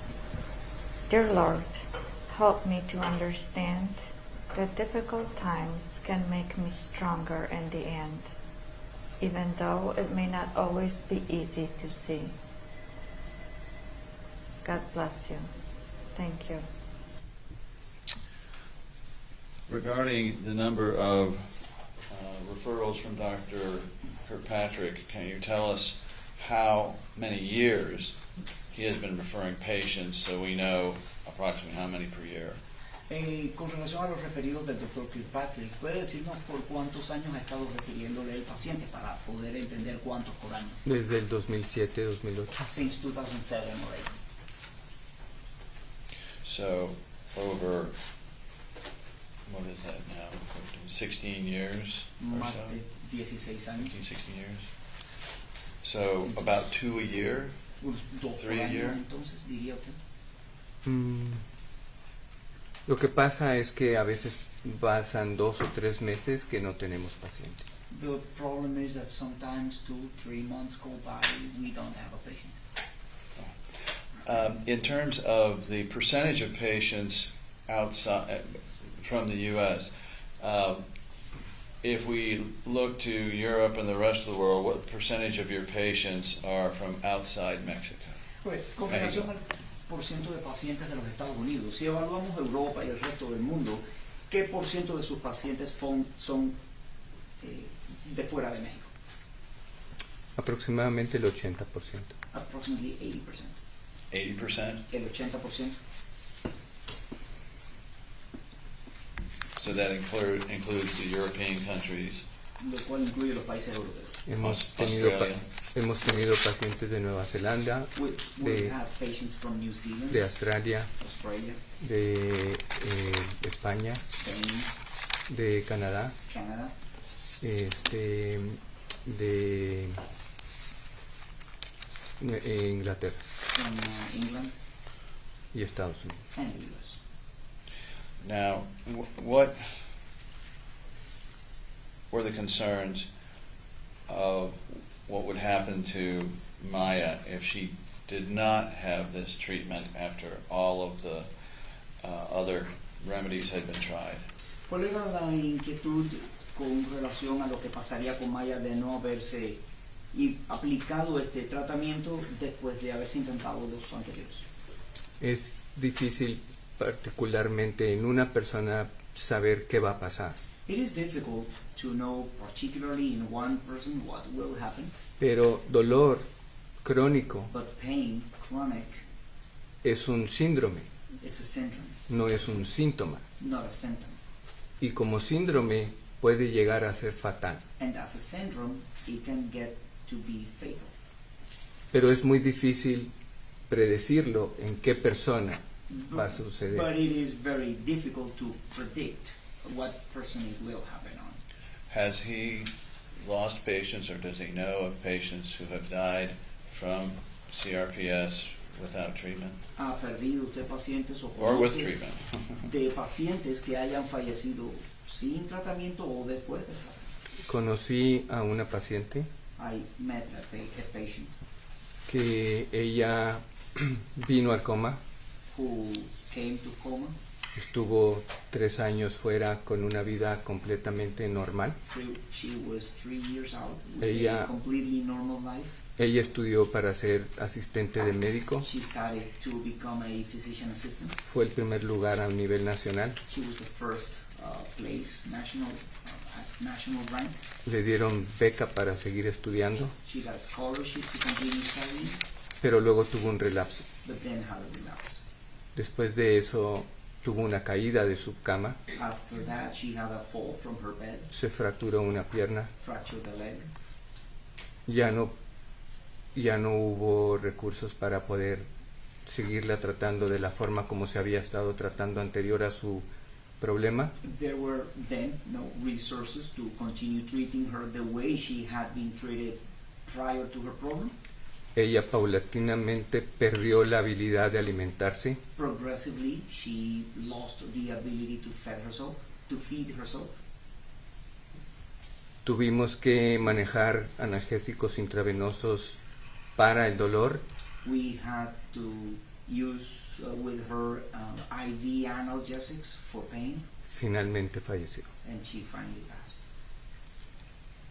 The seatbelt in the wheelchair, was that a hospital requirement in situations like this? And a pediatric patient with having a procedure like this? El cinturón de seguridad en la silla de ruedas es un requisito del hospital para pacientes así, quiero decir, pediátricos con este tipo de procedimientos. No es un requisito, pero lo sugerimos a todos los It pacientes. is not a requirement, but we suggest it to all patients. And is this to prevent injury, or does this indicate that after the ketamine coma and booster, she still did not have enough muscle to stay upright? Or in other words, was this preventative in nature? ¿Es esto para evitar lesiones o un indicio, una señal de que después del coma por ketamina y de los refuerzos, los pacientes aún no tuvieran la fortaleza superior suficiente para mantenerse vivos? Principalmente O sea, preventivo. principalmente para prevención. Mainly preventive. So, in terms of withdrawals, again, I want to focus on just ketamine. In your career, strike it. When you were talking about ketamine and the aftermath, I think the question was about withdrawal. Usted hablaba sobre la ketamina y las secuelas. Creo que la pregunta que le habían hecho era sobre la abstinencia. Were you talking about immediate effects after the procedure, or are you talking about long term? ¿Hablaba usted sobre efectos inmediatos después del procedimiento o hablaba usted a largo plazo? No, inmediato al No, procedimiento. Okay. Immediate after procedure. In terms of long-term, then, have you ever seen withdrawal symptoms from ketamine? En cuanto a largo plazo, entonces, ¿ha visto algún síntoma de abstinencia por ketamina? Yo no le llamaría síndrome de abstinencia. I wouldn't call it withdrawal syndrome. Y todos los pacientes salen del hospital sin esa confusión mental. And all the patients leave the hospital without that mental confusion. Y el promedio de días que más dura And the average of days it lasts the most, son 15 días. it's 15 days. So that's the only symptom, and that's just mental confusion for 15 days? O sea, el único... Sustained. La objeción ha sido la misma. Are these of the same type that most people think of from, say, opioid or alcohol, or is this something different? ¿Son estos del mismo tipo de lo que se pensaría de opioides o alcohol o son diferentes? Son diferentes, por eso yo no los llamo síntomas de abstinencia. It is different. That's why I don't call it withdrawal symptoms. Porque los receptores de los que la ketamina actúa Because the receptors ketamine acts on son diferentes a los de los opioides. are different than the ones for opioids. So is this more a temporary side effect from the actual procedure? Es más bien un efecto secundario temporal por el procedimiento. Correcto. As to the pain scale, 1 to 10 versus 1 to 15, do CRPS patients develop tolerance such that their perception of pain is different than the normal person? Okay. Cuanto al rango de dolor de 1 a 10, a diferencia de 1 a 15, los pacientes con CRPS desarrollan tolerancia al dolor de modo que su percepción del dolor es diferente al de otras personas. Sí, totalmente. Por eso un paciente que tiene CRPS, Yes, totally. Which is why a patient with CRPS, si un médico lo ve en etapas avanzadas, if a physician sees him in advanced stages, puede no creer que están pasando may not believe they're going through por este dolor tan intenso. this so intense pain. Y esto hace que el diagnóstico se retrase. And this causes the diagnosis to be delayed.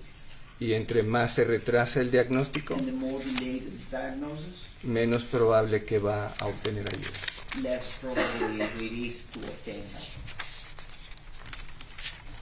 So, in this question, would a 15, I'm trying to phrase this the right way.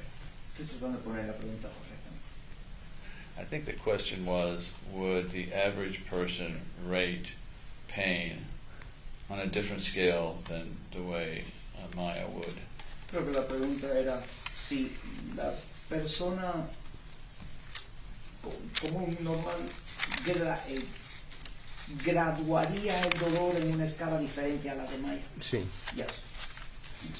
And as to whether it's a controversial procedure, is this because many doctors simply do not know anything about it and have not read any of the literature? Sustained. In your, from your practice and the questions that you are asked from other physicians, is in many cases are the concerns because the doctors simply don't understand what is being done and why? Sustained. Let's move on.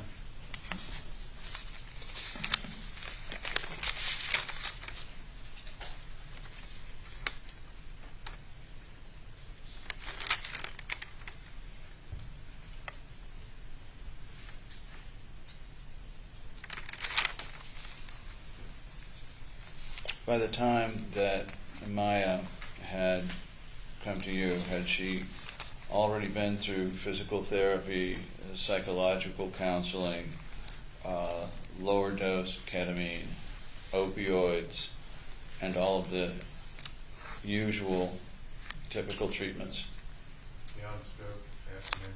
I'm going to sustain the yes and answer.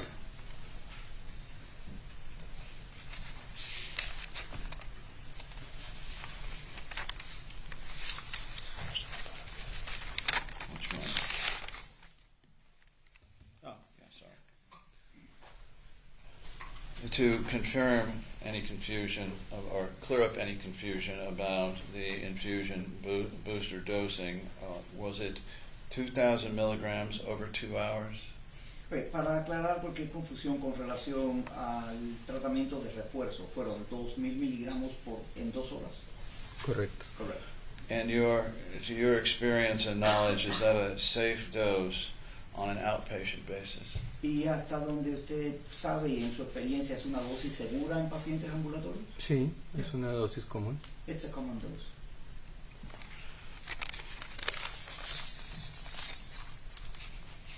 Un moment. Un momento.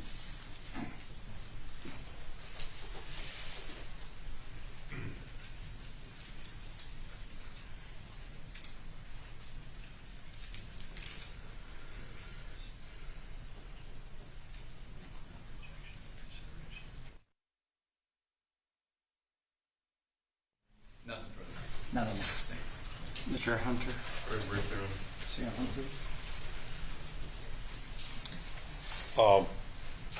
Your fees for services on this patient were paid in cash in advance? ¿Sus honorarios por los servicios de este paciente fueron pagados en efectivo por adelantado? No, No. la mayoría eran transferencia. Most was How were they paid? wire transfers. Wire transfers. Okay. Transferencias bancarias. So paid in dollars in advance. O sea, pagado en dólares por No, adelantado. no avanzado en cualquier momento No in después del advance. procedimiento. Any time after the procedure. Okay. It was paid by wire transfer Pero fueron pagados por transferencia bancaria. La mayoría. Most of them. by the patient. Por los pacientes. Sí. Yeah. And are you board certified in the United States? ¿Y tiene usted certificación del Colegio de Médicos en los Estados Unidos? En Estados Unidos no. In the US? No. Thank you. Gracias. Is that it? Be board certified in Mexico. ¿Usted tiene certificación del Colegio de Médicos en México? Sí. Yes. Any other questions? Seeing none. Doctor, may this doctor be excused? He may, Your Honor. Mr. Hunter? Yes, sir, I'm sorry. Doctor, thank you for being here. Doctor, You're muchas free to gracias go. por su Thank you very much. Puede irse. Members of the jury, Deputy Cooley, back at 3 o'clock. Do not discuss this case amongst yourselves. Do not do any investigation. Receive no information. All rise for the next thing.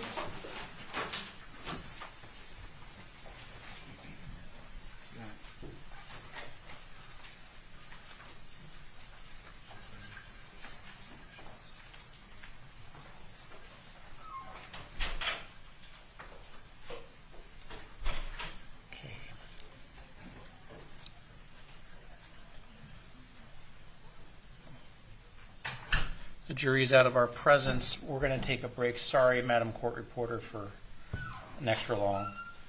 Let's be back at 2:55. Does that only gives us 5 minutes before 3 o'clock? Is that okay for everybody, or do we need to come back? I think so.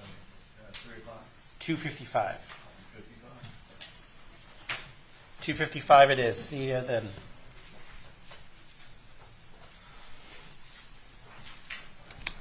All rise before the recess.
Please be seated.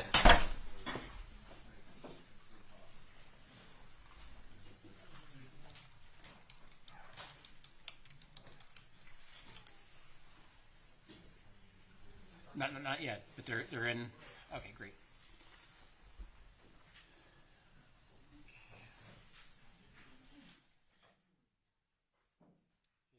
Welcome back from lunch. What do we have this afternoon? Before we move on to this afternoon, I just need to, on the record, advise the court, and I told plaintiff's counsel that they showed an exhibit to Dr. Cantu that's actually not been entered into evidence.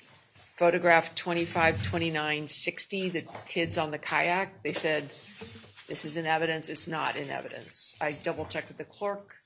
At this juncture, I would suggest that it just be put into evidence, but they referenced and showed a photograph not in evidence. Okay, what's the number again? 252960. 60? 60?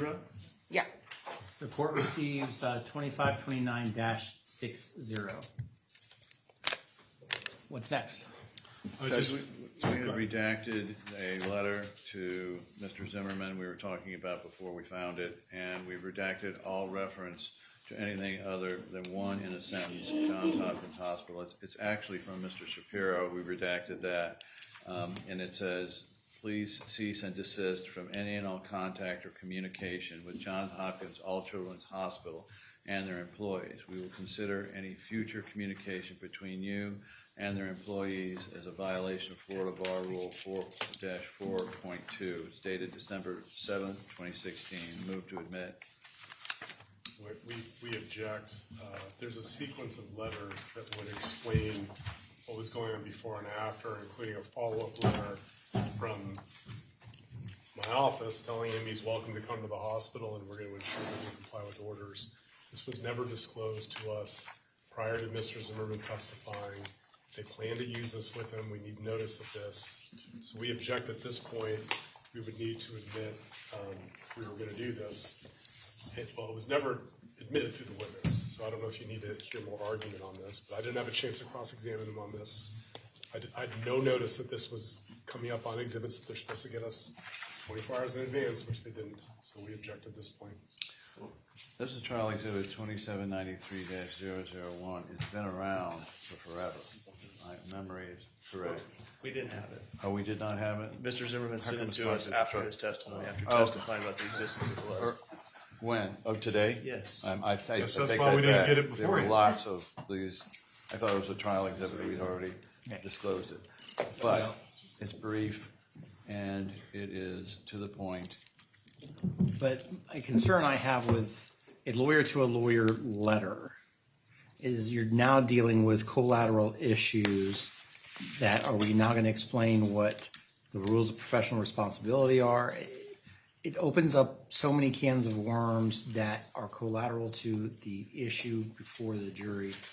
So I'm going to sustain the objection on that ground, as well as it just apparently wasn't even provided until after.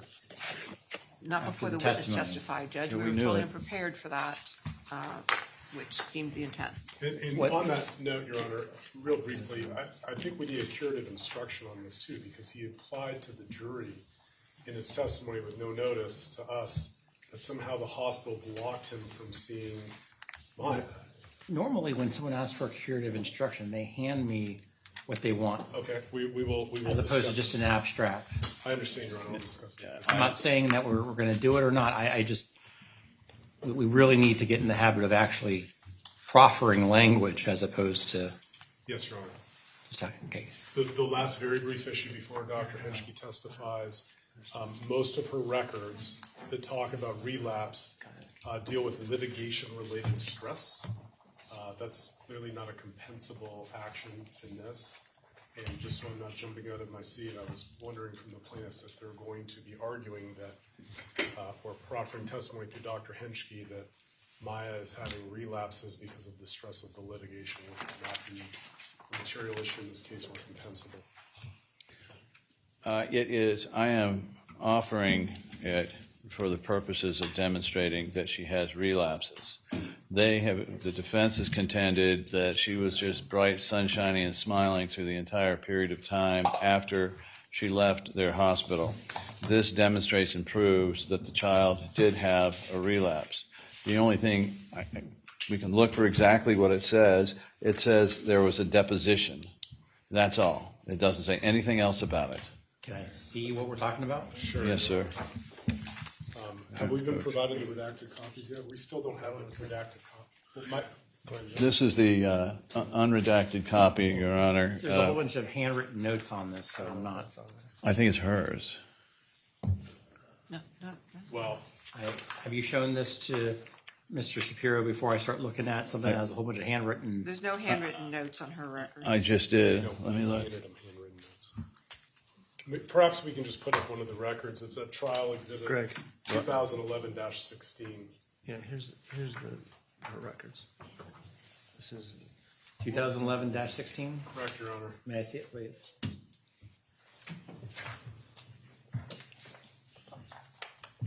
These are redacted or unredacted? And Yeah, I'll focus you in, Your Honor. help me out. Yeah, so the third paragraph, patient states the trial against the hospital got pushed back and school started a month or two ago. She's struggling to focus this year. Midway through the paragraph, due to the trial being pushed back so many times, she does not have faith things will happen on time.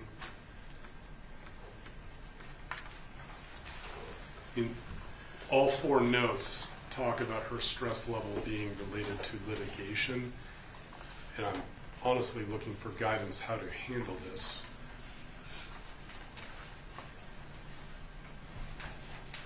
So you're What I would ask, this is what I would ask from the plaintiff in the court, that while they can certainly ask Dr. Henschke if Maya experiencing stress has led to what she may describe as a relapse or symptoms, that's fine. I think that's the way we can cover this. But to go into the fact that this was caused by the stress of this litigation, by defense counsel, by any things of that nature would not just be prejudicial, but it would also be, it would not be compensable.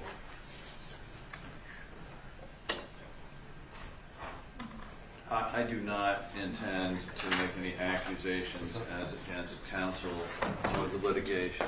It is in her file as a reason, truthfully, that she had one of the reasons she had a relapse. And the jury would be entitled to. There's nothing particularly damaging here. It's simply that this has become a stressful situation for her, and part of our case is to demonstrate a stressful situation. It's not part of the compensation. Again, what we're trying to establish here, Judge, is that she was not fine, and that her CRPS gets activated by these types of situations, by stressful situations. And they can cross all they want, and I don't intend to come up and ask her a ton about, now, were they mean to you in the deposition? No. But in her records, it should remain truthful as to the reason. I will save the arguments about what actually happened and what's actually gone on in this litigation for another time. But for these purposes here, this is simply the truth. And it's not being derogatory in any way to the defense or to Johns Hopkins.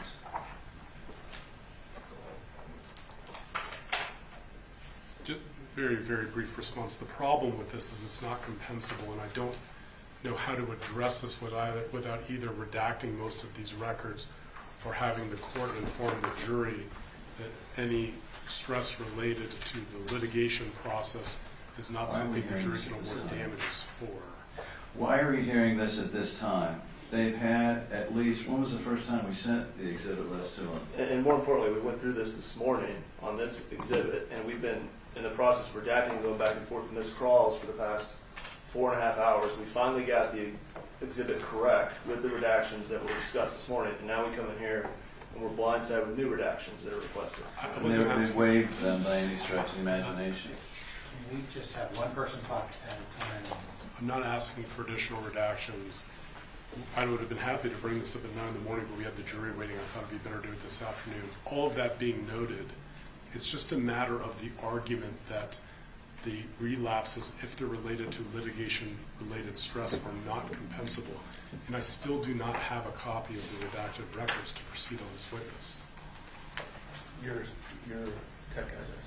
As of when, he does not have it. Like I just said, Ms. Crawls and I just worked this out in the hallway over the lunch break. Okay, but my trial technologist still does not have a copy of the redactions. Anyway. Are you asking me for a ruling? I am asking you for a ruling, Your Honor. I apologize for being vague. We would like a ruling that the plaintiff cannot ask this witness on the witness stand that what the cause of her stress is, and since these records are going to come into evidence, we would like the jury to be informed, and we'll draft appropriate instruction for your consideration at the appropriate time, since this is going in evidence, that litigation-related stress would not be a compensable damage to the plaintiff. But I won't ask for that in the abstract. We can draft something to that effect for your consideration. And we vehemently oppose that, and we should not have, this is something, I don't believe that it's true, and we haven't had a chance to research it. But if there is something about, because you mentioned litigation, that it somehow becomes compensable, then that can be handled with a jury instruction.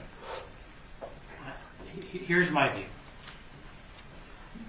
I do not want there to be discussion about the trial being moved back, because I don't want to open up the issue of that amongst the jury as to what happened. Was it somebody one side's fault or the other side's fault? That's clearly not something that is in the purview of the jury. I don't see, however, how you can legitimately keep out the concept of, in a general sense, that litigation is stressful, and that Maya, obviously going through litigation, has stress associated with it. I don't see how you cannot say that. Now, I'll consider the instruction about members of the jury. You've heard that, but understand that that piece is not compensable. I think that's the way to deal with it. But I really don't want to get into discussions, questions, Mr. Anderson, about the reason why the trial got delayed last year. I just putting that out there. That's not my intent in any way. I simply want the record. There has to be some reason why she had this relapse, and that's unfortunately was the reason. So my intention is not to do that. So, the court having ruled, I would like to proffer the testimony of Jacqueline Henschke regarding the sexual abuse. Can we do that after the jury goes home? Yeah. Because I've got a jury waiting. All right, Your Honor. I'll await that. Okay. We still need the exhibits from your technologists right now. Mr. Reyes, have you finished whatever redactions that were agreed to? It's being sent here in a moment, Your Honor. Your Honor, is now the time to hand the court 2011 in its redacted form. Is that the one from this morning? It is, with the redactions that were corrected over the last few hours. Be happy to give it. You can give it to the clerk. All right. Thank you.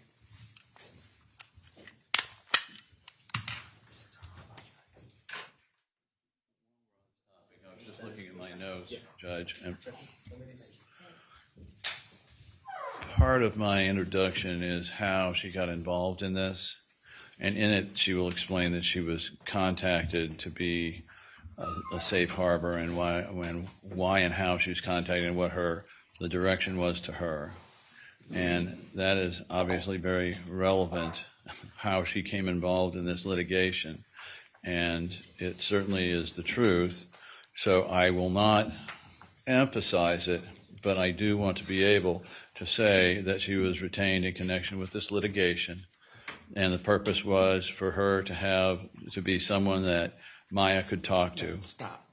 On that issue, you suggested that. I never said that was allowable. You seem to feel that a plaintiff is allowed to have doctors without the records being turned over when the plaintiff is making a claim. I never agreed to that. That's something that you wanted, but I never said so. I don't think you should try to make those statements or elicit that information from this doctor, because that was never agreed to by the court. I'm unsure I believe, Judge, the way that it went down was we presented the court with the fact that Maya Kowalski had no one to talk to because every single time she ever had talked to anyone, the defense would subpoena the records and then depose them. And so we proposed to the court and to defense counsel that this child have a safe haven, someone she could talk to, and we pledged in return we would not use her records and we would not use her testimony if only Maya could have some place to talk. And then as time went on, the defense moved and wanted to do a subpoena ducis tecum, and that was allowed over objection. And then the defense wanted to take a deposition, which was allowed over objection. Then once they'd already deposed the doctor and once they made it clear that they intended to use the doctor's testimony, then I put the doctor on our list because I had to counter that.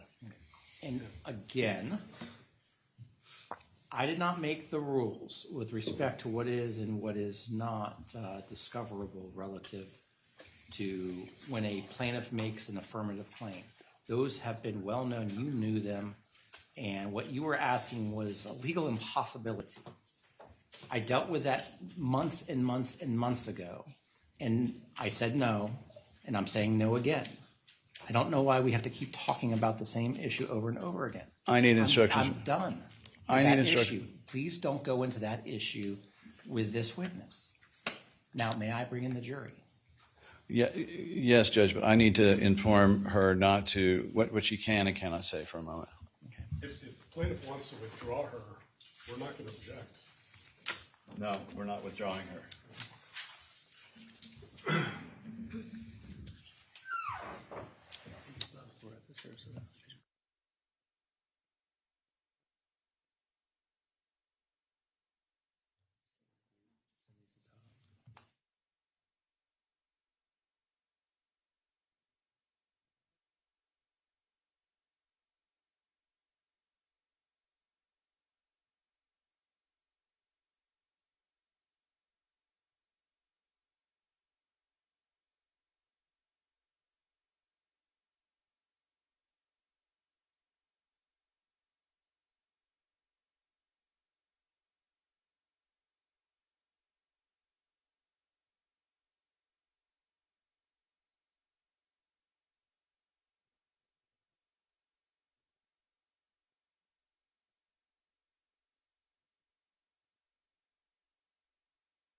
Jury at this point? Yes. Bring in the jury.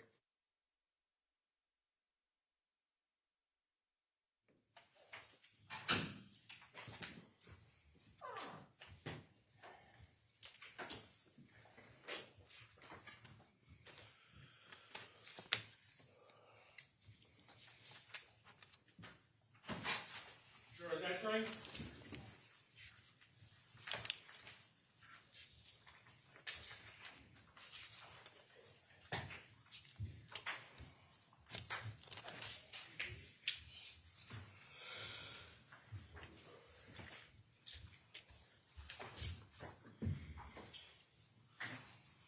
Okay, welcome back. Members of the jury, want to confirm while you were away, please be seated.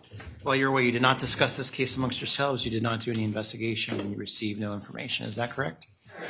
And that you have not seen any media coverage about this case since the last time. And that you were not approached by anyone. And your cell phones went off at 2:18. Did yours go off early? Yeah, so did mine. Okay, Mr. Anderson, call your next witness, sir. Dr. Jacqueline Henschke.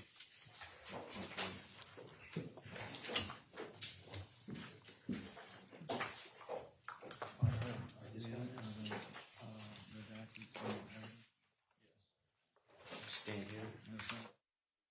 Raise your hand. Do you solemnly swear or affirm the testimony you're about to give will be the truth, the whole truth, and nothing but the truth? I do. Right this way. Just gonna have a seat on that witness stand. Okay.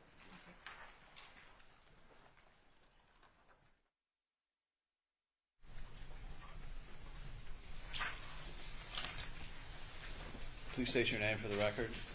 Dr. Jacqueline Henschke. And what is your specialty of profession?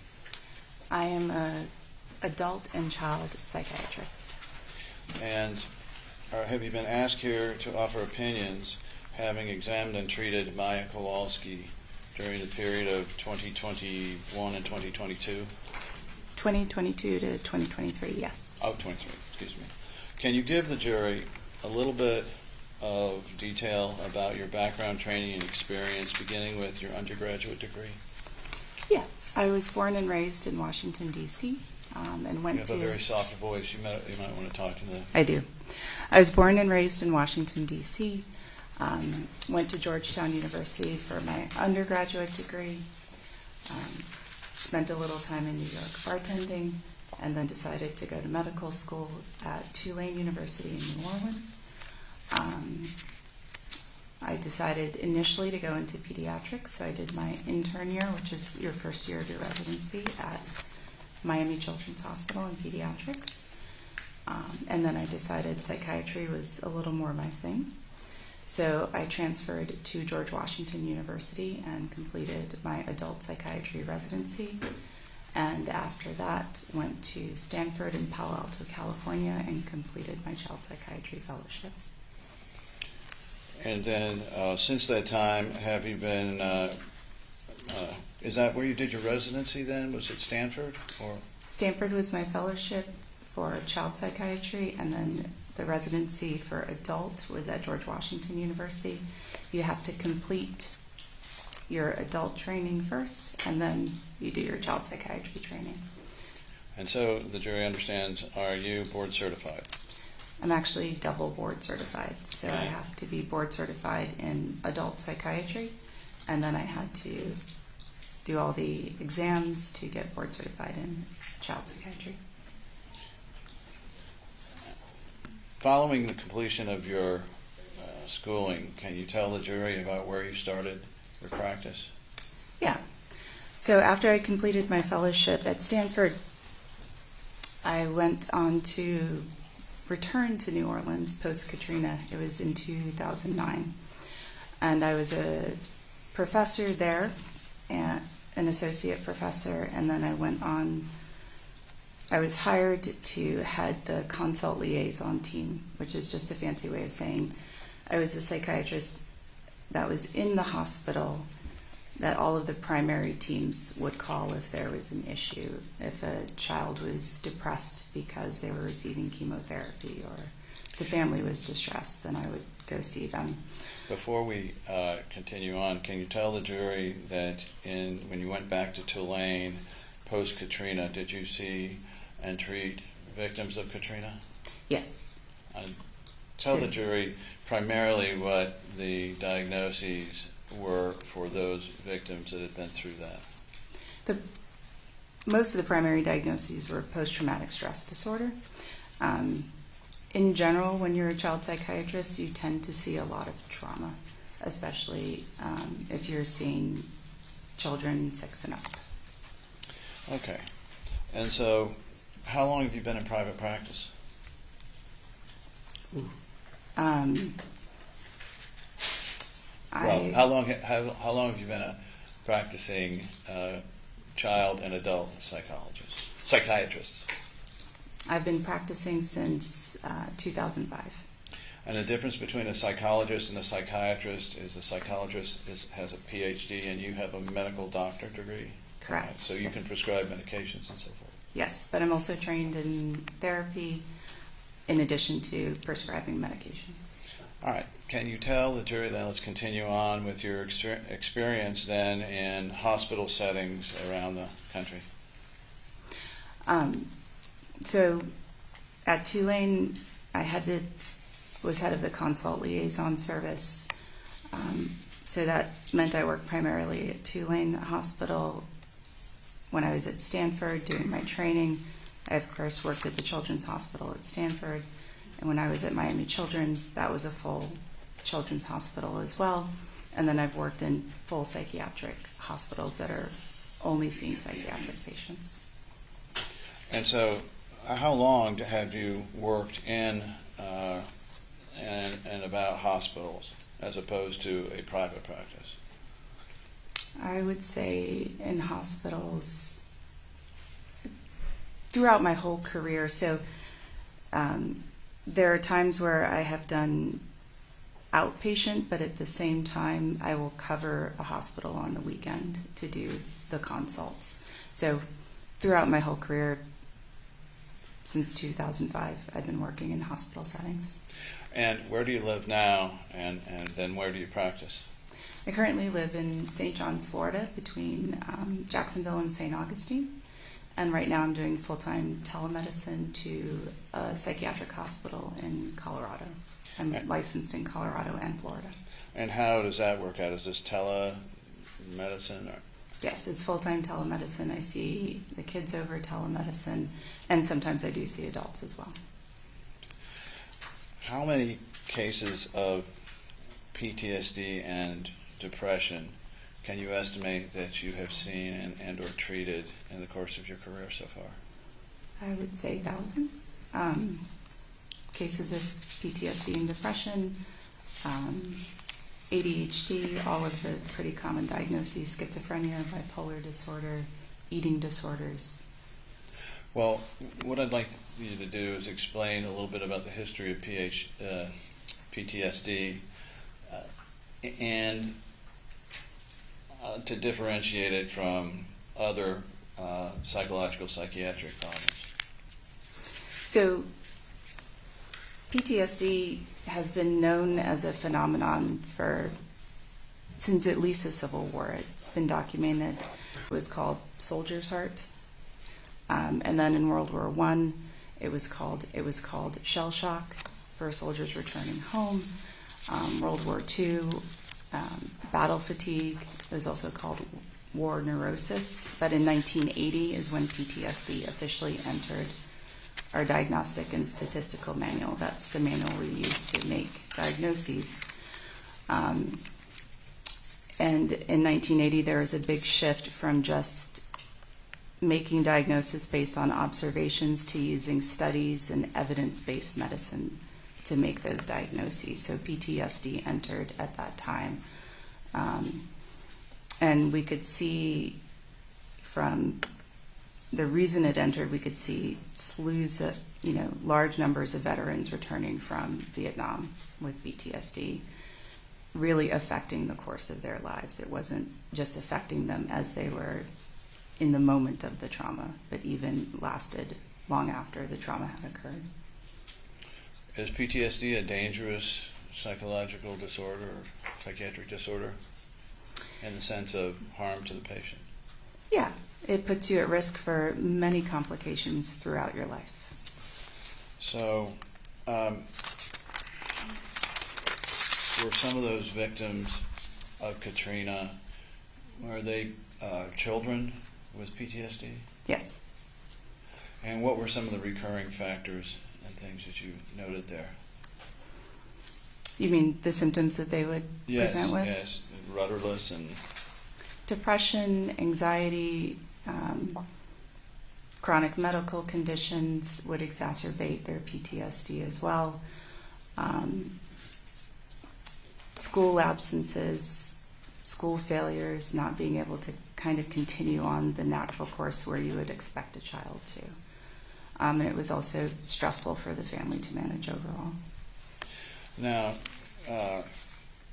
you were referred at one point over to Maya Kowalski to care and treat for her? Yes.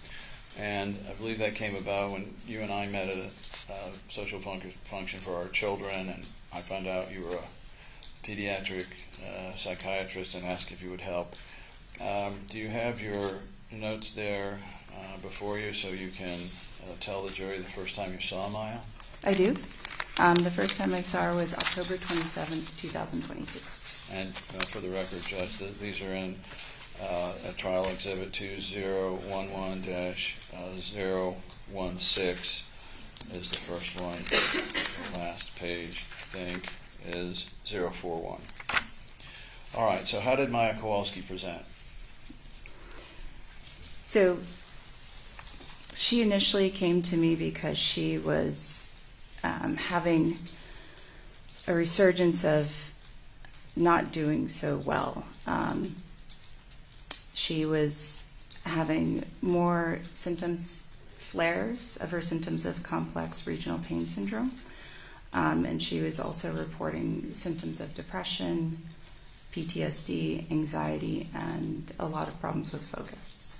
Now, to the best of your knowledge, had she been diagnosed with PTSD or depression prior to October 7th, 2016? Not to my knowledge. So I only met with Maya and spoke with her father. I didn't review any of her previous records. All right, and the date of this first visit was again? October 27, 2022. All right. And what, if anything, was significant in the history of Maya in terms of events in her life that you focused on in determining a probable or working diagnosis and treatment? So, you know, what she reported to me, which was relevant, and I can read directly from my notes, she said that with her complex regional pain syndrome, she felt alone and misunderstood. But she said after she was hospitalized at Johns Hopkins and her mother's suicide, she said, quote, "It was a different kind of sadness." And so she was really struggling with. How had she been doing up to the point that she saw you? Was she functional, non-functional? She was somewhat functional, but not what I would consider to the best of her potential. She was doing online schooling. She was avoiding going to any doctor visits at all because she was very afraid of what would happen to her. And she reported significant symptoms of PTSD associated with physicians, hospitals, going to St. Petersburg. Just driving over the bridge made her feel anxious. She reported flashbacks about the hospitalization and general worries about her safety and her family's safety. And she also had withdrawn from activities that she had previously enjoyed doing prior to the hospitalization. And did those include piano and skating and I forget the other one that she was involved in at the time? Piano and skating she had withdrawn from. She said she was afraid to participate in ice skating. She said she was worried that if she got hurt, she'd have to go see a doctor or have to go to a hospital. And she also said that's why she didn't participate in any school sports. Now, how strong were her, and then I want to go into the signs, symptoms under DSM-5 of PTSD and her symptoms. Mm-hmm. But how much was she able to sleep without taking any medications? So that is one of the symptoms of depression and PTSD. She had reported to me that if she didn't take something for sleep, and at that time she was on a non-addictive sleep medication called trazodone, that it could take approximately 2 to 4 hours to fall asleep without it. And if she didn't take it, she was waking approximately 3 to 4 times a night. All right, and so did she also have some additional would you call these phobias? No. That she had? All right, but traveling over the, I guess, Sunshine Bridge, was that one that caused her anxiety? Yes, I wouldn't characterize them as phobias. I would say they were intense fears that she had that kept her from doing what we would consider a person without PTSD to be able to do. And had she become concerned in seeing any doctor that she did not feel safe with? In other words, that she hadn't gone to previously and knew? Yes. She said that she would avoid going to St. Petersburg. She would avoid going across the bridge. If she heard a word or a phrase that had been used during her hospitalization, she felt very uncomfortable.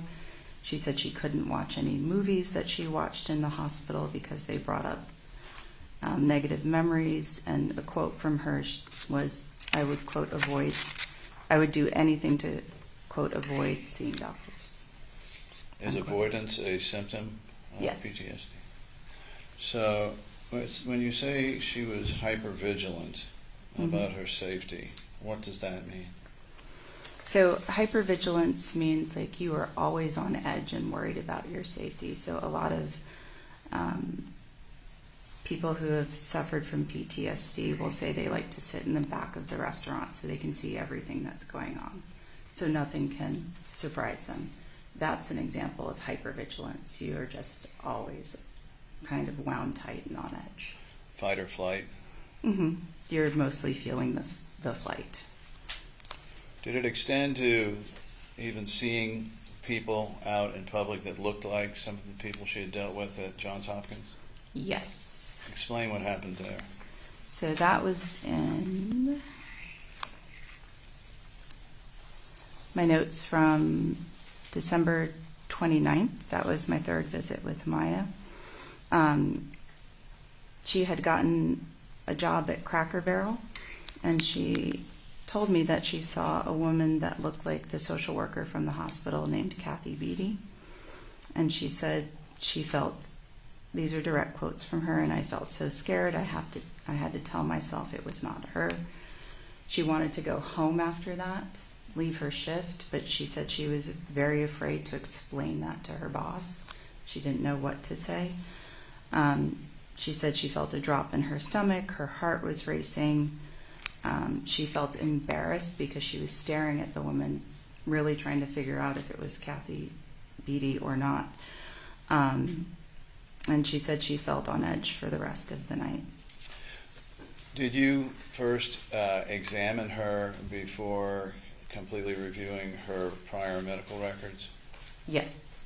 And what is the purpose there? I just wanted to form my own independent opinion without too much influence. I mean, I did know generally what had happened to her. And I didn't request the bulk of her medical records. She was just seeing me to have somebody to confide in, to receive some therapy. She was concerned herself about her focus. And she said she had tried everything that she could think of non-medication wise to address her anxiety and CRPS, but those things had not been working lately. Was she displaying any, either at this point or in the future, any aversion to medications? Yes. What? Tell us about that.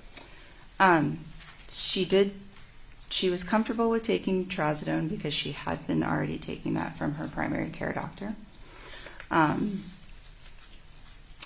She did agree to try one medication called gabapentin from me, but that took me over 2 sessions. Usually when I see somebody, they're open to taking medication because that's part of the reason that they're seeing me. But for Maya, it took a little bit longer to develop a rapport, form a relationship, gain her trust. I also spoke with her father as well.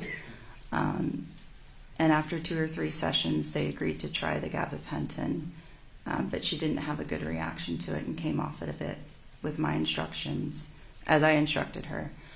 But she didn't want to try another medication after that could potentially address depression and CRPS, some of the pain associated with it.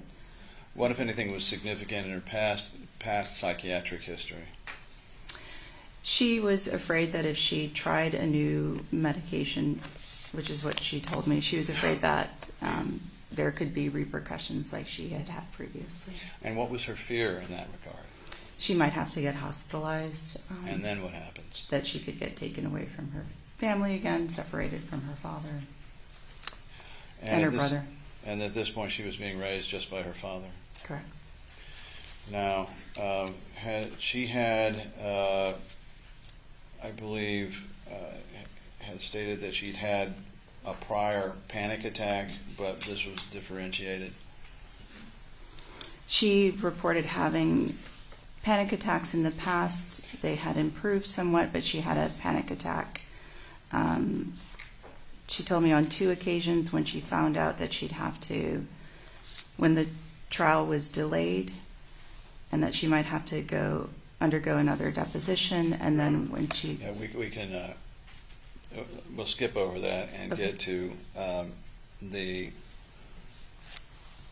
past medical history that was of some significance. If you look there, what was the main underlying diagnosis physically for this child? Complex regional pain syndrome. All right. And did she explain to you what the pain was about? Yeah, she described the nature of her pain. I did ask about it. She said she would feel a burning sensation, pins and needles pain, consistent with nerve pain, hot and cold in her extremities, weakness in her legs, and she described that a flare could last anywhere from 20 minutes to 24 hours. And she said years ago the pain could last for days. She did tell me that was on the first evaluation of Maya. She did tell me later on that she always feels a baseline pain, and some days it can be higher, and some days it can just go back to the baseline pain, which she said could be tolerable. Now, you noted under some of the history that her mother had committed suicide. Can you tell the jury then, in this situation, if that is significant to your diagnosis and treatment, that her mother had committed suicide? Yeah, so whenever we have a first-degree relative that's committed suicide, we consider that a risk factor for that patient as well, as a potential risk factor for suicide. For her, PTSD, any mental health diagnosis is also a risk factor, and I determined that she had major depressive disorder and PTSD, and having a chronic syndrome like complex regional pain syndrome is also a risk factor for things like suicide. And then did you note in her history that for some periods here and there that she had been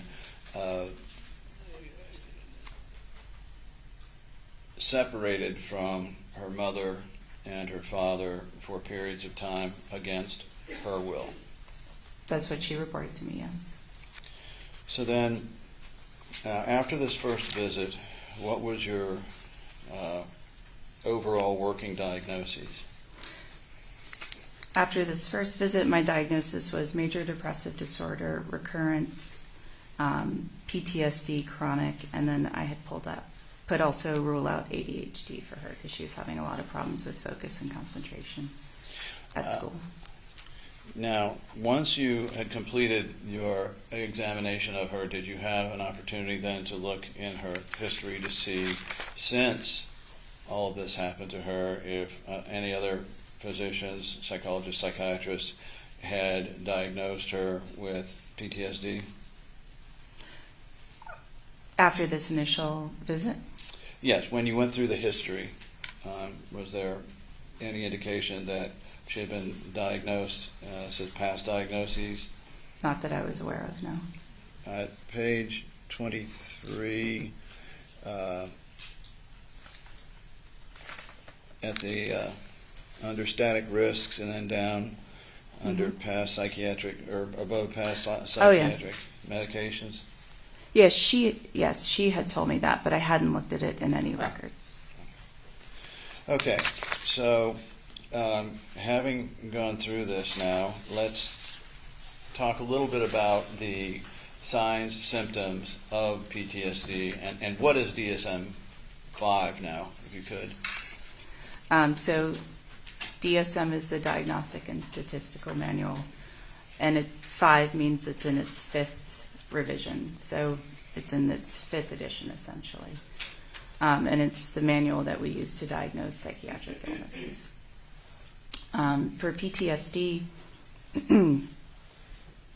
you have to have exposure to a serious injury that is actual or threatened. It doesn't have to be somebody actually harming you. It can be a perceived threat or violence You have to have direct exposure to a trauma. You have to have intrusive symptoms. You have to have avoidance symptoms. You have to have symptoms that are, they say, altered cognitions, like your perceptions of things are a little bit different. You see things a little bit differently. And then symptoms of arousal and reactivity, like hypervigilance. And so when you look at the symptoms of PTSD and the information that Maya provided me with, it matches with her symptoms. And when you matched up what DSM-5 said as to the signs and symptoms of PTSD, what did you find? And in other words, when you compare your findings with Maya Kowalski with what, and is DSM-5 essentially the Bible then for psychologists, psychiatrists in diagnosing? Yes. All right. So when you combined looking at the signs and symptoms of DSM-5 PTSD and Maya's symptoms observed and reported, what were your findings? That she had PTSD, according to the DSM criteria.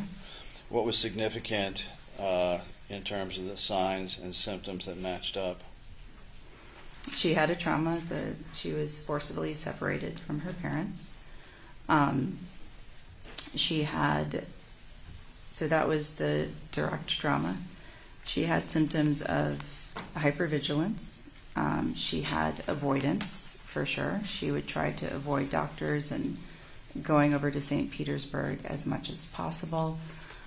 She had intrusive thoughts. So she had described to me when she, like I said, when she would watch any movies at the hospital, or she had a box at home of things that she sometimes would run across from the hospital. Negative, intrusive flashbacks, nightmares, memories would occur. She had sleep disturbance. She had daytime flashbacks. And those were the bulk of her symptoms. And so how many of these symptoms does a patient have to have before a diagnosis of PTSD can be made?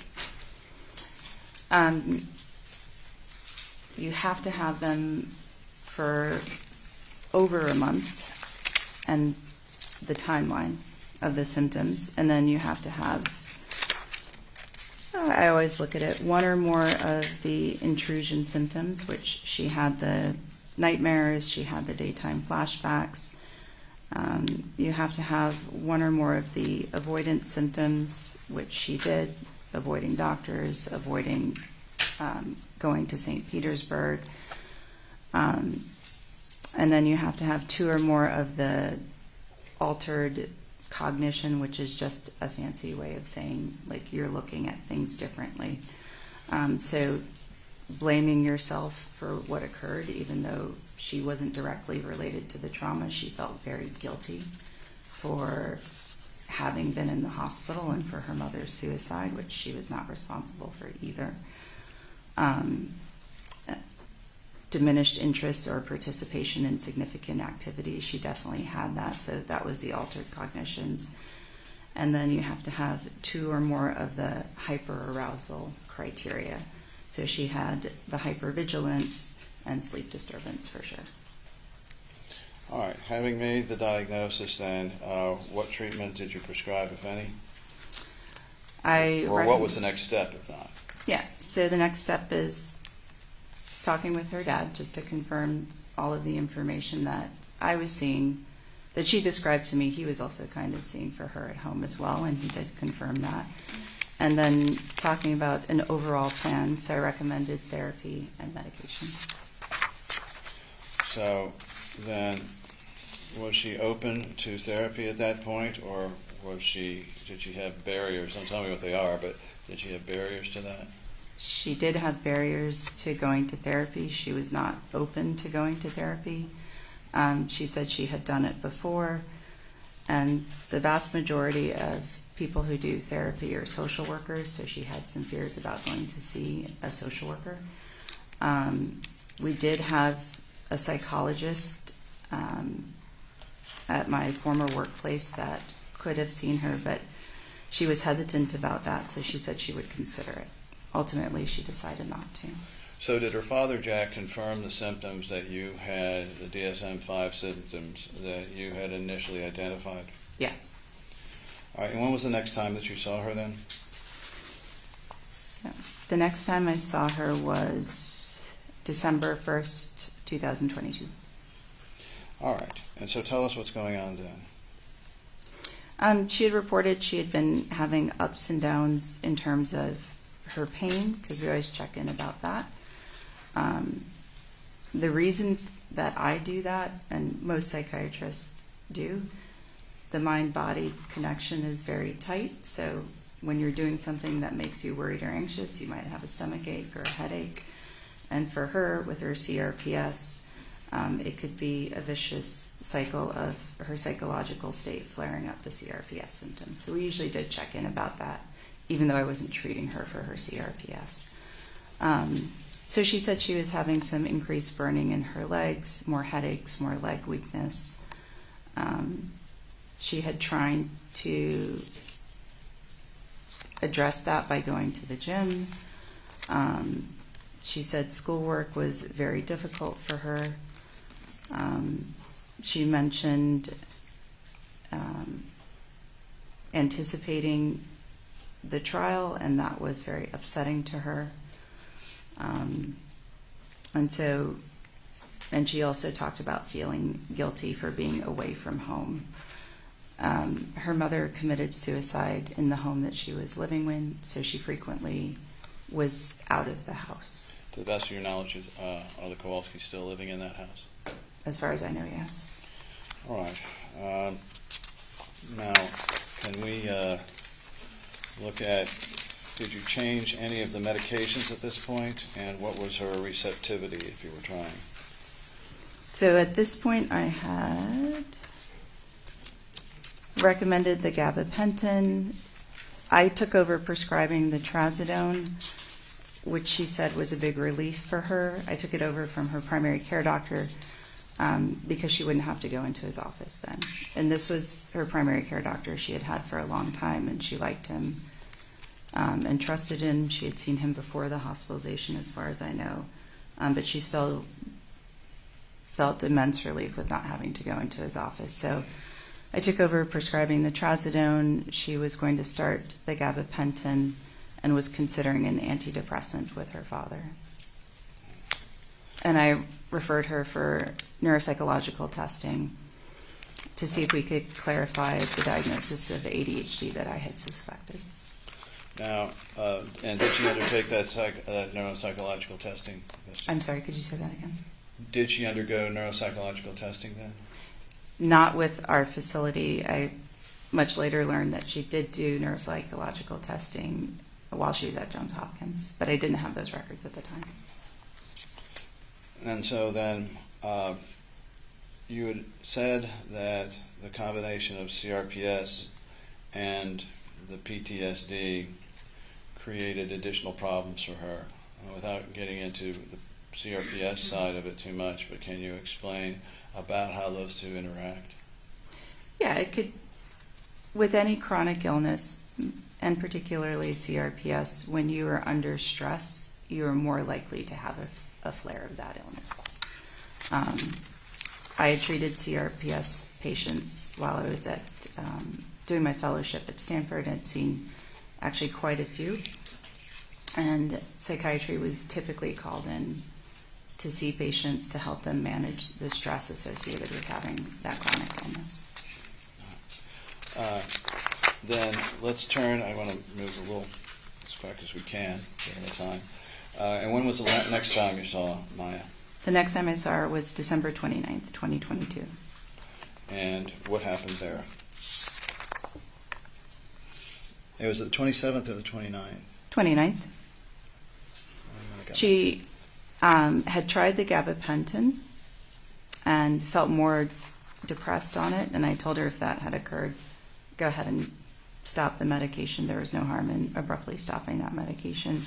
So she did, and she said it just took a while to feel like she was back to her normal self. Christmas had occurred. She said the holidays were hard without her mother, and the anniversary of her mother's suicide was coming up. She had reported feeling intermittent depression, and she had started working at Cracker Barrel, and that's when she saw the woman that looked like Kathy Beatty. Now, by this point, let's see how far are for me. Some 6 to 7 years, maybe 8 after the what happened to her at Johns Hopkins. By this time, had she made a friend who was a boy? Yes. And was that helpful for her? Yes. She said she had a boyfriend, and he was nice to her, and she spent a lot of time out of the house, at his house with his family. Now, did she describe to you throughout, as you got to know her more, that she was spending as much time as possible away from her home? She did, and she had talked to me about feeling guilty about that. But I spoke with her father about that as well. She still had rules and boundaries around that. She still had a curfew. But her father was comfortable with it because he knew it was at times hard for her to be at home. All right, let's jump ahead then to the next visit you had. Mm-hmm. And tell us what's going on there with Maya. That next visit was January 25th, 2023. She told me, we had started on Ritalin for her ADHD. Mm-hmm. But she had also told me that she was sick prior to seeing me. But she waited till the very last minute to go to urgent care because she did not want to see a doctor. She said she felt a panic attack coming on when she went to see that doctor, even though the interaction was very brief. She said their interaction was maybe, she just said 2 minutes, but she felt the panic rising. Her heart was racing. She said she teared up. She felt short of breath. She felt intense fear. And again, she felt very embarrassed and guilty for feeling that way. All right, and so then was she maintaining, getting better, getting worse? How did it appear to you at this point?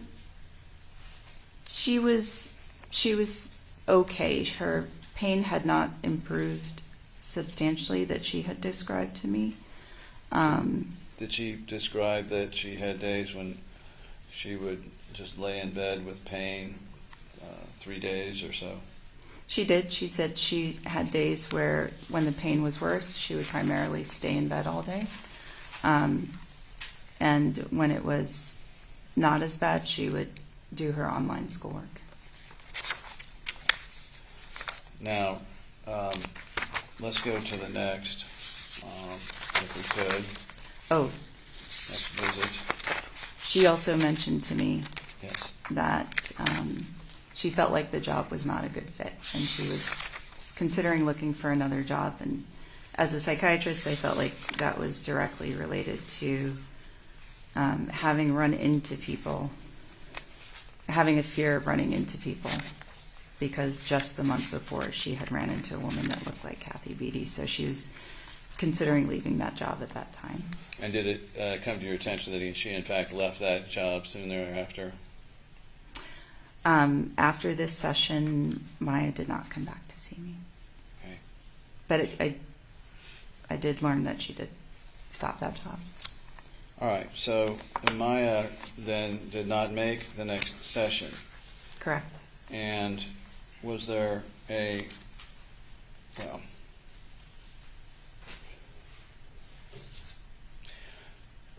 did she appear to be benefiting from the sessions? She did. She seemed to be opening up more and more. She would always show up on time. We had developed a good rapport, and she was still considering therapy and potentially considering adding another medication, and she had scheduled the neuropsychological evaluation. Did she have concerns over her psychological, psychiatric records being used against her at some point? Objection, Your Honor. What? On the legal basis we discussed earlier. That's not the question. I'm going to sustain the objection. Do you know why Maya was concerned over staying with her psychological psychiatric treatment? Some objection, Your Honor. Sustained. Okay. So now, how many times had you seen Maya? I saw Maya 4 times. And is this sufficient to make a diagnosis on this child? Yes.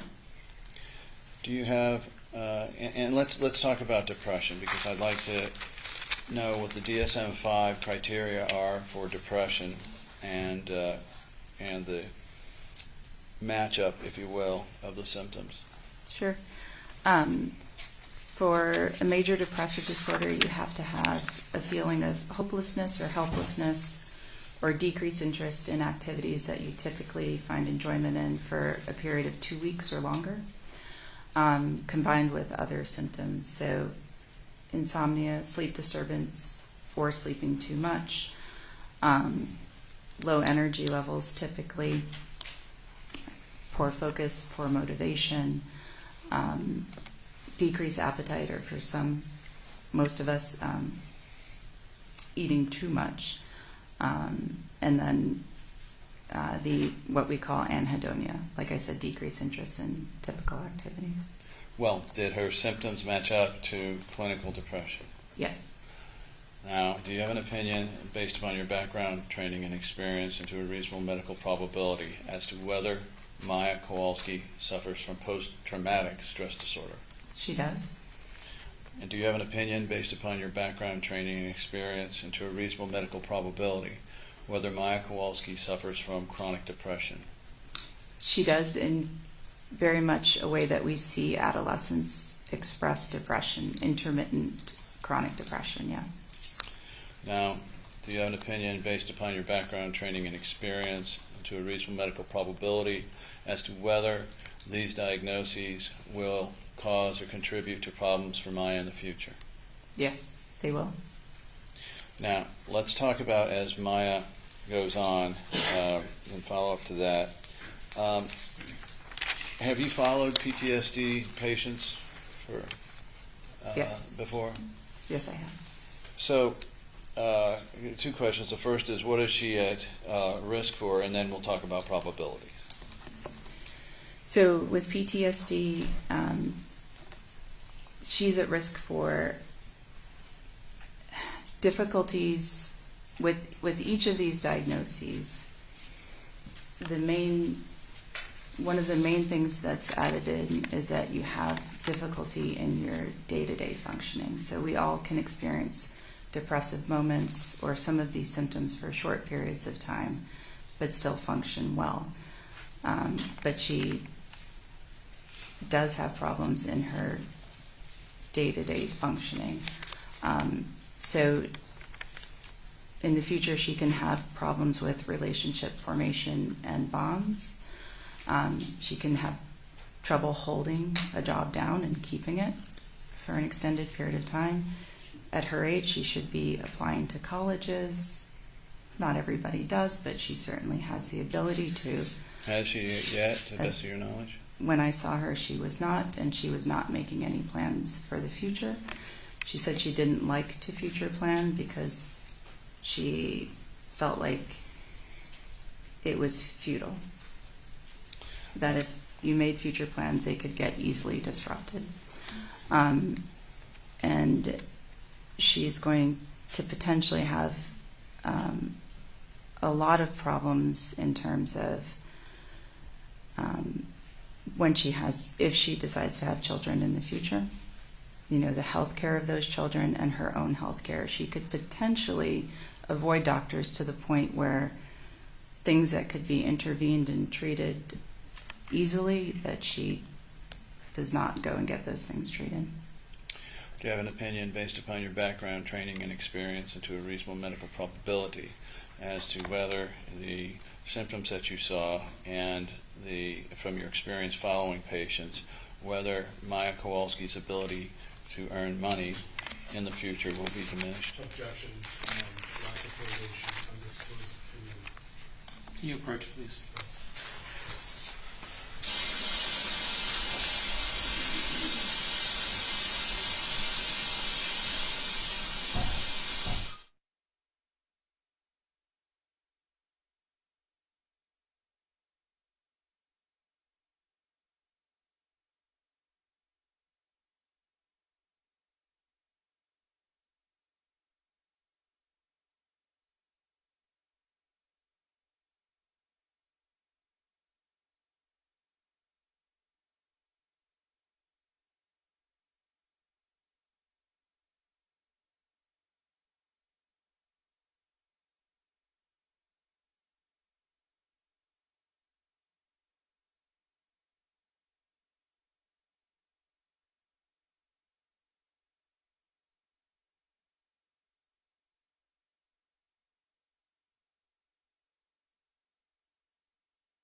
Objection is sustained.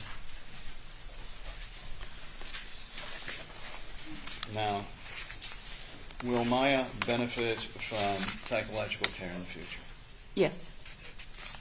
And what, if you could, from what you had recommended to her father and otherwise, would you recommend in terms of the care that Maya should receive if we can get her to go back? Same objection. That one she can answer. I would recommend regular therapy and continued medication management.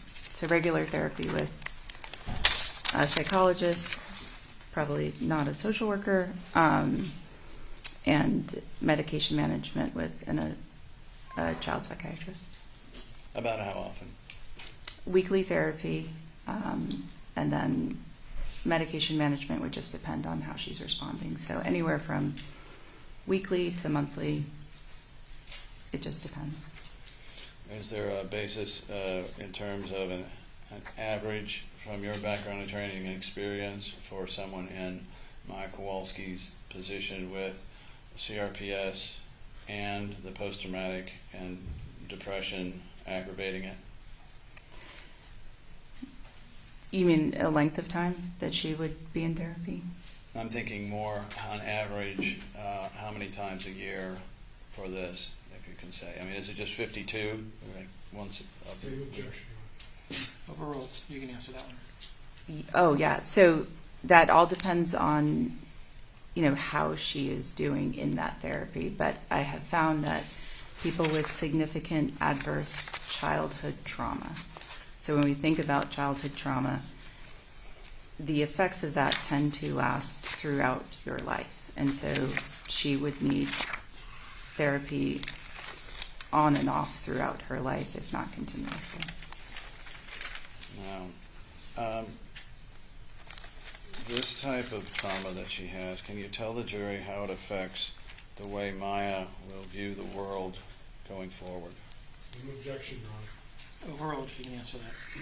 So trauma generally kind of colors the way that you see the world. And so and I'm sure members of the jury have seen this, but I see it on a regular basis in terms of you kind of look at the world differently, a little more hostile, a little more frightening.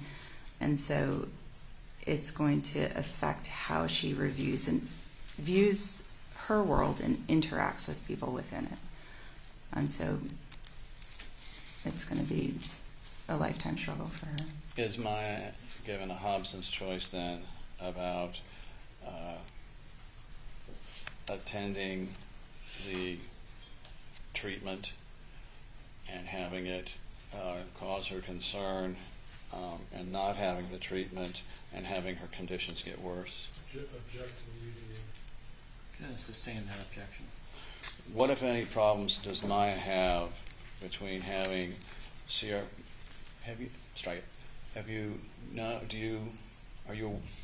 are you aware that Maya Kowalski has had, and on at least 2 occasions, her CRPS activated by a psychiatric event? Yes.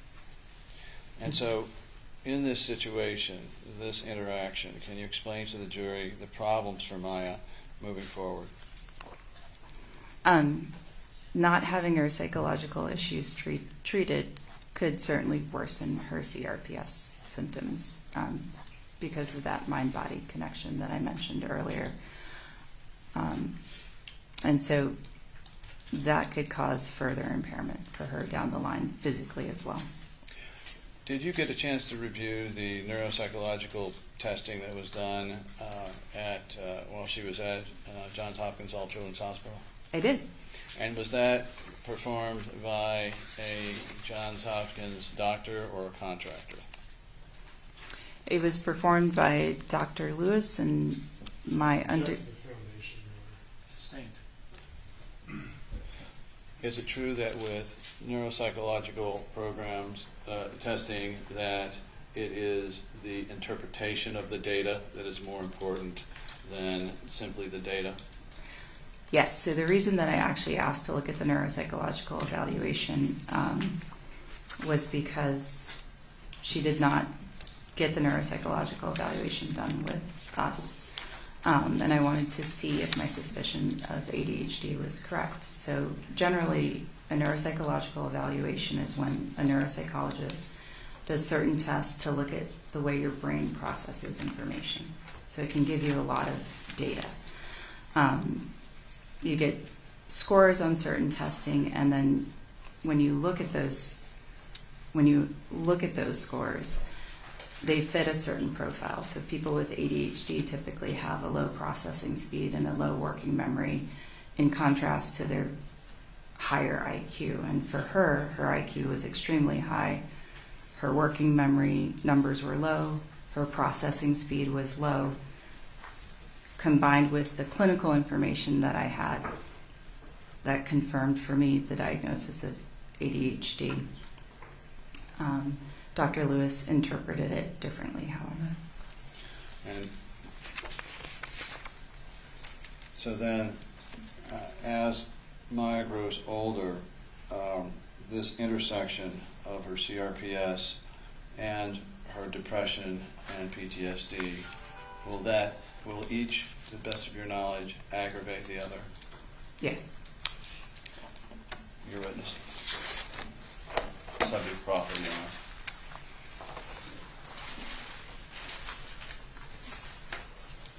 Good afternoon. Good afternoon. So,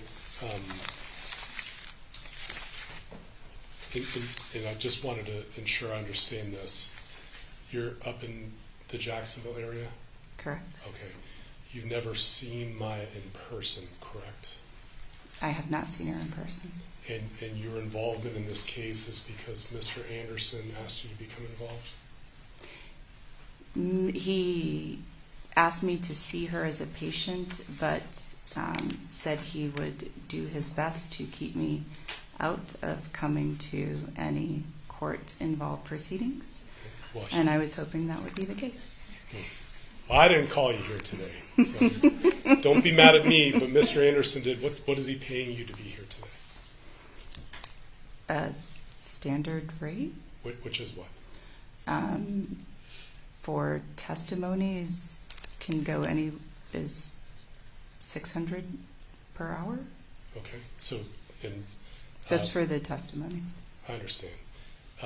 And so in the connection with Mr. Anderson, so I understand you live in the same community as him? I live in the same area. Okay. Not in the same, like. And your children used to go to school with his children, is that right? Mm-hmm. Yes? Yes, sorry. Okay. I forgot I was on the microphone. So let me talk to you a little bit about some of your evaluations with Maya. Okay. I'm going to just walk through. There's 4 appointments total, true? Correct. Okay, so let me start with the first one from a time period. It starts, the first appointment with Maya was over telehealth on October 27th, 2022, correct? Correct. Okay. You have a section called History of Present Illness. That's right. Okay. That's what the patient, being Maya, is telling you. Is that right? Yes. Okay.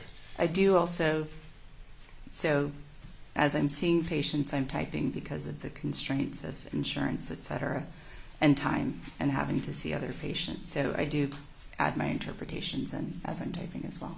Okay. But in terms of what you typed into the record, mm-hmm.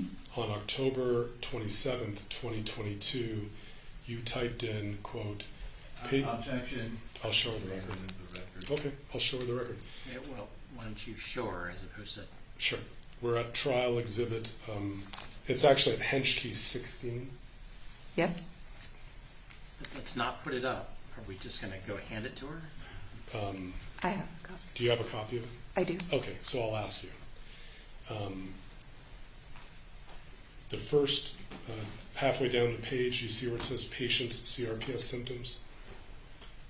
Were in remission until 1 or 2 months ago? I do. Okay. And that's what you took in terms of a history from Maya on this day, that her symptoms were in remission until a month or 2 ago, correct? Correct. And then later on, she did clarify she always feels that baseline pain. Well, let me ask you about that. Mm-hmm. You said, and you ask about that in comparison to how she used to be before, because you took a history that said that a flare can last 20 minutes to 24 hours now, but years ago the pain used to last for days. True? True. And in other words, from her prior history, meaning before she went to All Children's Hospital, her CRPS was much worse than when you were seeing her now. True?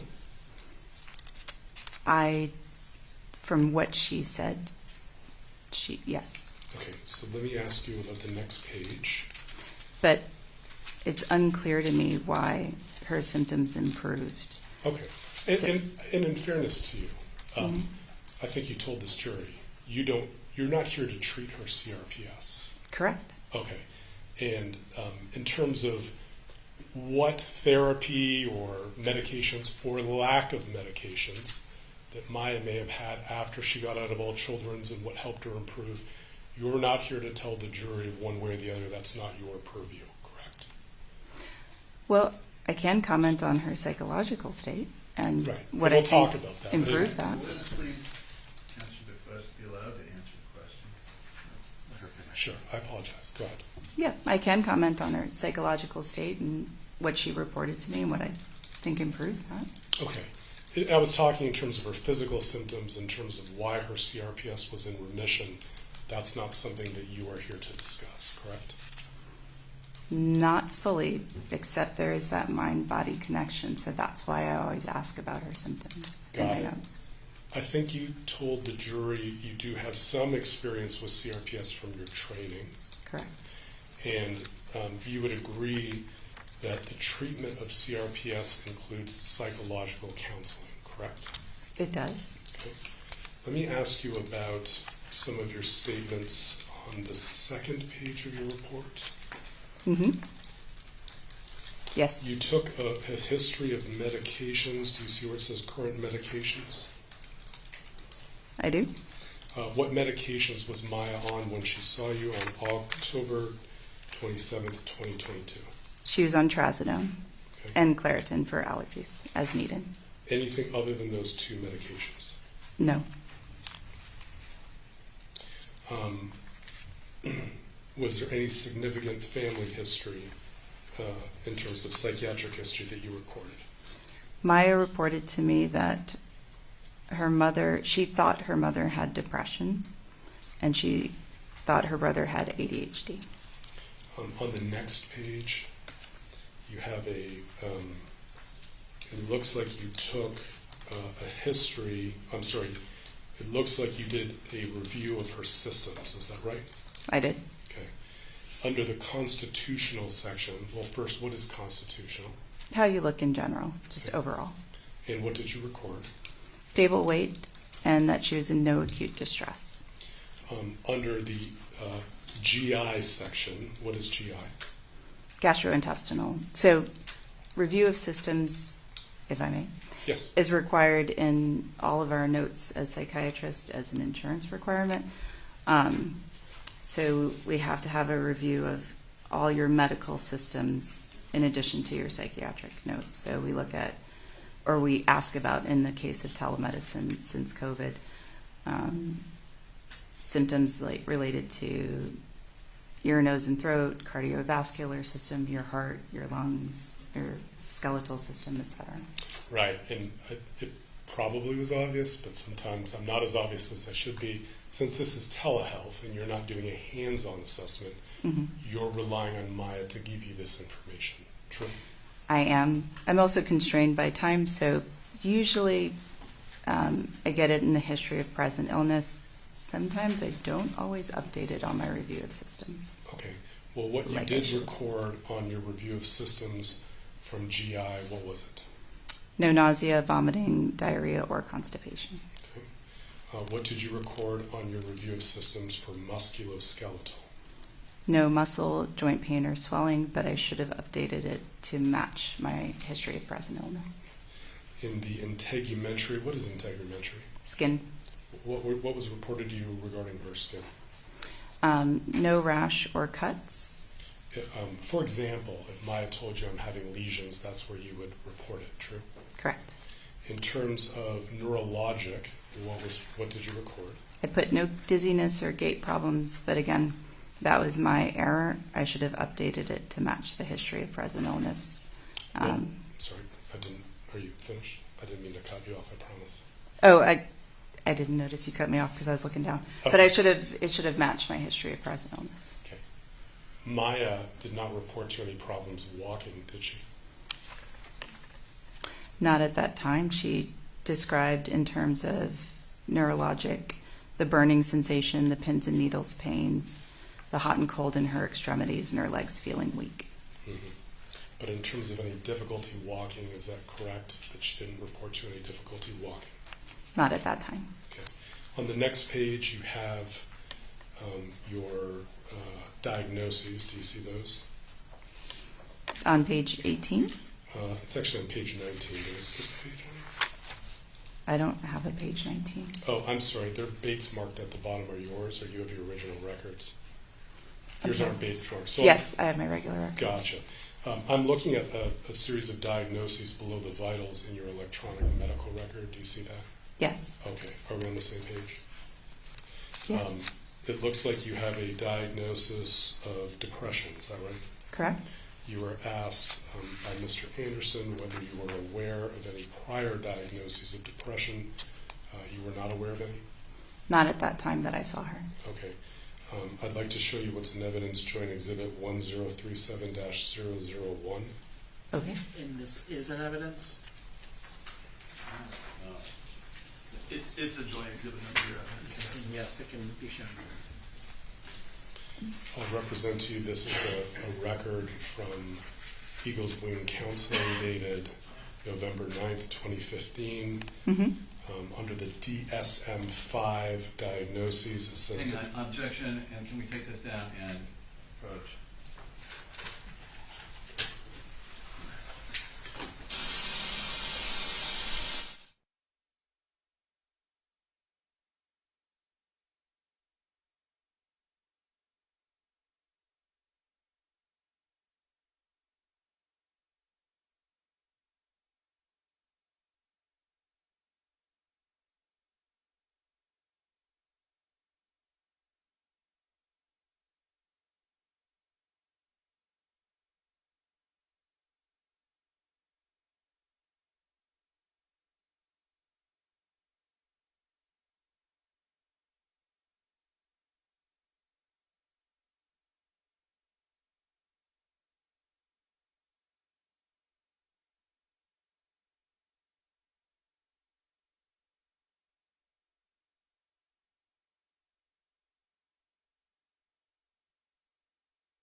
continue and you can redisplay the document. Thank you. Do you see in this document that as of at least November 9th, 2015, there's a DSM-5 diagnosis code of depression / medical condition? I see that. Okay. Let me ask you about another document. Actually, I'm going to talk to you a little more about your report, so you can take that down. The next time that you saw Maya was for your second appointment on November 7th, 2022? I'm sorry, no, December 1st, 2022. Yes, okay. December 1st, 2022. Again, this was telehealth? Correct. In the history of present illness section, you recorded that Maya, well, why don't you tell me what you reported in terms of whether she was having more or less of the burning pain?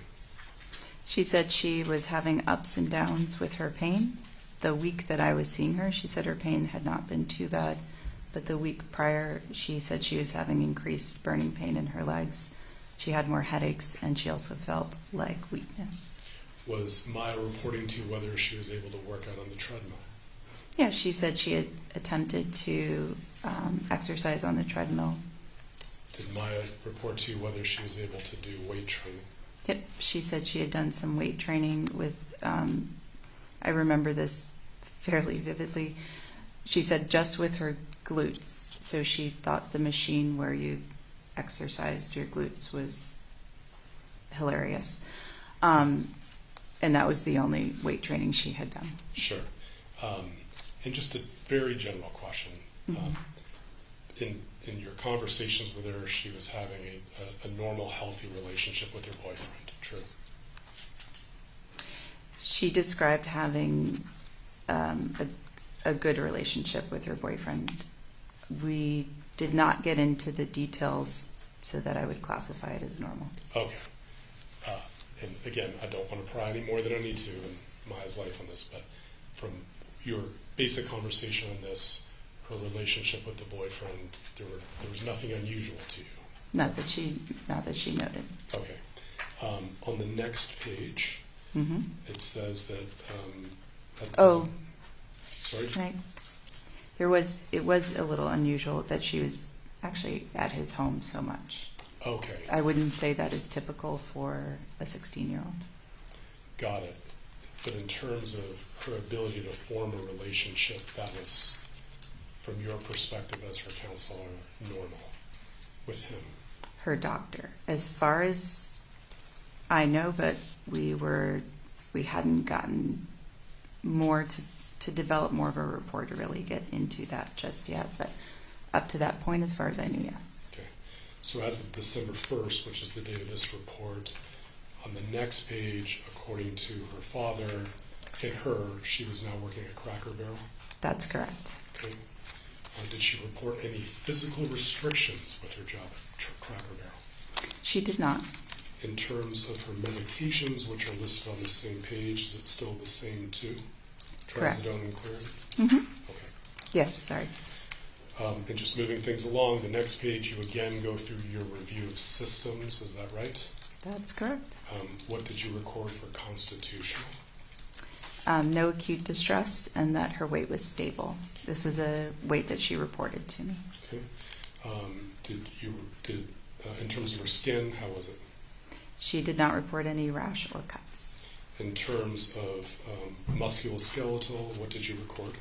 I reported no muscle or joint pain or swelling, but again, I should have updated to match my history of present illness.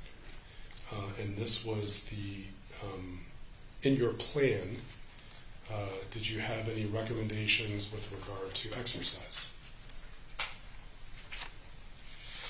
Yes. I encourage her to try weightlifting in different forms and maybe seek out a female trainer potentially to work with at the gym. And then for the next appointment, the third of 4, this would be December 29th, 2022? Yes. Okay. The report here at the top, what did Maya report to you on her interview?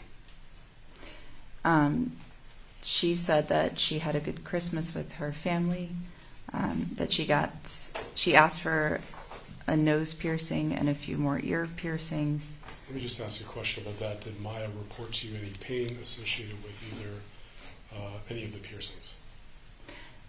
No, I didn't ask specifically though, and typically those cartilaginous parts of your body, you don't feel a lot of pain when you get those piercings. Okay. In terms of her pain flares, were they better or worse? She said she had had one significant pain flare where she was in bed for a day. And for the other 29 days of the month, no reports, correct? She said she continued to have that baseline pain. Where does it say that? So I asked her, does she always have pain? I can't remember which note it's in, but she said she always has a baseline pain. So I got it. It's just not in this note, correct? Correct. This note does talk about Cracker Barrel waitressing now. Yes. Going on a little more than a month. How is that going? She said she liked it overall, but she didn't like the shift leader on Mondays because she had yelled at her. She was stressed about going to work on Mondays. So we talked about maybe rearranging her schedule so she didn't have to encounter that shift leader. And she also told me that was when one of those days when she was at work. She had served a woman who looked very much like the social worker from the hospital, Kathy Beatty. Did Maya report to any physical restrictions at work? She did not. In terms of medications, it looks like you started Ritalin, is that correct? At the end of that visit. So, yes, I had started the Ritalin. So, ADHD is a clinical diagnosis, meaning you can make the diagnosis based on the symptoms that the person is reporting to you. And since she hadn't gotten the neuropsych testing done and was still reporting a lot of struggles with focus and concentration, we decided to go ahead and start the Ritalin. And the Ritalin was for the ADHD? Mm-hmm. Yes? I'm sorry. Yes, I'm sorry. You're okay. Mm-hmm. Again, on this, you do a review of systems. How is Maya doing in terms of her reported systems? The same in terms of what I documented. Again, I should have updated my review of systems to match with the history of present illness. What you have documented here is no acute distress, correct? Correct. And what you have documented here is no nausea, vomiting, diarrhea, or constipation, correct? Correct. And what you have documented here is on skin, no rashes or cuts, correct? Correct.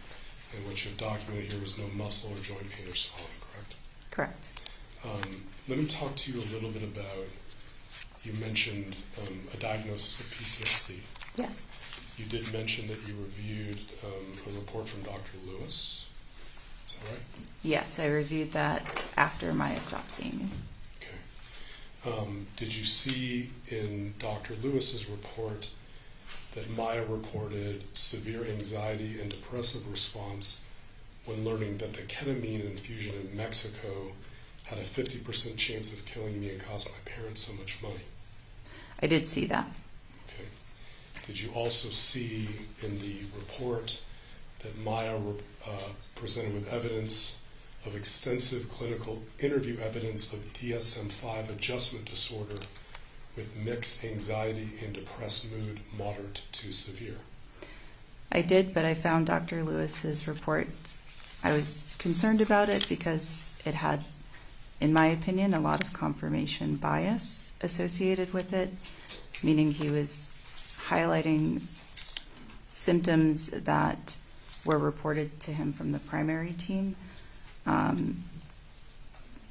associated with Munchausen's. He was highlighting sort of a lot of those concerns, and he even mentioned that she could have a history of ADHD.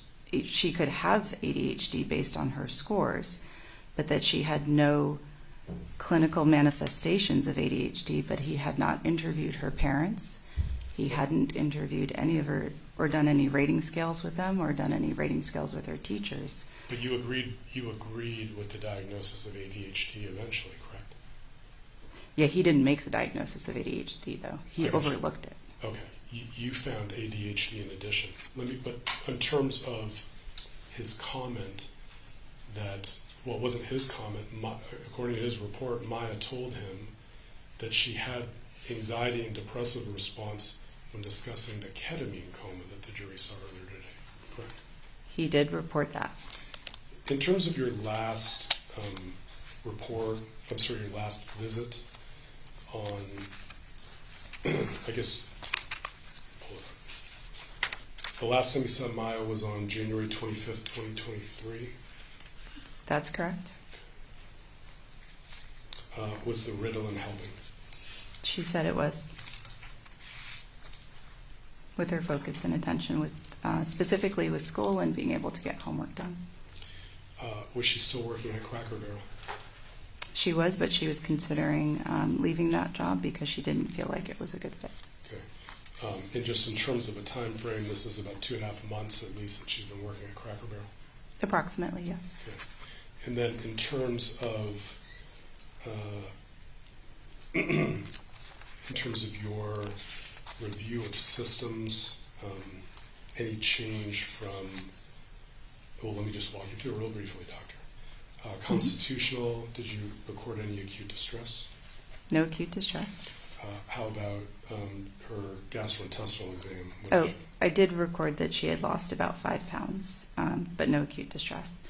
Gastrointestinal, no nausea, vomiting, diarrhea, or constipation. Musculoskeletal, what did you find? No muscle, joint pain, or swelling. Integumentary skin, what did you find? No rash or cuts. One moment, Your Honor. Yes, sir.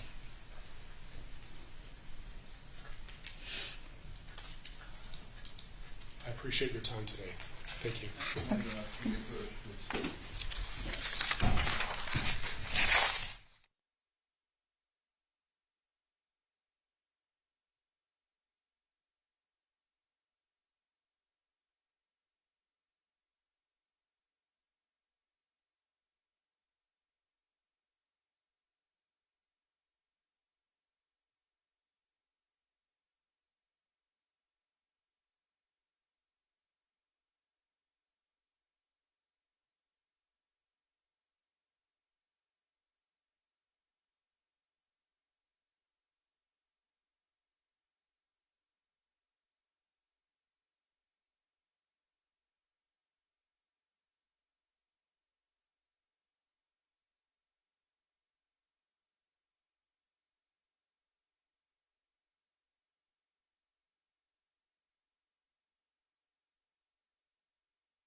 Redirect, Mr. Anderson. Thank you. I can find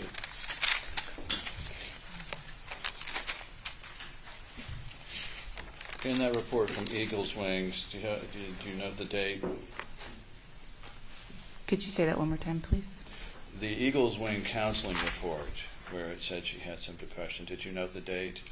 I saw the year. It was 2015. Mm-hmm. And from the history that Maya gave you, did that appear to be right in the middle of her first go-round with CRPS and immediately prior to going to Mexico for the ketamine procedure? As far as I know, yes. She also, the way that the therapist coded it, she coded it as depression and anxiety secondary to a medical condition. So it was her view from the diagnosis that the depression and anxiety was associated with the CRPS. Now, can you distinguish that kind of diagnosis from your diagnosis of chronic depression and PTSD? Is this more situational? Based on what I saw that came up on the screen, yes. And so I saw her many years later, and my diagnosis was that her depression was somewhat independent of her CRPS. They are tied together, but I chose her that diagnosis. And then the PTSD was directly related to the stay at Hopkins.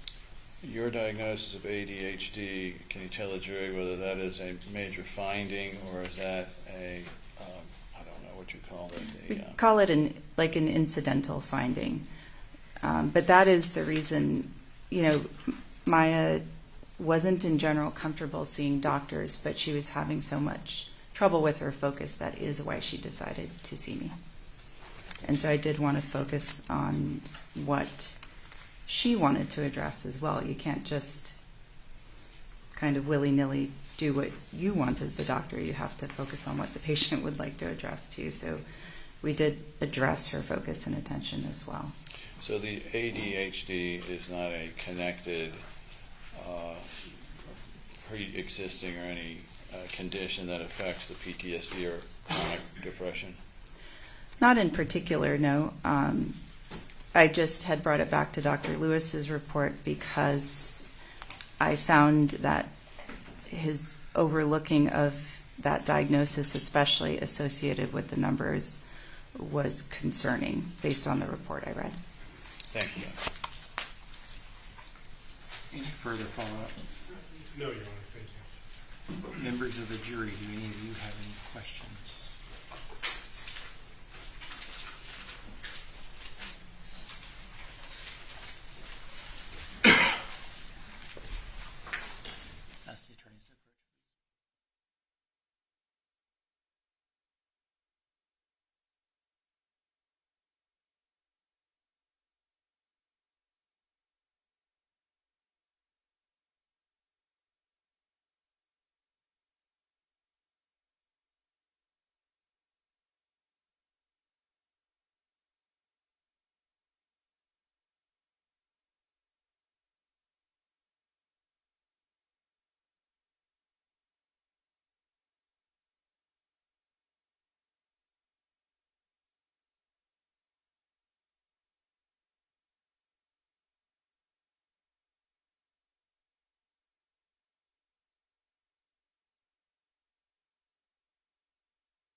Members of the jury, if I could have you go out for just a couple of moments. This will be very quick. Do not discuss this case amongst yourselves. Do not do any investigation and receive no information. All right, jurors exiting.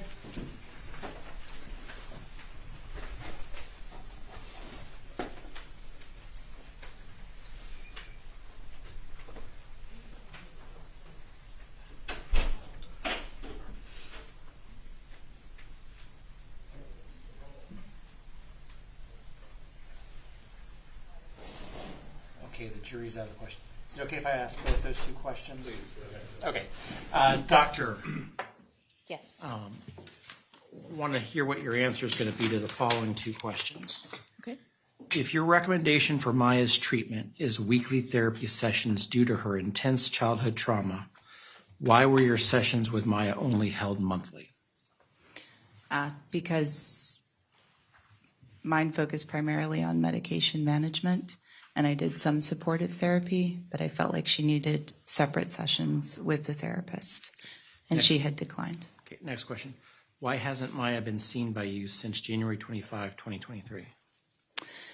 Once she found out my records would be subpoenaed, she stopped seeing me. Can I see the attorneys real quick? Can we?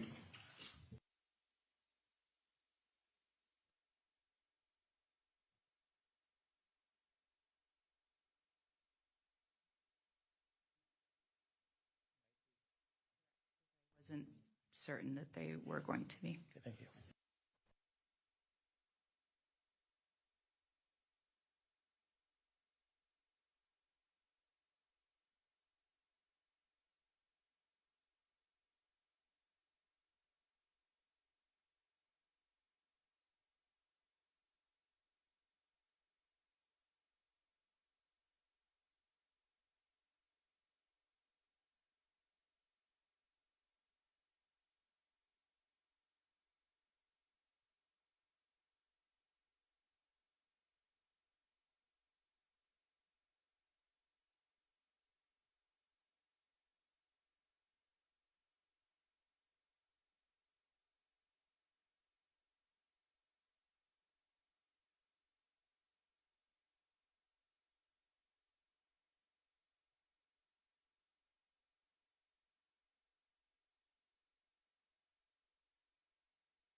On that last question about why hasn't Maya been seen since January 25th, 2023? Yes.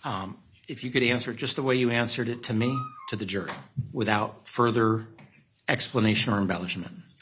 Can you do that? I can do that. Okay, thank you very much. Let's bring back the jury.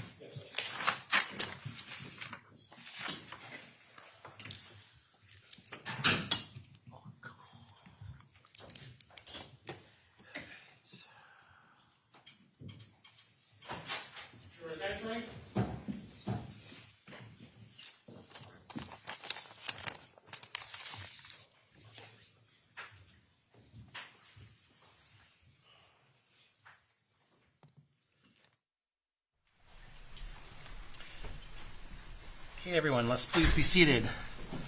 Members of the jury, I want to confirm that since you were away 3 minutes ago, you did not discuss this case amongst yourselves, did not do any investigation, and received no information. Is that correct? That's correct. And you've not seen any media reports? No.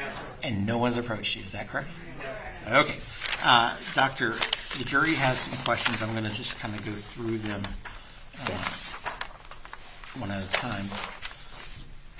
Doctor, I believe you mentioned while at a hospital you were often requested to help a patient cope with CRPS. This would assume a patient had or was diagnosed with CRPS already by a prior doctor. Have you ever been summoned to observe a patient to either confirm or disprove a patient has CRPS symptoms? That's a good question. No, I was typically consulted once the diagnosis was already made by a neurologist. Okay. Now, the next question. What percentage of females 18 to 25 are diagnosed with depression or generalized anxiety? If we're looking in the U.S., what percentage? Or what percentage of my patients? It says what percentage of females 18 to 25. The question doesn't say whether in the U.S. or in your practice, so why don't you give us the U.S. if you know it? I would just be ballparking it in the U.S. I haven't looked at those statistics for a while. I would probably say maybe 60 to 70%. I would have to double check that, though. Okay. Though Maya's situation is tragic and unique, the diagnosis is no longer uncommon, and that's the CRPS, the depression diagnosis. Is that correct? Oh, could you repeat that one more time, please? Though Maya's situation is tragic and unique, the diagnosis is no longer uncommon. Of depression? And I think it's depression and generalized anxiety is what the question was asking. No, I wouldn't. Yes, they're no longer uncommon. And how common is adult ADHD versus pediatric ADHD? Oh, that one's a harder question to answer. We don't have a lot of studies comparing both of those.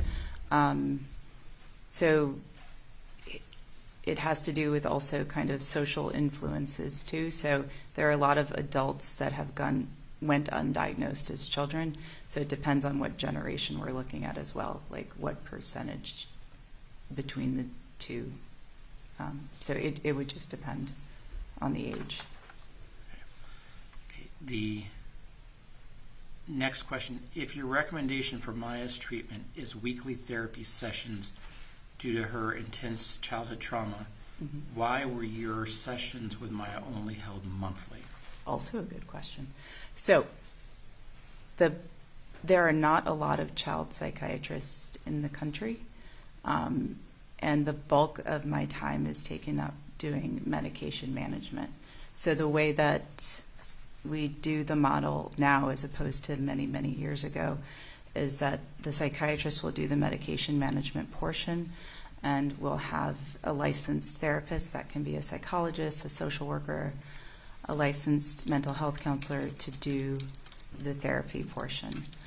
So I was seeing her for the medication management piece and did encourage her to start therapy. She was very hesitant to start therapy. And the last question, why hasn't Maya been seen by you since January 25, 2023? Once she found out my records might be subpoenaed, she stopped seeing me.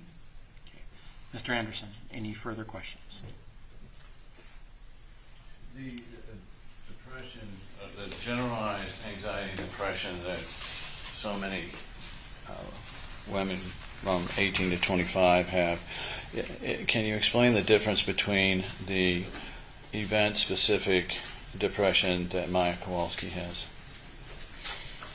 Yeah, it's hard to untangle her major depressive disorder from her PTSD. So both really do go together, and with that diagnosis, it has to impact her functioning in daily life, and so her daily functioning is impacted in terms of her depressive episodes, her intermittent depressive episodes. She'll miss school, she'll withdraw from activity, she won't do the things that you envision a typical 16-year-old doing. I guess the question is, but for this event, would Maya have had generalized anxiety and depression, in your view, if she had just been raised without this kind of trauma? At least the type of depression that they're considering. Lack of foundation. I think you're starting again, aren't you? I'll start it again. Thank you. Again, was this depression of a generalized nature, or was it event specific? Objection, speculation, lack of foundation. Overruled. You can answer. As Maya reported it to me, it was event specific and tied to the stay at Hopkins, and that is what she reported to me. So one of the jurors wanted to know about whether you had investigated CRPS as part of the diagnosis process. Can you explain to the jury what secondary gain is? Yeah, objection. Far outside the scope of question. No, it's not. It's exactly on the point. Did Maya exhibit any signs of trying to misrepresent, exaggerate, or otherwise portray her symptoms, either from CRPS or psychologically, falsely to you? Same objection. Overruled. She can answer that one. No, she did not. Are your questions and the way that you handle a patient designed to seek out and determine whether some type of falsification or exaggeration or other reason is embedded in their answers? Same objection, Your Honor. Overruled. You can answer. So typically that comes with experience, and I've been seeing children and adolescents and adults for a very long time, and it can become apparent when people are embellishing their symptoms, even if it's part of a disorder that they have. Her reports to me did not seem embellished or enhanced in any way.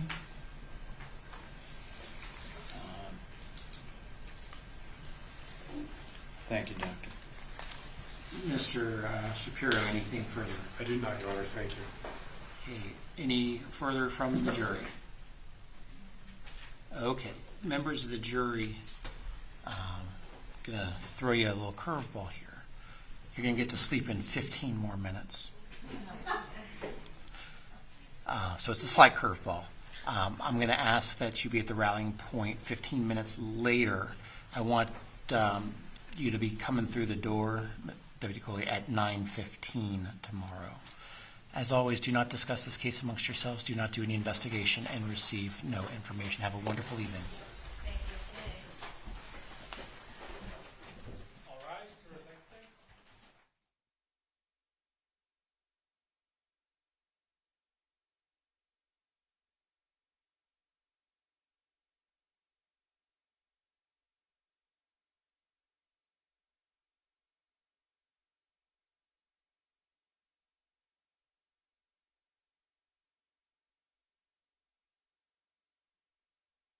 Presence. Doctor, do you mind having a seat? Are we still doing a proffer? And Doctor, what's happening is there's some things that I'm not allowed to go to the jury that Mr. Anderson wants to put on the record. So he's going to ask you a series of questions, and then there might be a series of additional questions. Okay. Hopefully it won't be very long. Is that correct, Mr. Anderson? Yes, Your Honor. I'm looking for the non-redacted. All of these.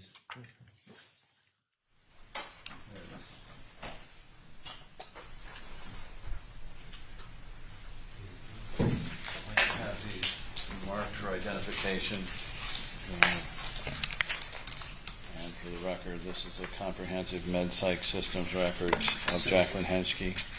What we need to do is make it probably the next number in the defense or in the plaintiff series so that we don't get confused.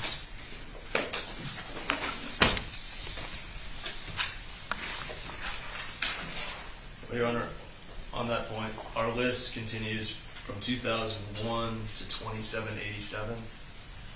Can we make it 2800 or 2801? Just to 2800? Sure. So says the clerk, 2800. May I please the court? Or are we still? You can proceed, and just so the transcript is clear, this is the proffer. The jury is not in our presence.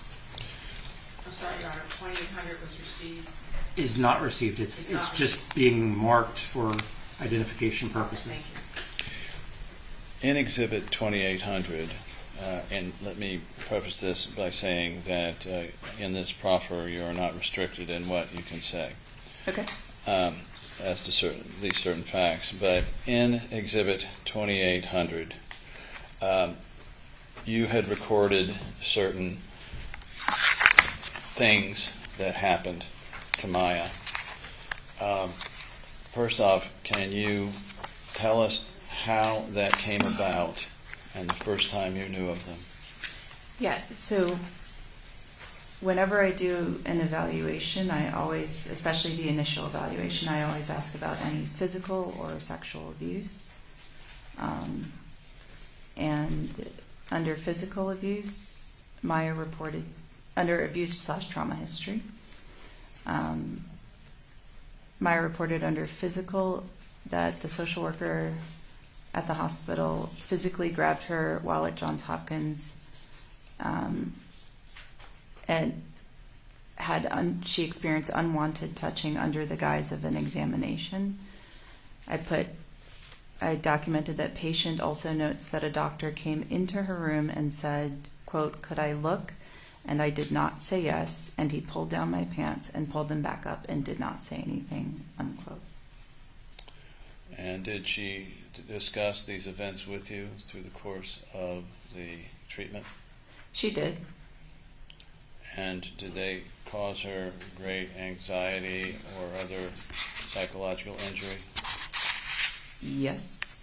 She said that, as far as I can recall, she was not on any birth control and had not seen an obstetrician or a gynecologist for that reason, which typically at age 16, you would see a young girl going to see an OB-GYN. So she did say she felt traumatized from that incident. So how old was she at this point? Did she make that clear? She was 16. Oh, when that occurred? Yes. When she was in the hospital, when she was 10. So that would have been when she was approximately 10 Yes. to 11. And this particular entry there, did Maya give you any reason why she had failed to come forward between the time that this occurred and this visit with you? No, I did not ask her, though. I didn't. I just was taking down the information. So it was not, I did not know that she had not reported that anywhere else. And so you and I, and any of the phone calls we had, we did not discuss it either, did we? No. And so can you tell the court a bit about repression of these types of events in girls that age, that is 9, 10, 11, prepubescent? She certainly, Maya described to me in one of my notes, it might have been the first one, that she really didn't like to express emotion. She did not like to see have people see her cry. She did not like to express any kind of emotion around others. And so I can only imagine that, like everything else, she felt very embarrassed about the situation that had occurred if she had not mentioned it to anyone else. And in psychiatric terms, what happened to her? What type of sexual injury, or what is the label for what happened to her? We would call it battery or assault without, I mean, I don't know what the legal term is, but that's what I would call it, without asking for her permission or telling her what was going to happen. Whenever you do an examination as a physician of somebody's genital areas, you should let them know what you're going to do before you do it, why you are doing it,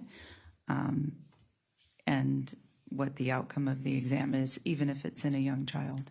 Was there any reason, assuming it was a doctor at Johns Hopkins, is there any reason why a male doctor would come into a 10-year-old girl's room alone and examine her vaginal area? Objection, foundation. Overruled. She can answer the question in the proffer. I cannot think of any reason why. And so, having heard this now, is this a reportable incident in terms of to the state, given the manner in which it was reported to you, and leaving aside any statute of limitations issues? It is reportable. She could not recall the name of the doctor, because I usually ask those things in order to make a report. So as far as I know, she could not recall who it was. Assuming that she could report this battery of a sexual nature at Johns Hopkins, would it significantly increase the knowledge of the jury as to why many of her symptoms have occurred? Objection calls for a legal conclusion, lack of foundation, speculation. Doctor, you can answer the question. I think it would be appropriate for the jury to know what she experienced while she was in the hospital, and that's part of what she experienced. That was part of her trauma. Thank you, Doctor. Mr. Shapiro, would you like to ask any questions in proffer? Just very briefly in proffer, Your Honor. Your note does not say this happened at all children's, correct? She said while at Johns Hopkins. Well, the previous note says that the social worker incident was at Johns Hopkins, but this note does not say it happened at Johns Hopkins, correct? No, that all means it happened at Johns Hopkins. And you, as a mandatory reporter, were told about an assault at Johns Hopkins that you thought was sexual in nature and you failed to report it? I am a mandated reporter, but when I call Department of Children and Family Services, if I don't have a name, they can't take the report. And you can't, you're telling me that you had this information about it and you didn't think you had an obligation to report it at the time, is that right? I didn't have a name to report. Anything further? But you did make a call? To Child and Family Services, I did not make a call because I didn't have a name to report. It was not described as a social worker that committed this act. Did Maya have a fairly specific description of who it was for you? She did not. She just said a doctor came into her room. From the way she was telling the story, did it appear to be male or female? She indicated that it was a male doctor because she said he pulled down my pants. And did she say anything else to describe him? No. Nothing further at this time, Your Honor. Very briefly. Is what you've written here the full description of what was reported to you? Yes. Sorry, one other question. At the time, assuming for the purpose of this, that a Dr. Katzenstein at the hospital had a similar note back during Maya's actual stay in the fall of, however you want to phrase it, in the fall of 2016, would Dr. Katzenstein, as a psychologist, be required to report this? Yes. We are all mandated reporters. psychologists, psychiatrists. So is it a violation of the law for a mandatory reporter to receive a report like this and fail to call the state and let it be known that at least there is a basis for looking into it in some way? Well, object calls for a legal conclusion. I'm going to sustain that one. Right. And at that time, at approximately the same time it happened, would Dr. Katzenstein have been in a better position than you some, 6, 7 years later to identify who perhaps it was and more details of the event? Objection, lack of foundation completely misstates Dr. Katzenstein's note. Sustained. Was Dr. Katzenstein a psychologist at Johns Hopkins All Children's Hospital, best to your knowledge? As far as I know.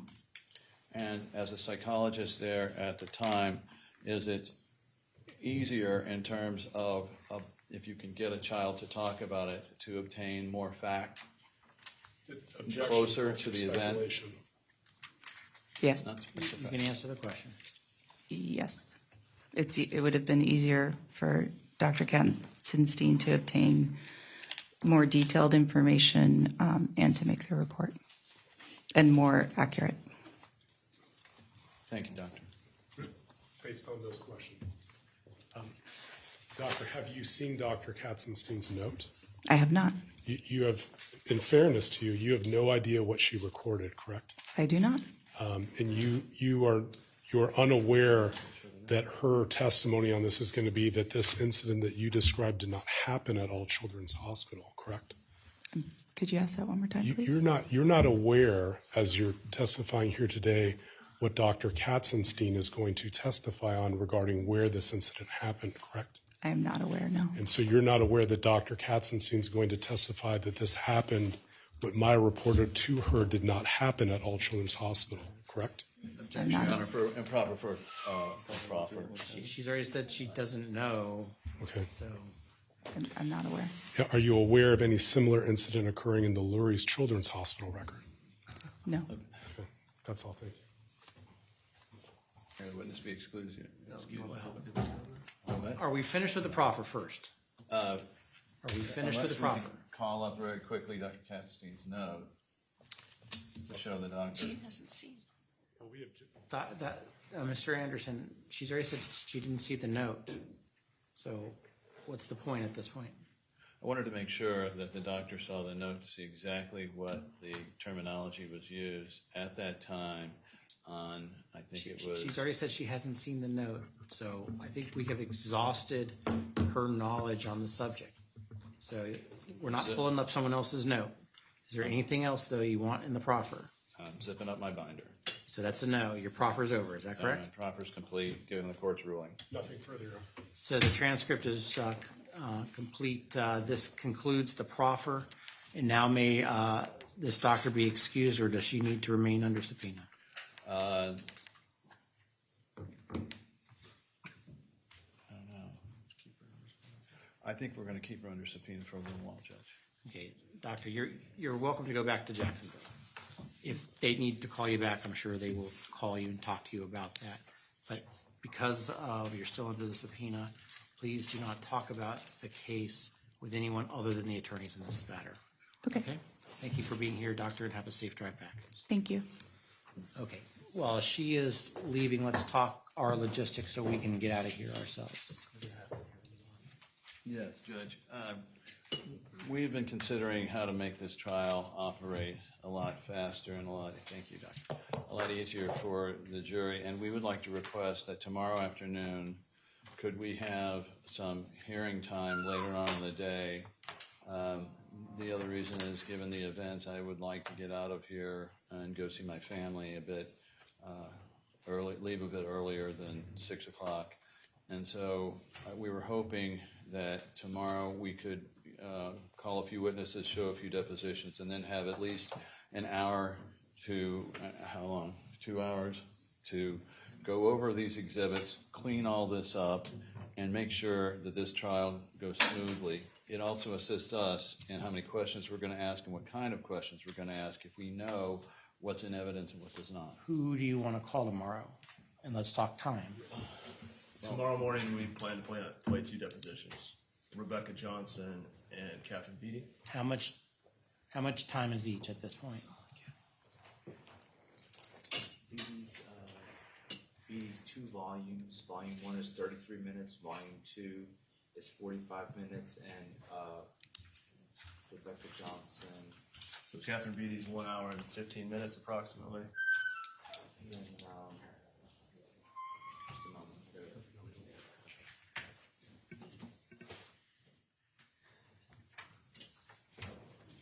Rebecca Johnson's video, as edited by the defense team, is 1 hour, 9 minutes. And 1 hour, 9 minutes, Your Honor, for Rebecca Johnson. And do you anticipate needing any exhibits coming in tomorrow for that? Not for that, Your Honor. We have 2 live witnesses. Who was on the list? Did we put Elena? Elena Kushner, Judge, is a similar incident, similar event planned under that 404, and we want to call her to testify that she had an experience at Johns Hopkins, not only substantially similar, virtually identical to my clients, and so we would wish to call her. In other words, Sally Smith coming in, undisclosed as working for someone other than Johns Hopkins. So this is, you're basically asking for like Williams Rule type of testimony. Have you filed a motion to that effect? Judge, you've already granted an order I thought that on was a for motion criminal in limine proceedings, that Judge. this would not, testimony would not be allowed. Well, I do remember that. Right. Well, I took a look and I thought that the Williams rule, it applied, the notice is applicable to criminal cases, and this is purely civil. Well, you're right that Williams Rule is a criminal-based rule, but you still have to give notice. And I've already ruled that what happened to other people at other times and in other circumstances is not relevant in this particular case. Just like, you know. Well, we have a pending punitive damages count or open allegation, Judge. And so our ability to establish the facts for that is greatly enhanced if we can show that the defendant is acting consistently to that conduct in other ways.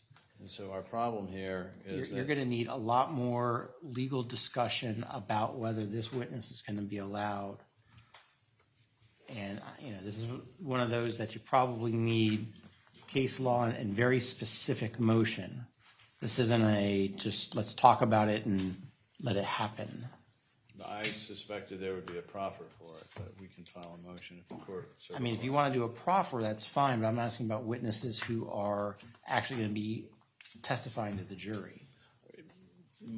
Yes, Judge, my contemplation was that on all of these witnesses, there would have to be a proffer before they would be allowed to testify to the jury so the court can see whether the scope of the testimony falls within the law.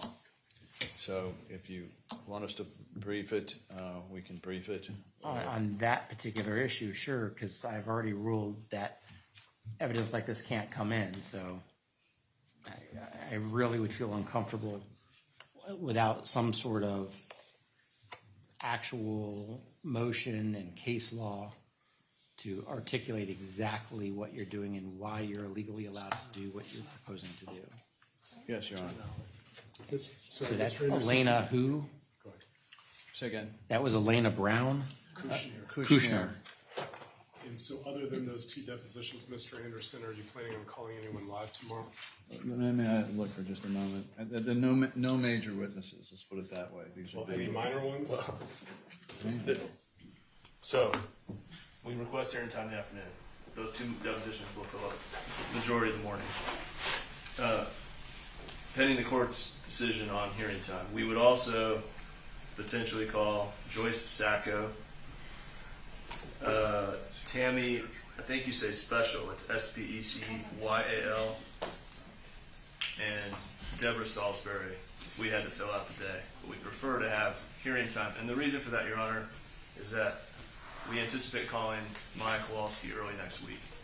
And we don't believe that the 30 minutes or 45 minutes that the court has been allowing us in the mornings is going to be sufficient given the number of objections. For all of the exhibits we'd like to bring in through Maya Kowalski. So we'd like some additional time tomorrow afternoon to work through that process so that we can call her early next week. So again, I would just ask, you threw out several names. Who are the plaintiffs? Let me ask this. Why don't we do this? And this is not a ruling, this is just to throw it out there. I'm not having the jury start until 9:15.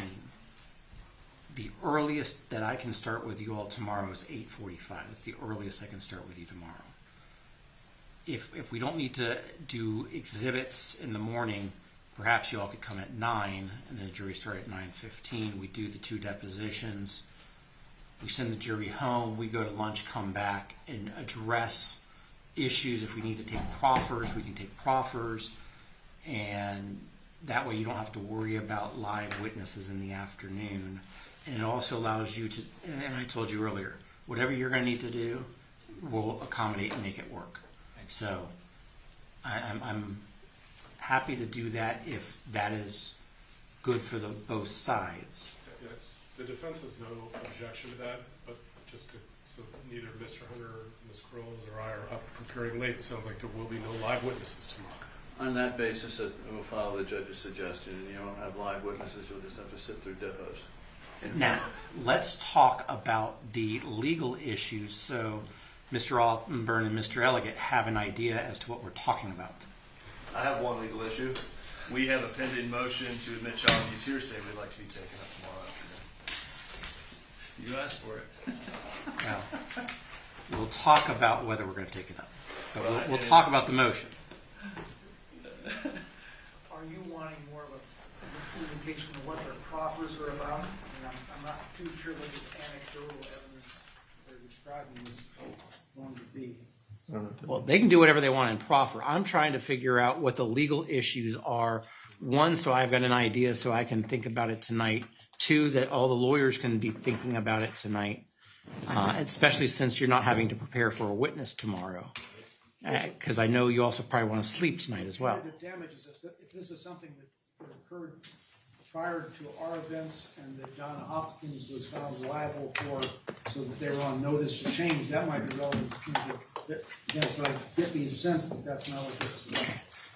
Judge, what I'm hearing is that they have a lot of exhibits that they want to use with Maya, and there's a probably objection in all candor with most of them, and I think that that's, if I heard right, is the primary focus of what you want to deal with tomorrow. Is that accurate? That is accurate. That's correct. And a lot of them are audio recordings that we are objecting to, and there's, I think, multiple issues with them. So I think that's the focus. I'm fine, although I know Mr. Altenburn has been trying to get to the front of the line for several days. I'm happy to go behind Mr. Bishop. If limiting instruction shouldn't take too much time, I don't think the rule issue will take too much time. And Mr. Altenburn, we can talk about this more tomorrow, but I'm starting to want to really start focusing in on the verdict form and the jury instructions. Judge, we would like the jury instructed sooner rather than later regarding the limitation of some of the evidence that has come in that were let in on state of the mind. And what we can do, and my hope is that you'll have whatever you're proposing tomorrow so we can talk about it tomorrow afternoon. Okay. So to recap, you all will appear tomorrow at 9 a.m., not at 8:30, at 9 a.m. We're going to play 2 depots, and we're going to send the jury home. We'll take a lunch, then we'll come back. We'll do exhibits. We'll talk about whether we're going to talk about the child victim hearsay. We're going to talk about Mr. Altenburn's instructions and any other instructions that anyone wants to write out. And of course, Mr. Anderson's free to go whenever he wants and or needs to. Thank you, Your Honor. Okay. Are we good to go at this point? Shot clock update. Oh, yes. Okay, plaintiffs today, 3 hours, 50 minutes. Defendant, 1 hour, 35 minutes. The plaintiffs are at 24 hours, 25 minutes. Halfway. The defendants are at 8 hours, 10 minutes. How much time have the jury? Yeah, how much does the jury get? Well, that's a fair question. What,